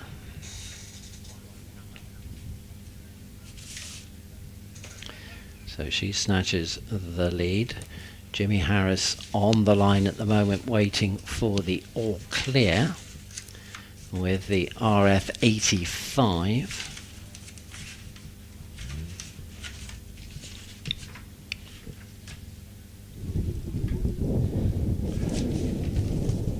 So quite large time differentials between the drivers, considering the fixed specification of these Formula Ford cars pre-1994.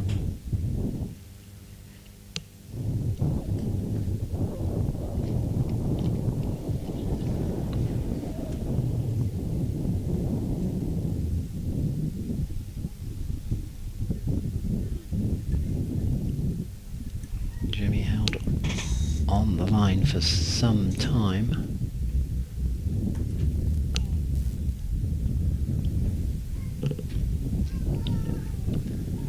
Patiently waits for the green light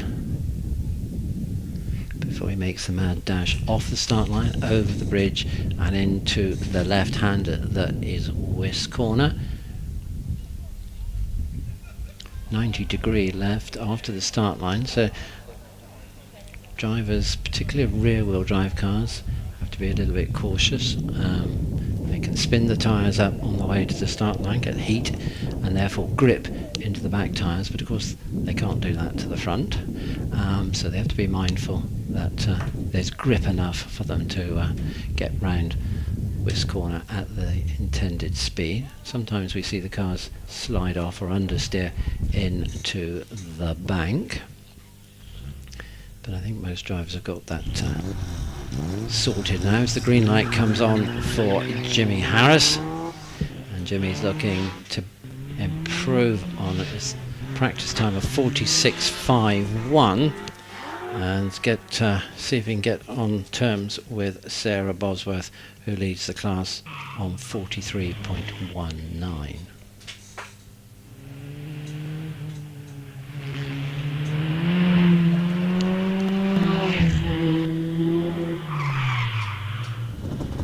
Warburton on the line and away with the Gould GR59 in 2.48 seconds. Quickly through the gears and across the parkland. 42.78 from practice run earlier today. Let's see how Jimmy Harris is doing. Car number 96. It's a 43.33, so he really turned it on in that corner run. Slots into second place behind Sarah Bosworth as around West corner. Having launched in 2.22 seconds goes Liam Cooper with the Force TA, which he shares with wife Olivia.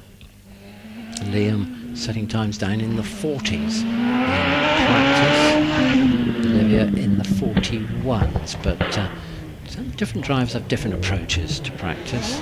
Some take it easy, some push on, some save it all for the afternoon.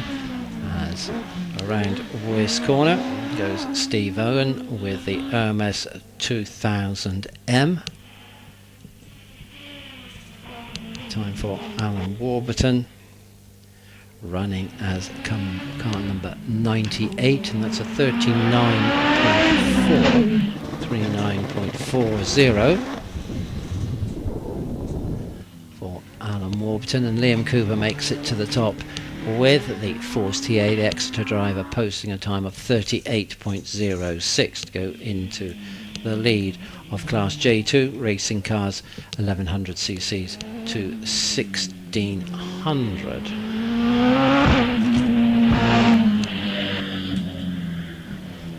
So we continue to pick up the shared cars. 6A. Paul Jones then with the Force TA out of the S's in 19.08. He's now around Martini and over the line in 40.28. Oh, is he coming here? No worries.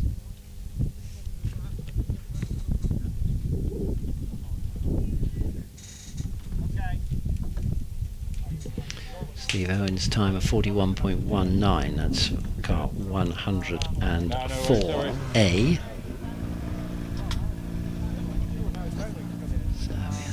Car on the grass on the lead up to the start line, and I think that's probably Adam Greenan with the Empire Evo.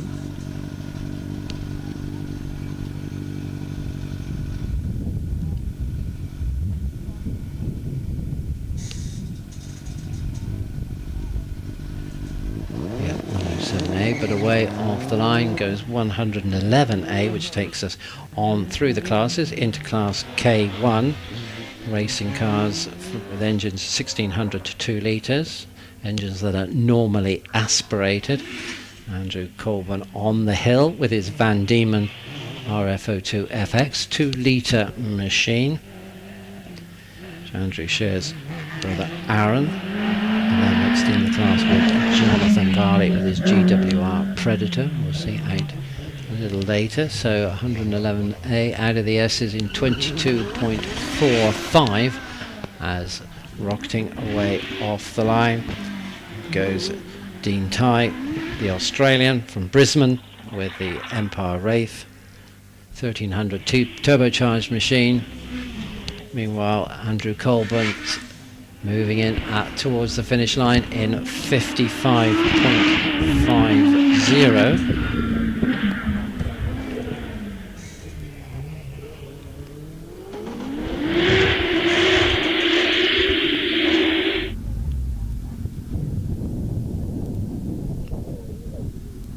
Dean Tighe, meanwhile, round Martini 38.72, so the time's coming down very rapidly for the Australian champion. Time for Andy Colburn, let's just check that out, 55.50, that's correct, yeah, and Dean Tighe now on 38.72, so he sets the pace in class K2 for forced induction engines, 1600 to 2 litres. Quickly upshifting across the parkland is Kelvin Broad with the forced TA. Kelvin have to find a bit of a pace to improve it over his practice time to keep up with the Australian.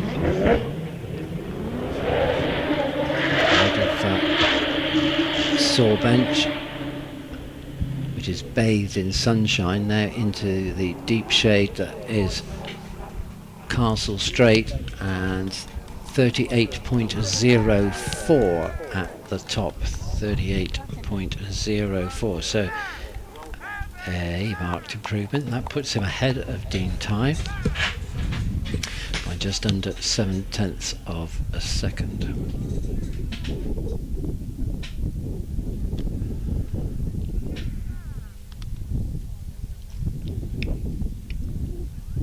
Just waiting to see whether they can get the Green and Empire Evo fired up and into this batch.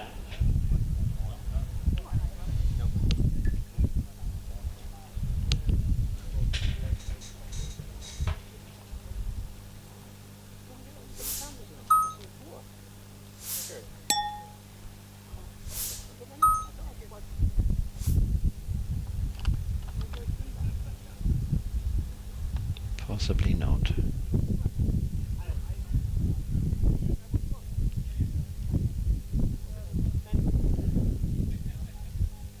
Still fettling. Perhaps there's hope.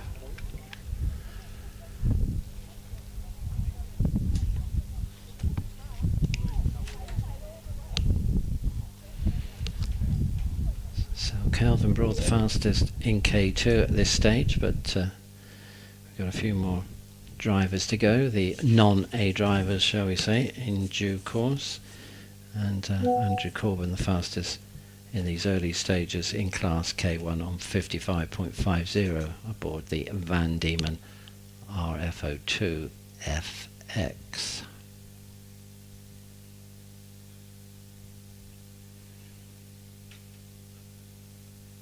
It's been a day when we've not been well blessed with hold-ups, etc. The engine cover comes off the back of the Empire. Now perhaps the root cause of the problem can be accessed and rectified.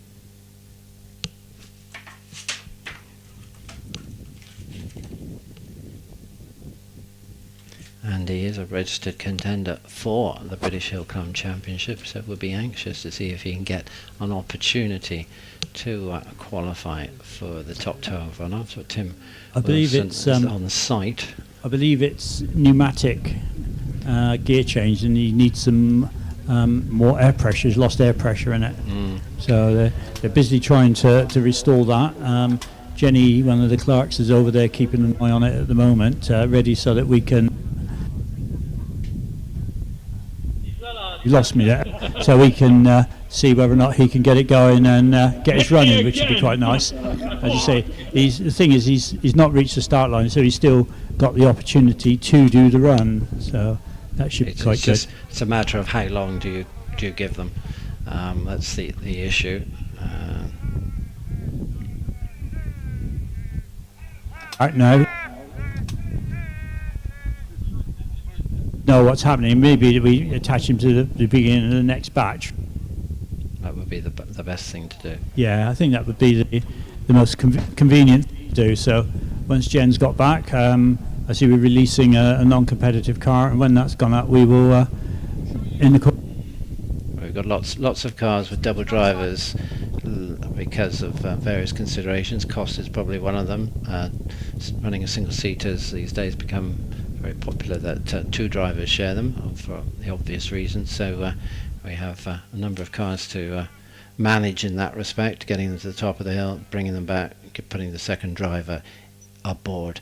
And you will see probably later on that's the case in the big capacity racing cars, which will probably be the majority of the cars that qualify for the top 12 runners. We will run a batch with the A drivers, except they might not be A drivers, because at that point of the programme everybody's got their own numbers, or most people have got their own numbers because of the finishing position in the championships last year. But we will have to run cars up the hill, return them, put the other driver in, so they might not run in the order that they qualify, but that's just a fact of life. Attention paddock, please coming up the cars in batch 3 to make their way to paddock exit, please. That's all cars in batch 3. Thank you.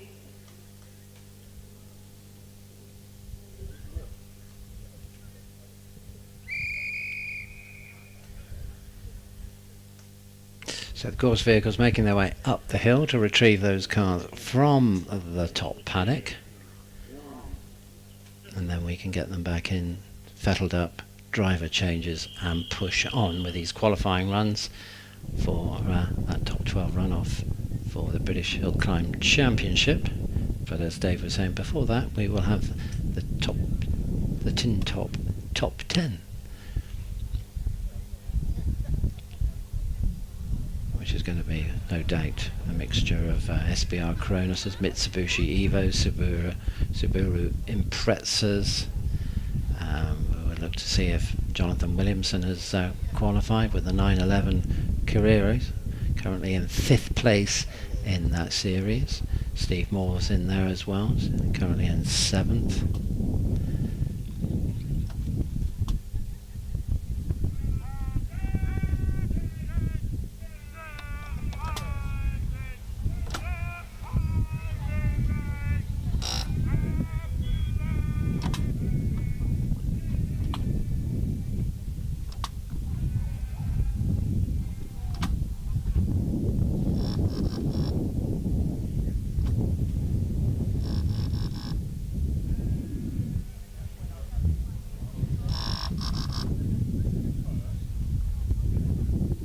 So the marshalling team at the top of the hill, quickly recycling the cars back down the hill, putting us in good shape to crack on in due course.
So with the cars back down the hill, we go live again, back into the single-seater racing cars, class J2 in fact, which caters for cars with engines 1100 to 1600 cc's. First man on his way down to the start line from Shillingstone in North Dorset is Andrew Forsyth, running his car 100. Andrew is driving an OMS CF 04 1400 Suzuki motor. And let's see, Andrew was down in the 39s in practice, at 39.09. David Warburton with his Gouldier 59 was class leader, so to speak, in 36.67. David is certainly looking to see if he can get into the top 12 runoffs at the moment. Andrew Forsyth just looking to see how he can shape up against the national competitors, and in that effort he starts off the line in 2.34 seconds. ABS is climbing in 17.63 as he's up to Saul Bench, from shade to bright sunlight, then back into the shade, all the way up along Castle Straight until he exits Martini, and then it's a flash of bright sunlight and over the line in 36.28 for number 100, Andrew Forsyth. So a sizable improvement from his practice time, and by my very rapid reckoning that puts him into the lead as we work our way through the class. But things have been held up again by the red flag, and that was for Andrew Short with the OMS CF07, which has come to a halt.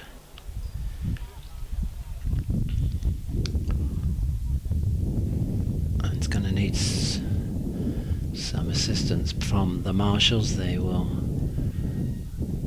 be able to push the car back into the apron adjacent to West Corner, the first left-hander, and get the car out of the way so that we can proceed. Mark Shankler next to run with his Force TA 1600 cc machine. Mark was posting times in the 39s, low 39s this morning, but as we've just seen with Andrew Forsyth, not everybody would have been possibly giving 100% then, and other than that, track conditions and weather conditions have changed. It's probably going to help drive the times down. So a fail for Andrew Short from Exeter. That sidelines him for today. Hopefully things can be resurrected for tomorrow.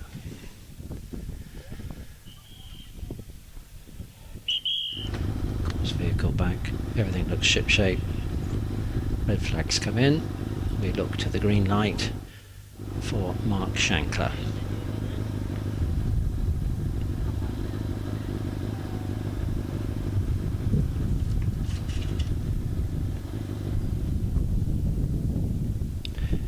Mark will be looking to see if he can qualify for the championship. He's a registered contender, gets the green light,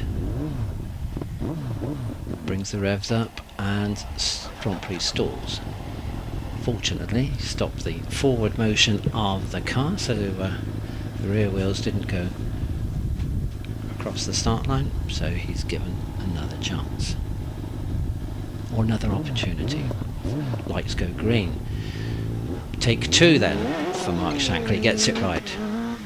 Better start. 2.31 seconds on the launch, and now up the rise to Bunny's Leap and onward to the gate. Getting the braking sorted for the gate, very important. 17.91 as he powers.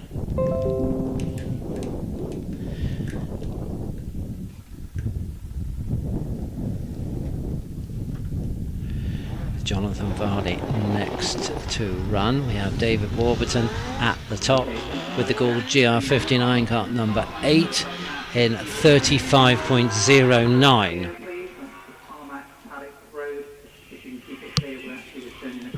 So Jonathan Varley from Class K1 racing cars, 1600 2 litre, normally aspirated. Jonathan from Telford on the British Hillclimb Cup, or second in the British Hillclimb Cup back in 2022, just 2 points shy of Alex Coles. It's British Hillclimb Cup champion in 2023 and 2024, but last year he also took the Midland Hillclimb Championship. So Varley in the habit of winning championships with the GWR Predator, and he posts a time of 36.17.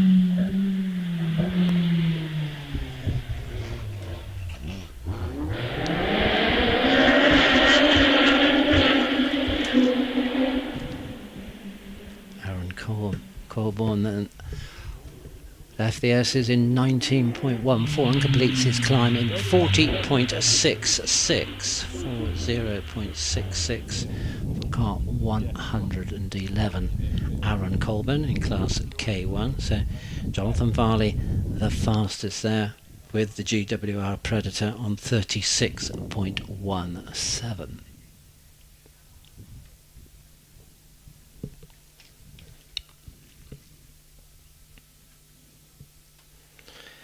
So now we look to Alex Coles from Plymouth. Followed his father Neil into the sport. 2022 British Hillclimb champion at the wheel of Van Diemen RF86 Formula Ford. And then last year started sharing with Exeter driver Kelvin Broad with the in the Force TA. Took 11 top 10 runoffs during the whole of 2024, and this season to date he's up that to 14. Earlier in the year at Harewood he was the first run of fastest qualifier on the red track, on a wet track. By the time they got to the runoff there'd been some drying happening, but he still finished second against all the large capacity racing car classes. The man.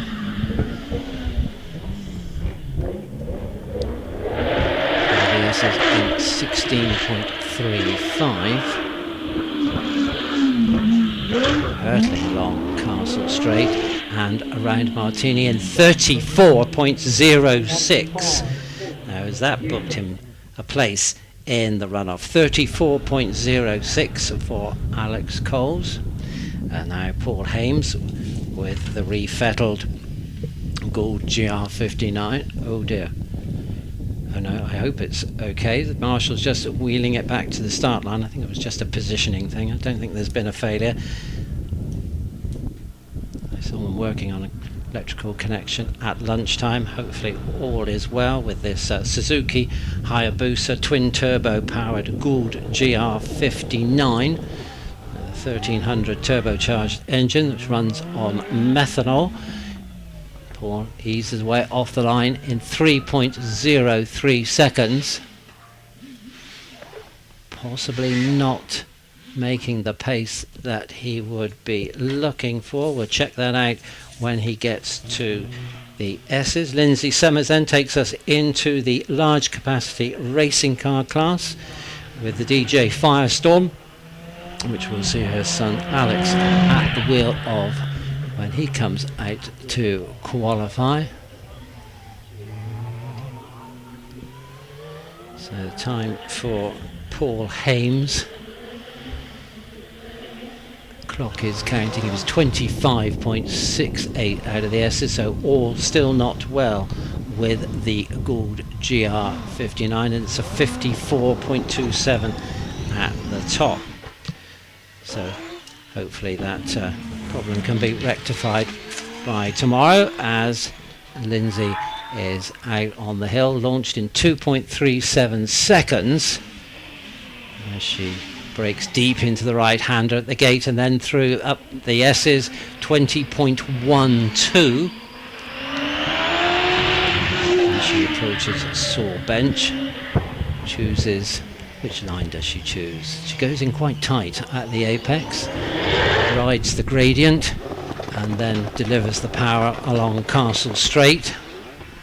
As off the line goes number 7, Sean Gould, with his eponymous GR59J 4-litre Judd powered. 2.23 seconds off the line for Gould, and Lindsay Summers over the finish line in 42.05.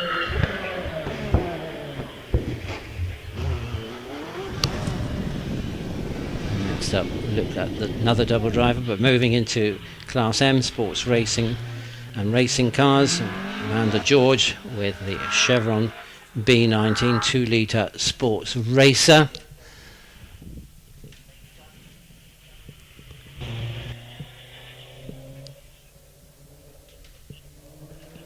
Just to complete this batch. Time for Sean Gould then, 34.25. 34.25 for Sean Gould.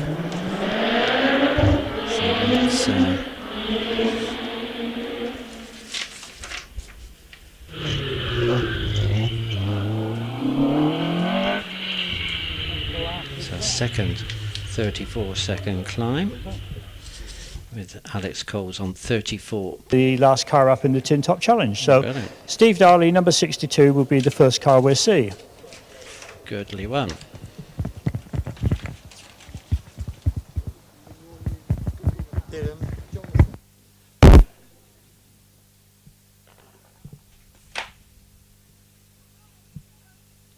Are you still there, Dave?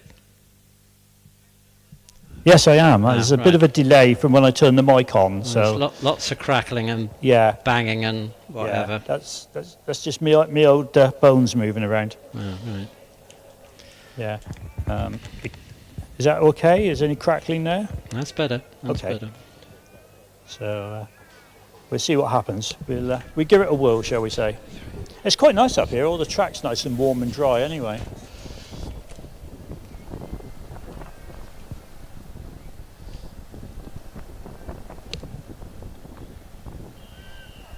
Of course, after the tin tops, we then have the single-seater qualifying, don't we? Well, the remainder of, yes. We're well underway on that. Yes. As I was relating just a while ago.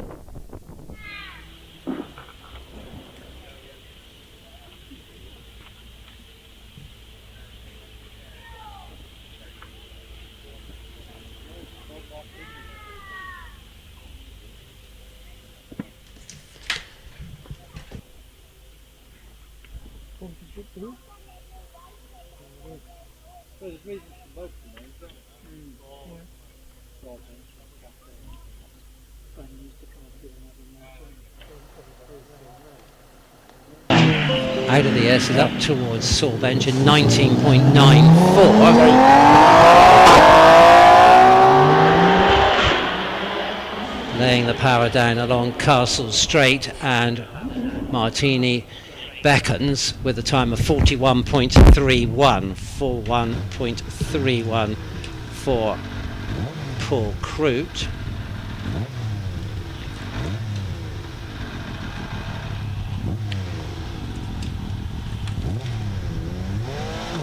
As next away or off the start line in 2.40 seconds, Edmund Burgess at the wheel of the Gould GR55B with a 2.5 litre V8.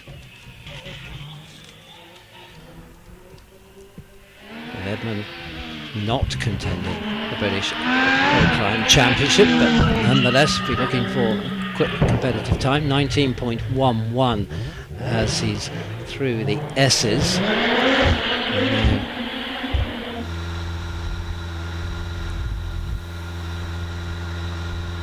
Rounding the Martini hairpin, and the GR55 posts a time of 39.29 for Edmund Burgess. Sean Gould the fastest in the class at the moment, and the second fastest qualifier on 34.25, unofficially that is. We all await the official top 12s in due course after they've been scrutinised by the championship organisers.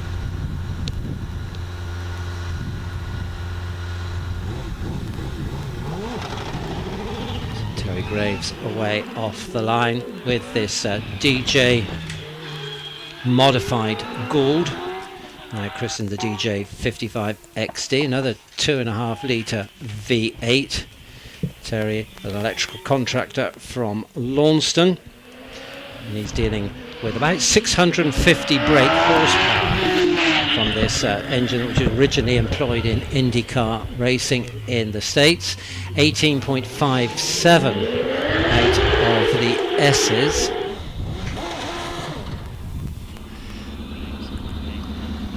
As he rounds Martini and over the line, sub 40s in 39.26. 39.26, so just 300ths up on Edmund Burgess.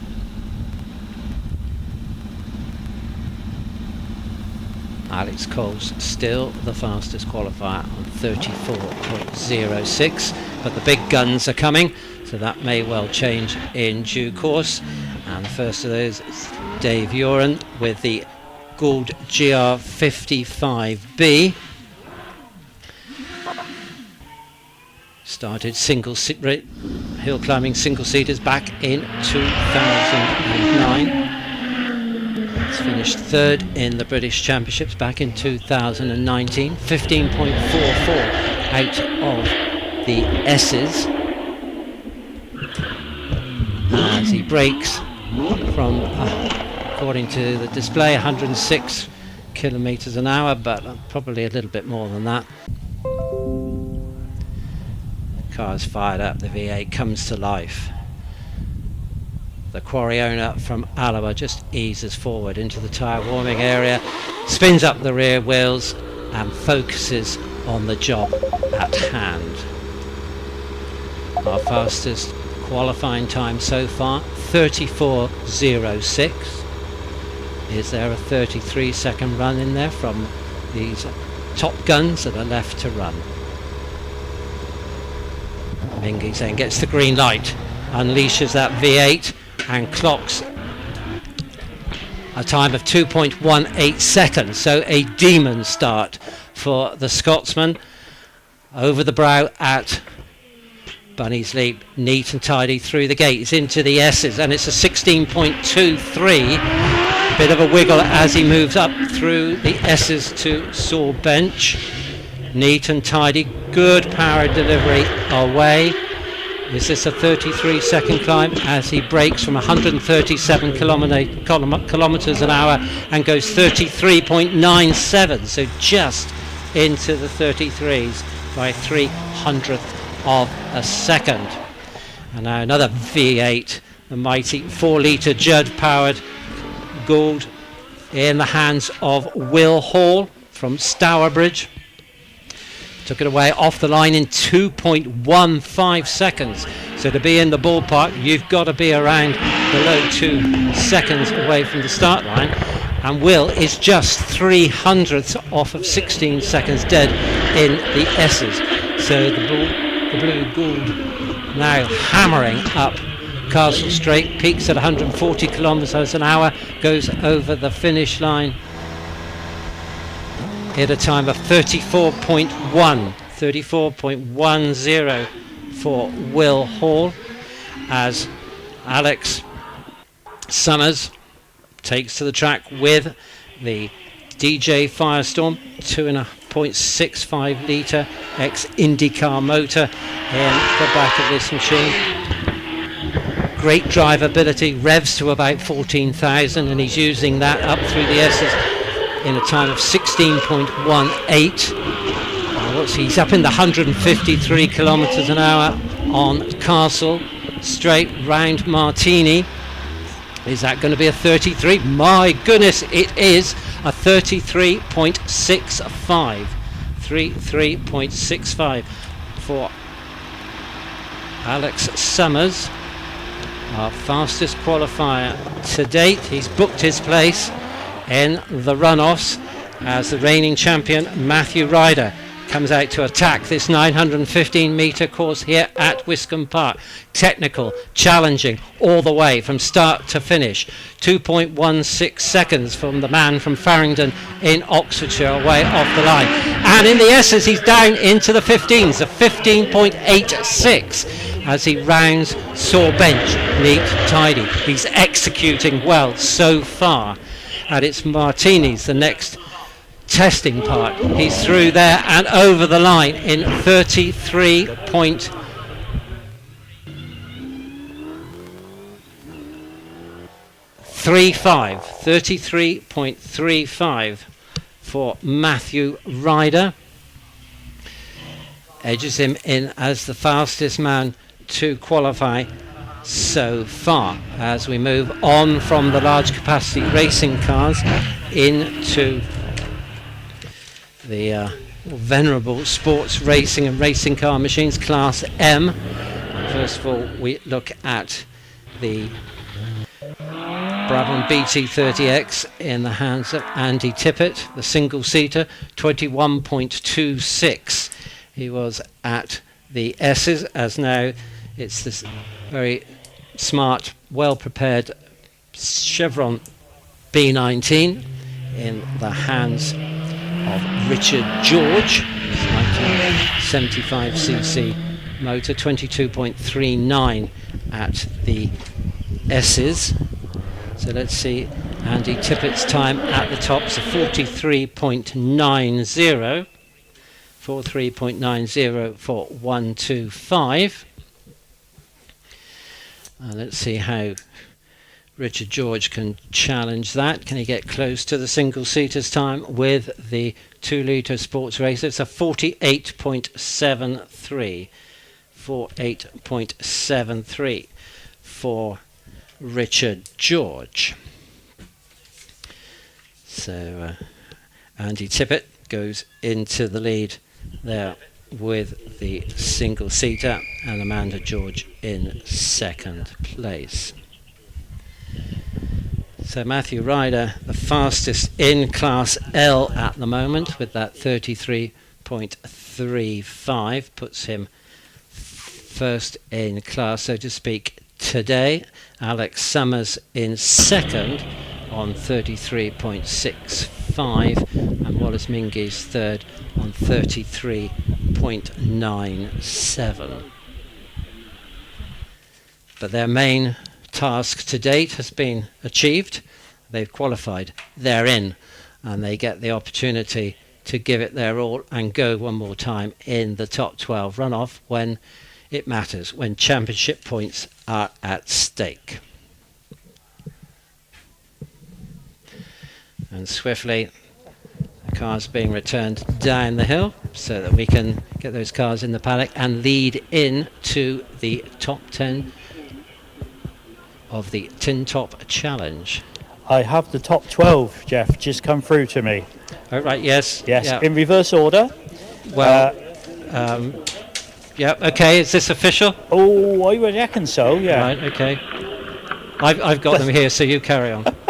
I got Darren Gumley, number 106, Jonathan Varley, number 110, Jason Tunnicliffe, number 105, David Warburton, number 8, David Uren, number 6, Trevor Willis, number 5, Sean Gould, number 7, Will Hall, number 3, Alex Coles, number 115, Wallace Mengies, number 4, Alex Summers, number 2, and Matthew Ryder, number 1.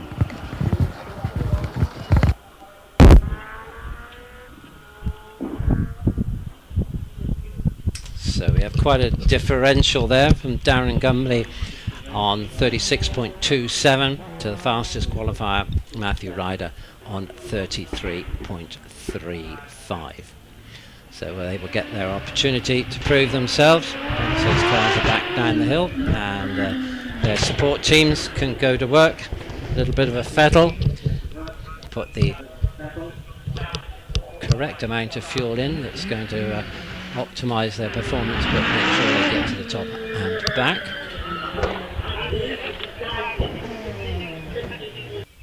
Are we all night?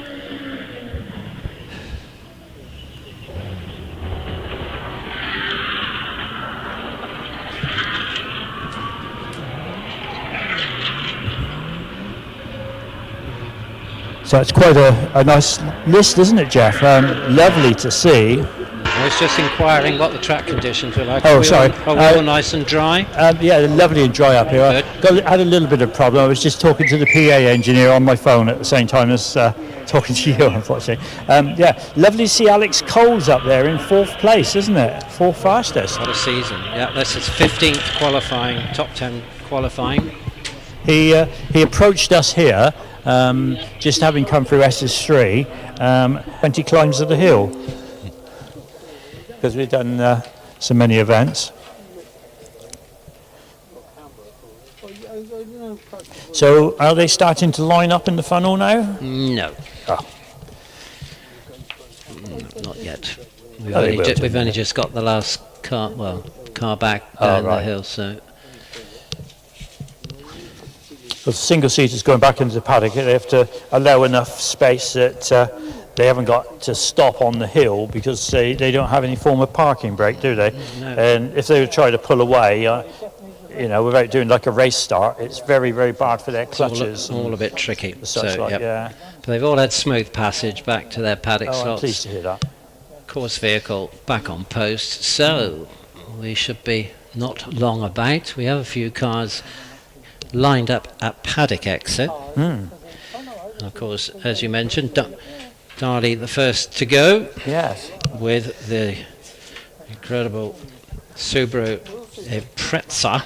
They nicknamed it the Red Baron, you know. Is it? Well, you can see why, can't you? You can, yeah. It is vivid. Vivid. So Stephen Darley in the Red Baron. Stephen Sheen. And let's see, who else is there? That's the only double-driven car, isn't it? It is, yes. So he'll be up and back. He'd go up, probably come straight through and straight back down, I would have thought so, yeah. And then we'll crack on with the remainder. Yeah. Here we go then, ladies and gentlemen. The Tin Top Top 10 Challenge comes to Wiscombe, supported by AET Turbos. Simon Bainbridge, remember, leading the way at the moment with the SBR Chrono. And Damien Bradley and Steve Darley, who we'll see. Steve on his way to the line as I speak, with the Subaru currently third equal.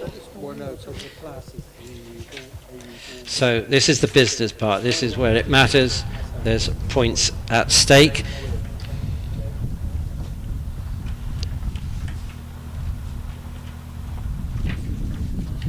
Subaru on the line.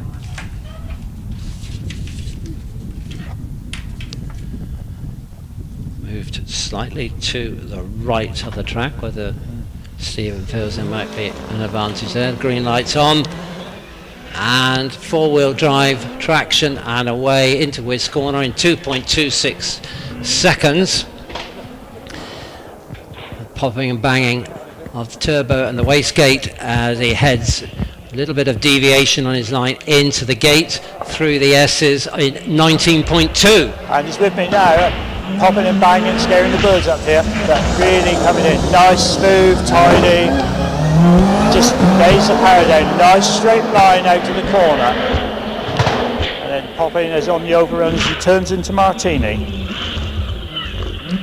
He's braking into Martini and out in 39.36. So our first time, 39.36. Stephen Darley with the Impreza. He'll probably just keep going virtually, and the marshals will wave him straight round and come back down the hill.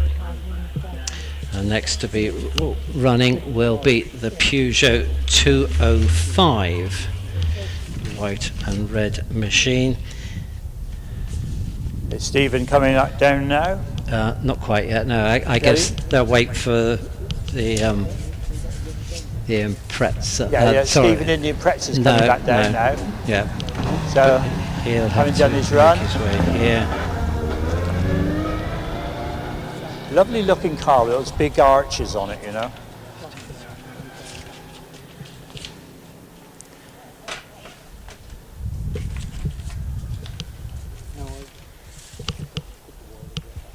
So it should be through the gate any moment now, on his way back down to you. Okay, good.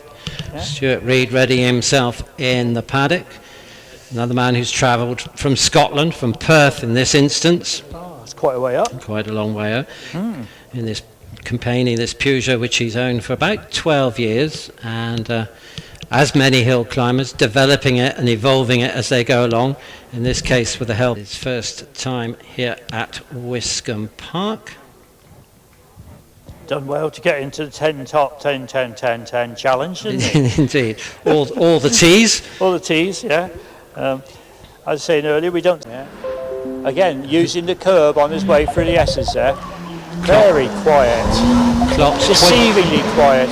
21.48 before he got to you.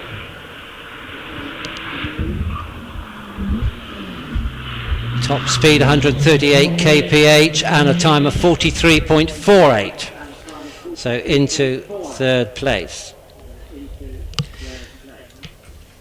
Stephen Darby still leading the way on 39.36. Stuart Reid second, 42.66. Rod Isles 43.48. So next away, Richard Snow with the GT4 RS Porsche. And a business-like start in 2.71 seconds. Finds his braking point for the gate, executes neatly through the S's and up to you in 20.83. And very smooth it is too. Just keep. So he's not going to ruffle the feathers of those who've gone before.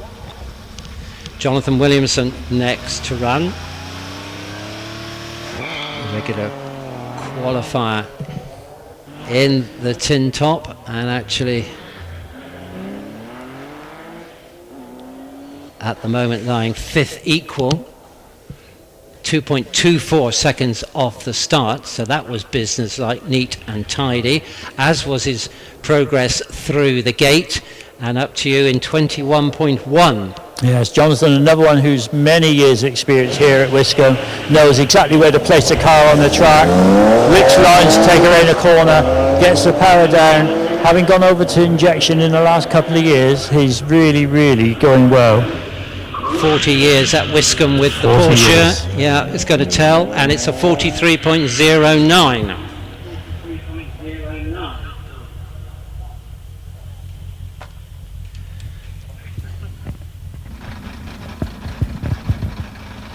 So Paul Howes next in the green Porsche. So Williamson fourth at the moment, and Howes is away 2.43 with the 3.8 litre 911 RSR.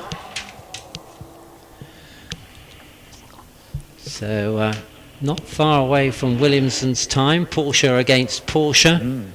21.06 as he heads to you. Yes. Very, very quick changes, and he's at Martini already, braking and turning in. And he scores a time of 43.05. 43.05, so 400ths up on Jonathan Williamson in the battle of the Porsches. Snow, also another Porsche driver, of course, slightly different specification, 42.86, but still Stephen Darley the fastest man, as Stephen Moore is away with the Mitsubishi. And off the line, it was a 2.4. So he's in the hunt as he breaks for the gate. Bit of a wobble as he does that, but all under control. And 20.49 is his midpoint time. Yeah, lots of popping and banging. The anti-lag popping are going there. Again, very smooth. Very, very quick acceleration out of Sawbench. 129 kph on the way, and a time at the top of 42.06. 7 more. Edges in front of Reed and Snow, and now the mighty machine up the hill. It's the SBR Chrono with Simon Bainbridge, 2.62 seconds, so dropped a little bit of time off the start line. Not a four-wheel drive machine, of course. 18.88. Oh, that's fast. And it's a big car to get around here. And the front end rounds out as he comes around Sawbench. Lovely and smooth. Really laying the power down. Yes. That V8 working well along Castle Straight. Then it's negotiating Martini, which he does in 39.37. 100th off of Darley's time. So let's see what Damien Bradley can do. So no pressure, Damien. 39.37, no good. 39.36, no good. Composing himself on the lathe man, currently in third place in the Tin Top Top 10 Challenge. 2.24 seconds, so that's almost as good as it gets off the start line. It is. So the four-wheel drive obviously working well for him there. 18.81. Quick again, is it? Yes. Oh, very smooth, very tidy. This very cautious approach around Sawbench, but getting that power down as he goes up the straight. I think he's weaving a little bit side to side where the diffs are pulling him. 156 kph and a time of 38.88. Our only 38-second climb. So the man who won here on the Sunday last year has done it again. 38.88, and that's 5 Tin Top runoff victories out of 5 for Simon Bainbridge and the SPR Chrono. Is that right? Yeah. Doubled up at Doon, doubled up at Harewood, and now again today. So he'll be looking to see if he can make it a clean sweep tomorrow, no doubt. But Bainbridge 38.88. Stephen Darley second on 39.36. And then of course we go to Bradley on 39.37. I think 42.06. Stephen Moore is next in fourth place. Fifth by my reckoning is Reed. Sixth Snow. Seventh Howell. Eighth Williams. Ninth is 10th. That's unofficial. But a good win there by So let's have a round of applause for these guys as they come down. Give them a wave, give them a cheer, give them a clap. They put a lot of effort in today. The 206 coming down first. Sorry, 205. So, waving to the marshals as they go, showing their appreciation. That's it. Give them a clap. A lovely RSR, beautiful that car.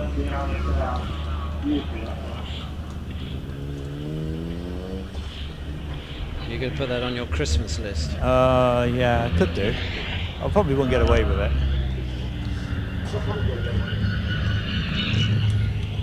So that's the last of the tin top cars, now on its way back down to you. So did most of the tin tops go for a close line on the apex at all? Or did they stay out do you know what? and They stayed lessen out. that gradient? They stayed out a bit. Obviously, the SBR Chrono didn't have much of an option. He had to take a tight line because of the size of him. But most of them actually kept out from that apex. It's just, I think the apex, if you're getting too tight, it just lifts you, and it can lift your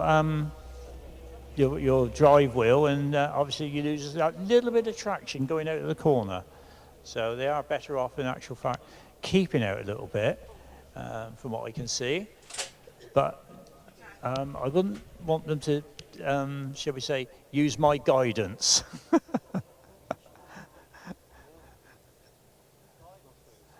I now got a rescue crew member saying, "What do you know about guidance?"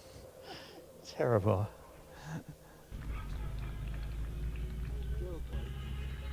No, not Girl Guides, Nick, no.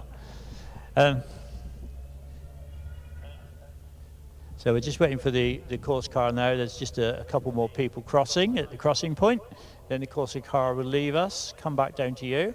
It's quite nice. I'm up here. I can see, I can actually see competitors who aren't actually here today as competitors, but come as spectators in amongst the throng of people. It's quite good to see them come along and support the others.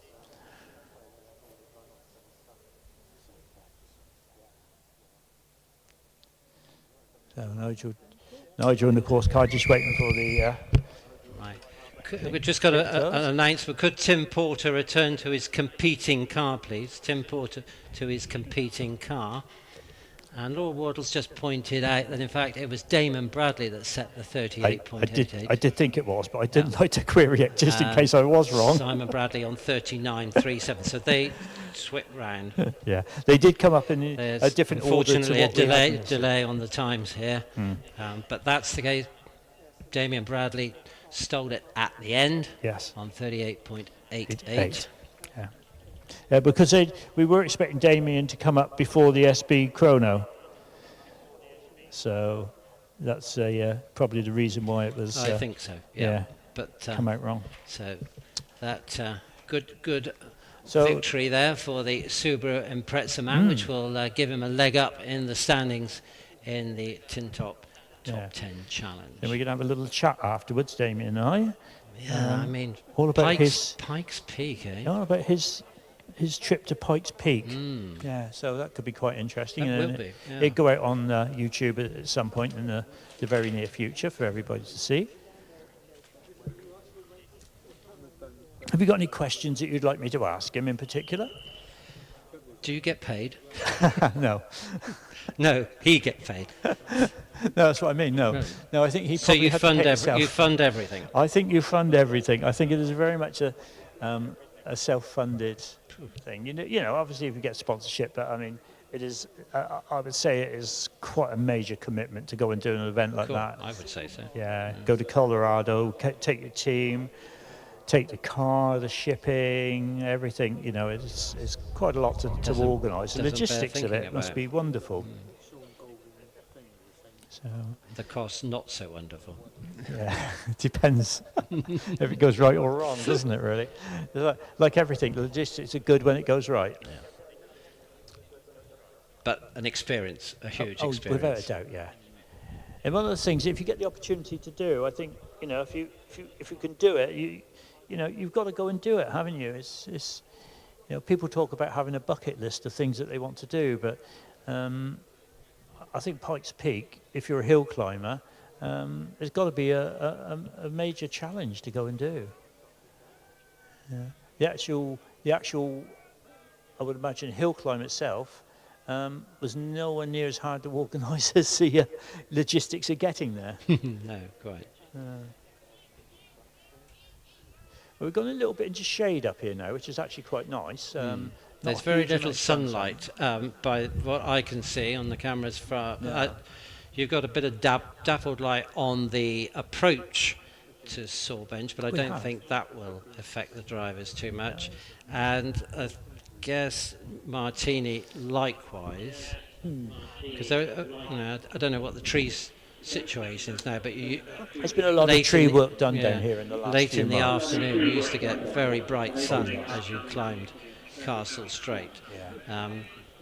I think looking at the pictures, that doesn't appear to be the case at the moment. I think that the trees have been they've grown, but there's been quite a lot of issues with bits of tree that have not been so well, and have been the tree surgeons have been in and tidied it up a lot. Which I think that's led to the healthier trees being able to grow.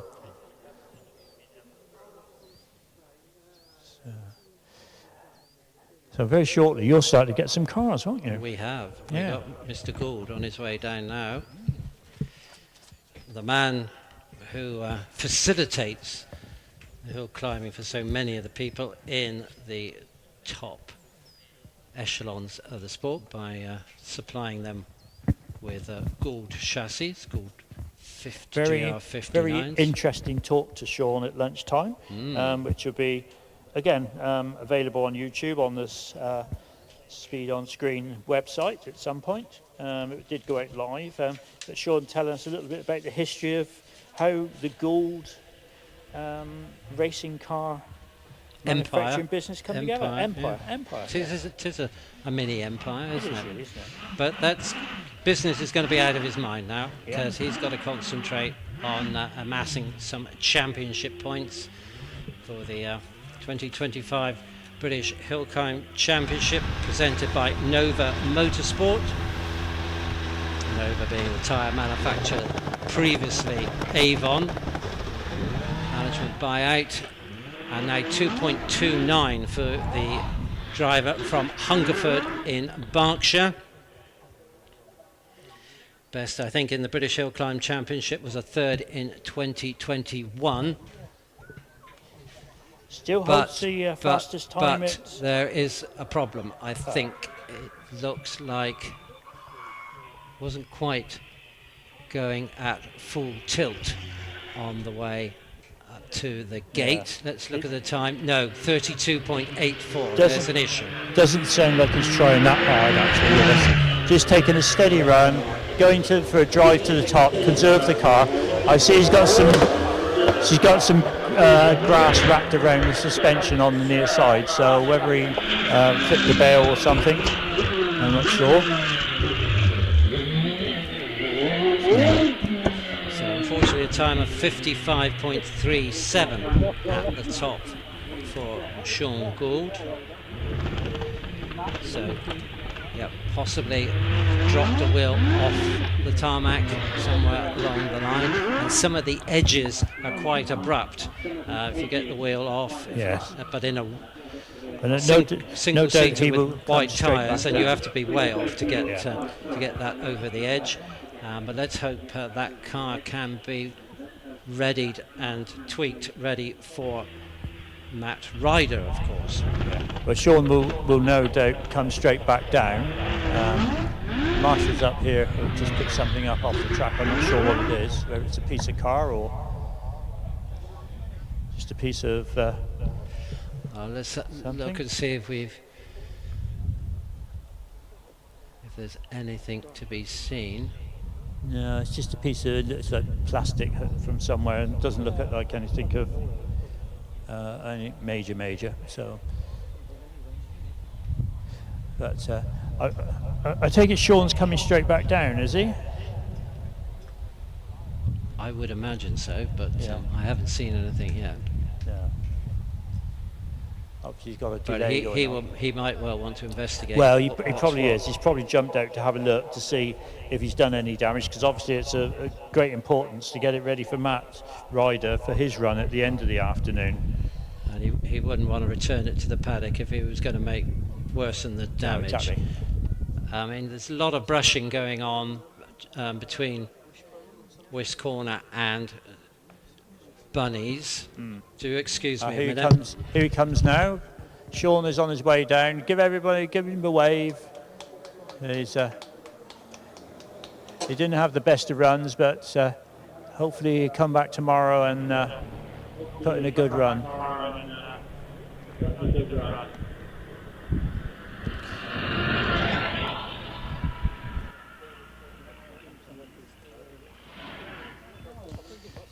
So are they still brushing down there?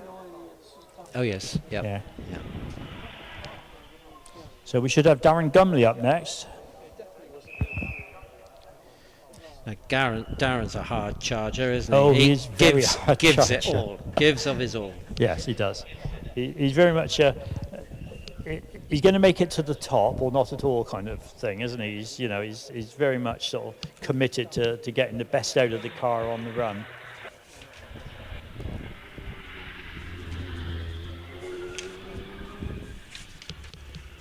Right, so Sean Gould's made it back down. Doesn't seem to be driving particularly cautiously, so let's hope that's all okay. Yeah.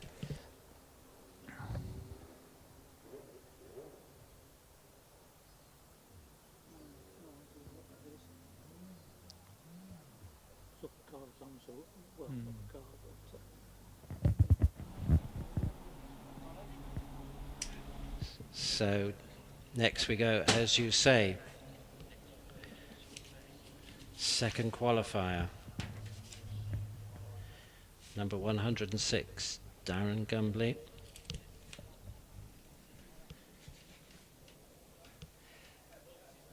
Keen to get some championship points in the bag.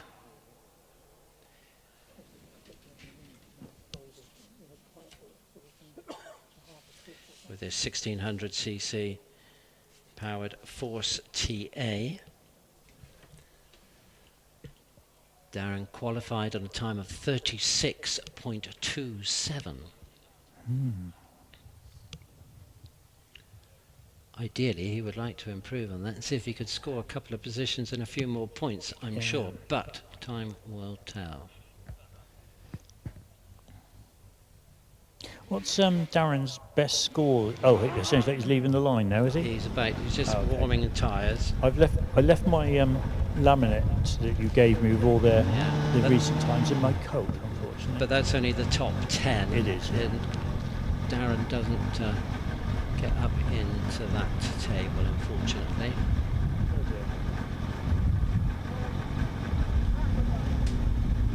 So worked away at his times in the 37s in practice, 36s. 36.27, if he could put it all together, there could be a 35 here. I'm sure he'd be a bit chuffed with that. I think he's got the ability to do that. I think, he's got a good chance. Waiting for the lights to go green, which they duly do. Brings up the revs, dumps the clutch at 2.34 seconds. And asks a lot of the motor as he goes over Bunny's Leap. And his approach to the gate, he picks up the apex very tight on the approach to the gate, 17.04. Very tidy up here as well. A little bit of oversteer on the way out, but getting some power down. Probably lost a little bit of time with that oversteer, but and correcting it. But at Martini now. 35.72. You said it. He could get the 35s. Yeah, and he did. Yes. A good effort. So he's our fastest runoff contender at the moment. But next up, 110, Jonathan Varley. On his way down to the line.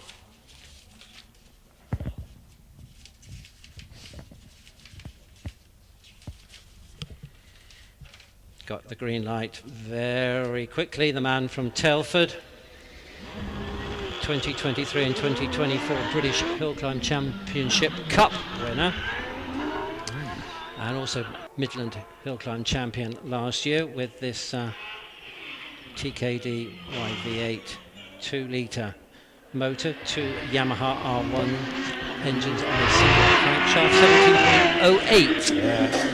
Yeah. He's doing a bit wayward on his way in, but soon gathered it all together and straight up Martini straight up with Castle Straight. I forget where I am. Castle Straight into Martini. 128 kilometres an hour gives him a time of 35.42. Goes fastest. Farley ahead of Gumley, 35.42 against 35.72. 105 next to run, and that is Jason Tunnicliffe from Somerset, garage owner from Wedmore.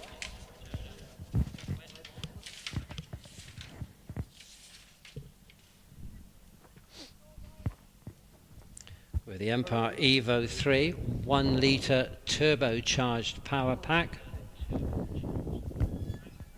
We're just having a little bit of a tidy up here at Saw Bench. There's some stones in the middle of the road. Last thing you want to do is somebody drive over a very sharp stone and end up with a puncture before they get to Martini. So Marshall's just popped out to do that, tidied that up. We certainly don't want any of that. No. So a little hold up there for a few seconds, and so Jason action again. Competes here at Wiscombe on occasions other than the British Championship event, so he keeps his hand in on what I guess is basically his local hill. He's got the green light and departs in 2.32 seconds. So he's familiar which way the bends go, and throwing up some sparks across the parkland, and 16.96. Yeah, lovely controlled line in, not tucking it in too tight on the entrance, getting the power down, a little bit of oversteer on the exit, and he's now at Martini on the brakes and turning in. Just kept it away off the bank there and clocks a 35.89. 35.89. So he's our third fastest qualifier as we go next to number 8, David Warburton.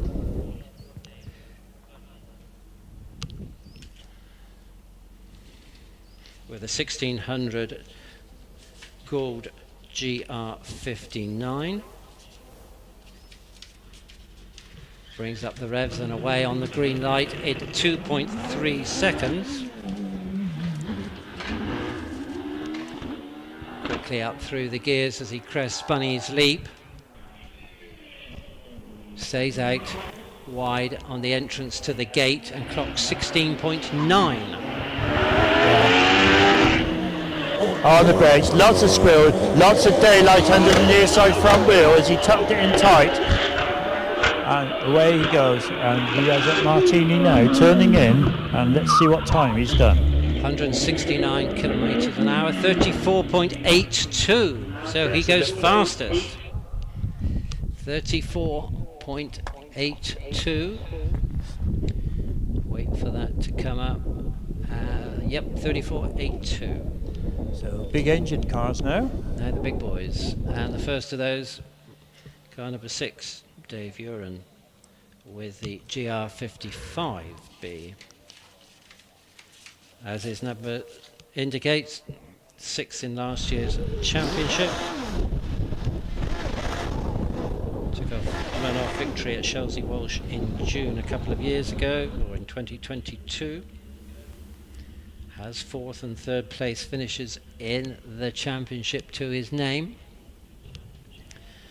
GR55B powered by Nicholson McLaren XB V8 3.5 litres. This is the ex-Martin Groves car that won the championship on 4 occasions, and he's a 2.21 away from the line and carrying good speed, a little bit light over Bunny's Leap, but all controlled, and 16.18 with you. Yes, very, very tidy. And no oversteer at all, really tidy, round the corner, power on, and up to Martini now. 147 of the KPHs as he's around in 34.13. Yes, it looks smooth, and I think that's the key there. So David Wren fastest ahead of David Warburton. 34.13, 34.82. Then we go to 35.42 for Jonathan Varney. Now Trevor Willis, previous winner here at Wiscombe Park. Established the hill record a few years ago, didn't he? He did indeed. Yes. With this RPE engined OMS 28. So this is two Suzuki Hayabusa engines, two 1600 Hayabusa engines forming a V8, and it's a 2.18 off the start line. So the experienced Willis doing well there, and he's another that stays wide on the entrance to the gate, and he's with you in 16.41. Just clipping the edge of the curb as he comes through top S's, very tidy, and gets the power down. Lots of sparks coming off that under tray. That will have made a phenomenal picture if anybody's got it. Be great to see. Wide in and late apex, and now through Martini in 34.37, 34.37. So our third 34-second climb slots into second place between Buren and Warburton. As next to go is Will Hall.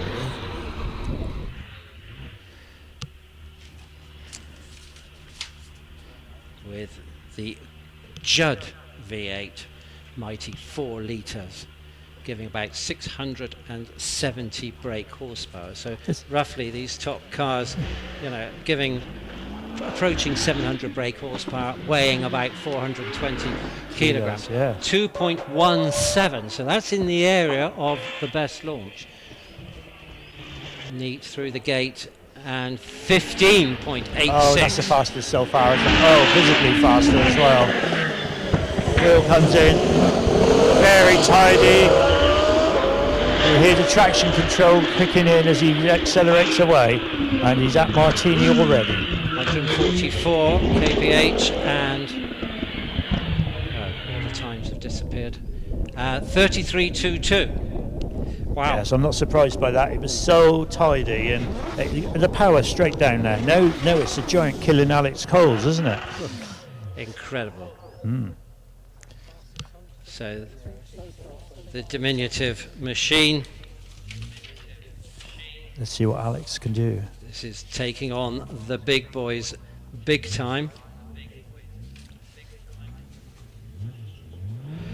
With the 1300 supercharged Force TA, 2.28 off the line, and I'm sure he'll give it of his all, but will he lose out to big power on the top straight? So far good, 16.29. He's working hard at the wheel there to keep us going. And just phenomenal acceleration in that little car as he heads up Castle Straight. But he's soaring hard with the steering as he was coming in. So the Force neat and nimble over the line in 33.94. So into second place. Second place.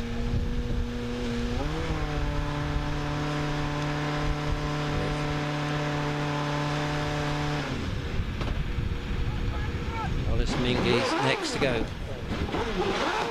Former Hill record holder here at Wiscombe Park, full-time champion with a 3.3 litre V8 Cosworth.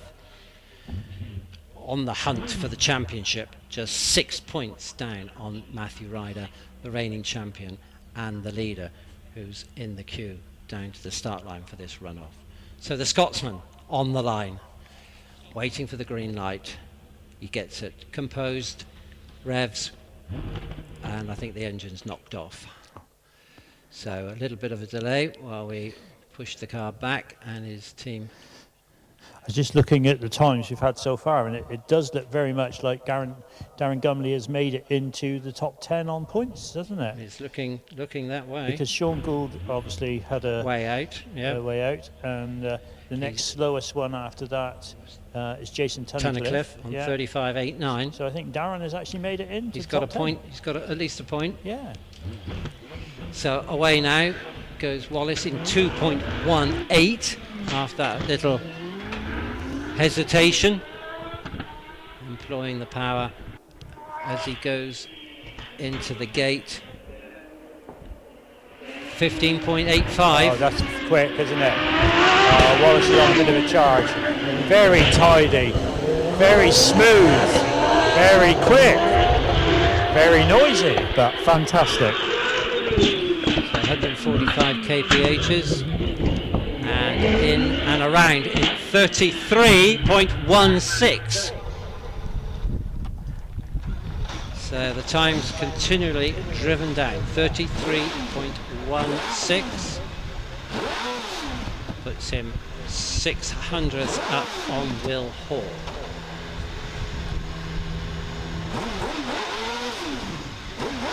Alex Coles in third place. Another former champion and Wiscombe record holder, Alex Summers. And we deviate from the Gould GR59 theme for Alex, who's a car designer from Henley and Arden, and we look at the DJ Firestorm chassis with a Cosworth XD V8, 2.65 litres and a launch time of 2.17. Ooh. So very much We're on trying, it. aren't we? Alex not having a full season this year, so probably be relishing the opportunity to go up against his friends and compatriots. 15.6. A little bit wide as he come through the S's, but I think that was the speed carrying him into it. Very, very quick on his way, and he's now at Martini. That is going to be a quick run. 157 as he's on the brakes, and it's a 32.86. It looked quick. It was quick. So let's see how Matt Ryder responds. The reigning champion, who entertained us par excellence last year with 2 hill records, one on Saturday, one on Sunday. 32.86 from Alex Summers is the time to beat for the operations consultant from Farringdon in Oxford.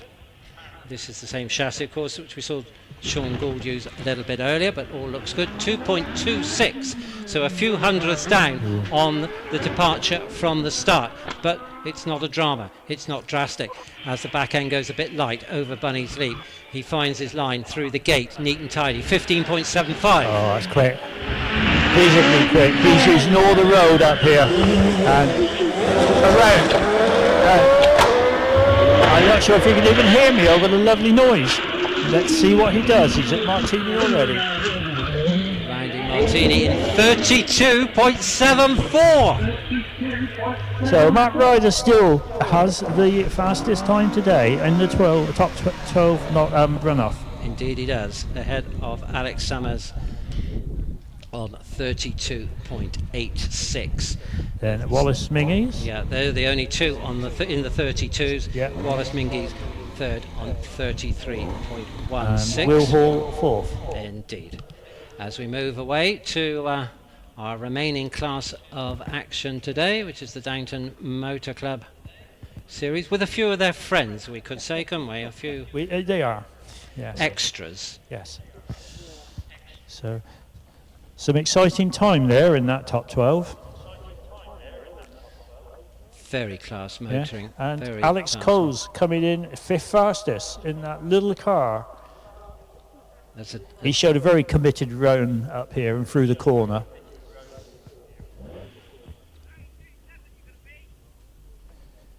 A demon effort. One batch left to go, and obviously the last car of the lot being our Wiscombe, or former Tillicoultry Quarries Wiscombe Hillclimb champion, Mr. Ian Englehart, who actually leads the class at the moment as we kick off on the second run for the competitors in that class. Ian leading the way on 42.06, but we have a double driver in the form of Tim Porter out on the hill with his 2-litre Escort. Yeah. So we got shares with Mark, and he's 23.26. Sounds like Tim just missed a gear then as he changed gear going up Castle Straight on the brakes at Martini, and we got one more double-driven car, I believe, in the Downton group. That'll be the Mini Club, and 48.38 for Tim Porter. So, yep, that missed gear change cost him a bit of time because he was on a 47.62 earlier in. And here's the course car with us now, so I should come back down with the course car, and I'll see you shortly. We look forward to it. Yes, indeed.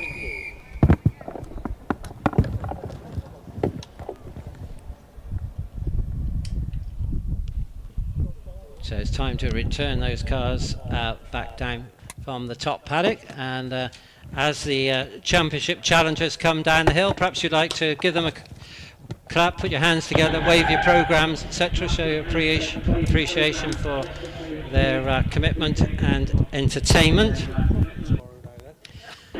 which will be repeated tomorrow with yet another run-off for the British Hillclimb Championship, presented by Nova Motorsport.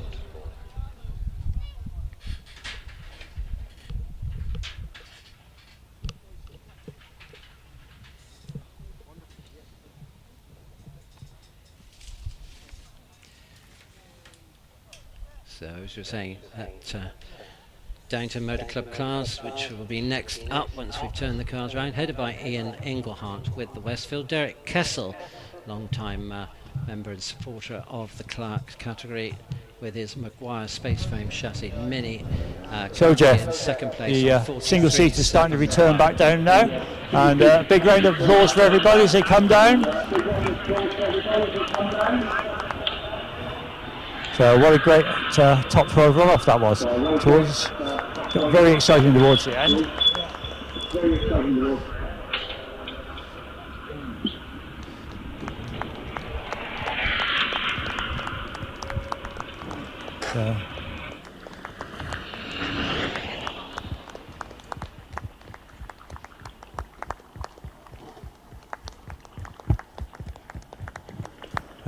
Here you go. Right, the drivers all waving to the marshals as they come down. Alex Summers just passed us. Will Hall just going past us now. Well done, Will. There's a car I didn't see go up. Very nice though. Obviously, is that? Because it's Alan McDonald. I forgot he was up there. So used to seeing him in the Mini, I forgot he'd changed his car.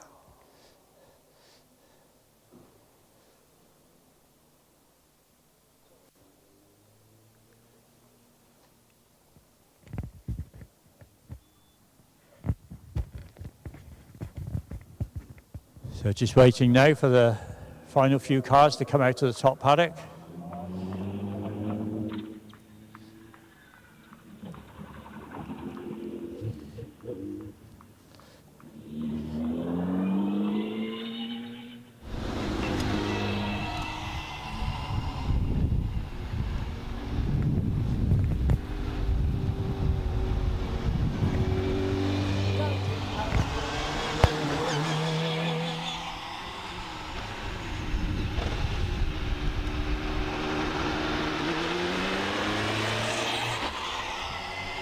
Done very well.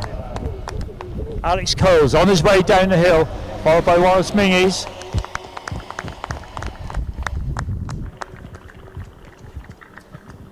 And just waiting now for one more car. The man who's just set the time today in the top 12 runoff. Here he comes now.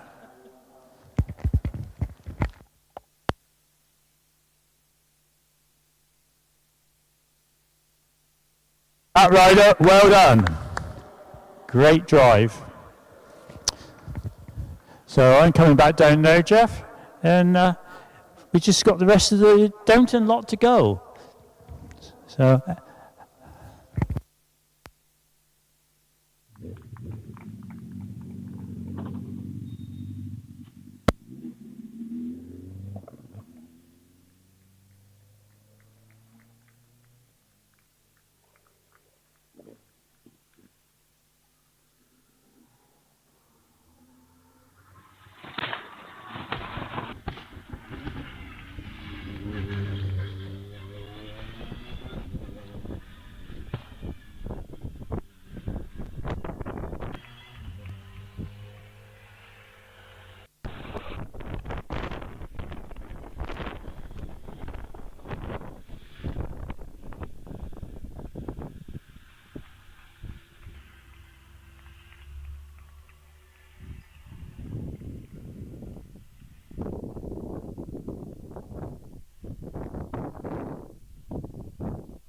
To the last class of the day, Downton Motor Club division. So there's Minis joined with Ford Escorts, Vauxhall Corsas, Mazda MX-5, Ford Anglias, Ford Escorts of course, Mark IIs.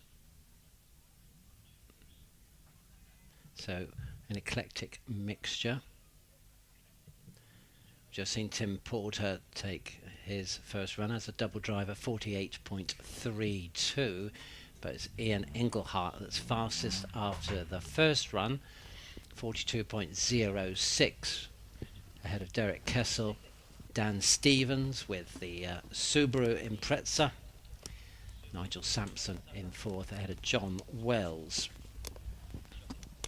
John, of course, pedaling 2-litre turbo BMW Mini, but it's the V6 engine 105E Anglia in the hands of Exeter Garage proprietor John Reed that gets the green light and moves away off the line in 3.2 seconds.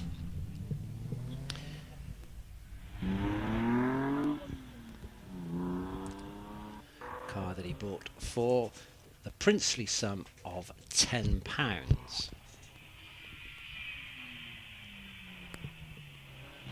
So now Dan Stevens, third in class with the Subaru Impreza. Steps off the line in 2.45 seconds. So four-wheel drive coming in useful for the agricultural mechanic from Bridgewater.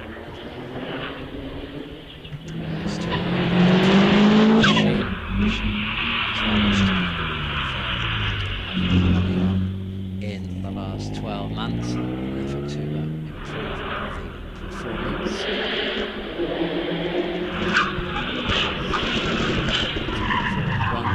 John Reed is 55.93. Dan Stevens completes his climb with the Subaru Impreza, stopping the clocks on 43.26. So that's going to help Dan's situation somewhat. He should move up to second place. He does indeed, demoting Derek Kessel on 43.71 to third, but Derek will be out in due course and will be able to present a cost to that. 35 on the hill then at the moment. Out of the S's in 21.75. 44.66 at the top of the hill.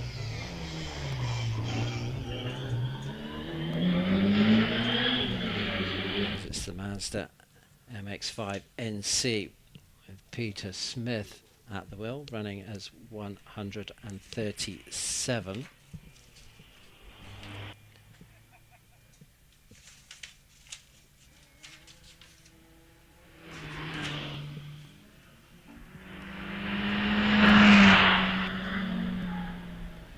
Vauxhall Corsa, Kieran Stevens, is 1400cc machine, a 52.45 on his first visit to the hill. 136 Nigel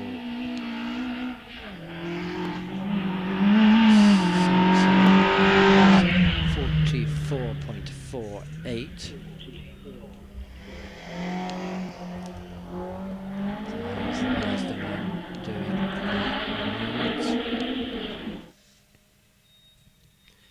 Over the line in 52.61.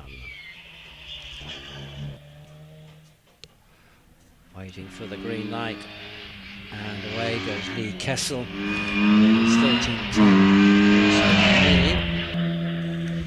Kieran Stevens completes his climb over the line at the top with the Vauxhall Corsa 1400 in a time of 50.15, 50.15 for young Kieran Stevens.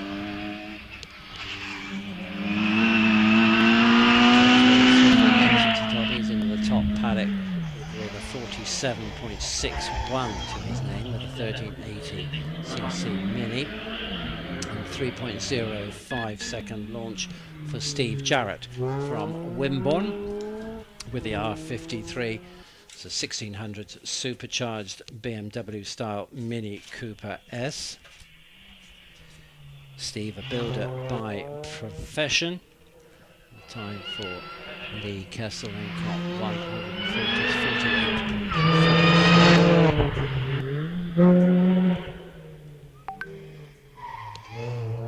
Steve Jarrett approaching Martini.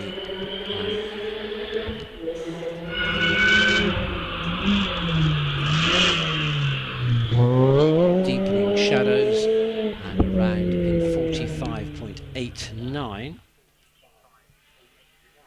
So he's found over half a second on his earlier run. John White will be looking, no doubt, to replicate that with the Ford Fiesta, the St Austell driver, having posted a time of 4:54.6 on his first visit to the hill. As across the parkland goes Toby Bishop with his 1600 supercharged machine. Time for John White.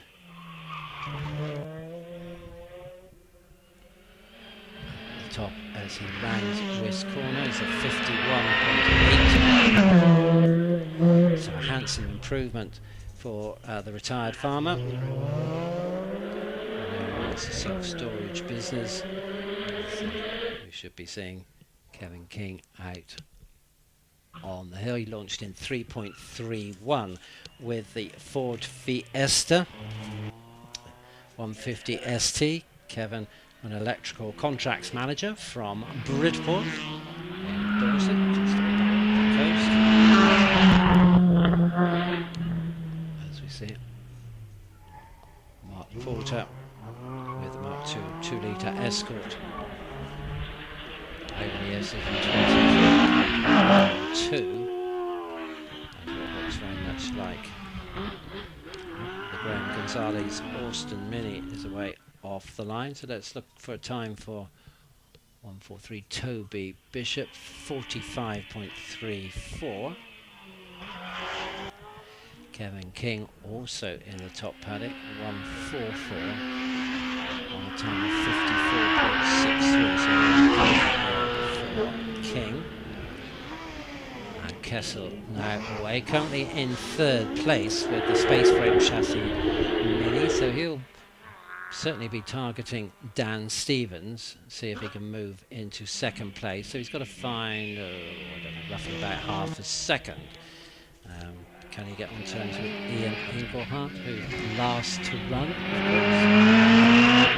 Ian off the line in 2.68 seconds. Porter 3 at the top with the Mark II Escort in 54.6. So Gonzalez time 46. Kessel getting the second place.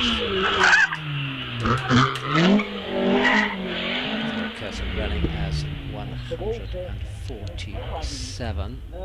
Bagged a time of 43.76.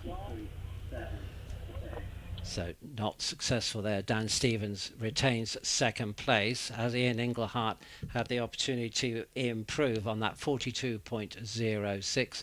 The answer is emphatically yes with a 38.89. So the multiple Wiscombe champion taking Class W Downton Motor Club class with ease ahead of Dan Stevens and Derek Kessel. So David has joined me in the commentary position. What's your number one observation, memory of the day then, David? Oh, my number one observation, memory of the day. My memory, honestly, it doesn't last the whole day. I don't know. I'm going to say watching the SBR chrono around Sawbench, because it's such a big car. To get it around there it's just an achievement, really. I think that was that would be my memory of the day. Good. Well, it's great to finish up with the sun shining. Oh yes, right, that's a positive. We'll have that again tomorrow if we may. I think more of it tomorrow. Actually. More of it even. Yeah. When we do it all again, another top 10 tin top runoff. No, I'm not going to even try. Another top 12 championship runoff. Yes. So plenty more excitement. Yeah. And we'll be back here bright and early, won't we? Ish. Yes. Yeah, we will actually. I mean, we'd be here quite early, getting ourselves all sorted, going and having a chat to the drivers, just get a little bit of feel of the anticipation of the day, shall we call it? Yes. Yeah. Setting the scene. But overall, a very good day today, and most enjoyable. A couple of hold-ups, but still finishing at a respectable time. All good stuff. Yeah. Unfortunately, things like oil spillage and things like that have to be dealt with. So can't do anything about it. Yeah, can't do anything about it. It goes with the territory, as they say. It does indeed, yes. So, and the drivers don't spill the oil on purpose. It's just, unfortunately, like anything mechanical, it will break at some point. So, thank you, Jeff, for today. And very much. We can do it all again tomorrow. Yeah, I'm off now. It's good night from me, and it's almost, good night from you. I'm off now to chat to Damien Bradley. You're going to find out about Pikes Peak. All about Pikes Peak. So that would be very That'll interesting. be a story, I'm sure. Oh, I do hope so. Yes. Good stuff. Good. Well, from him and me, thank you for your attendance, for your ears, and we look forward to seeing you tomorrow. Take a safe journey home if you're travelling.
Can you hear me on the lovely noise?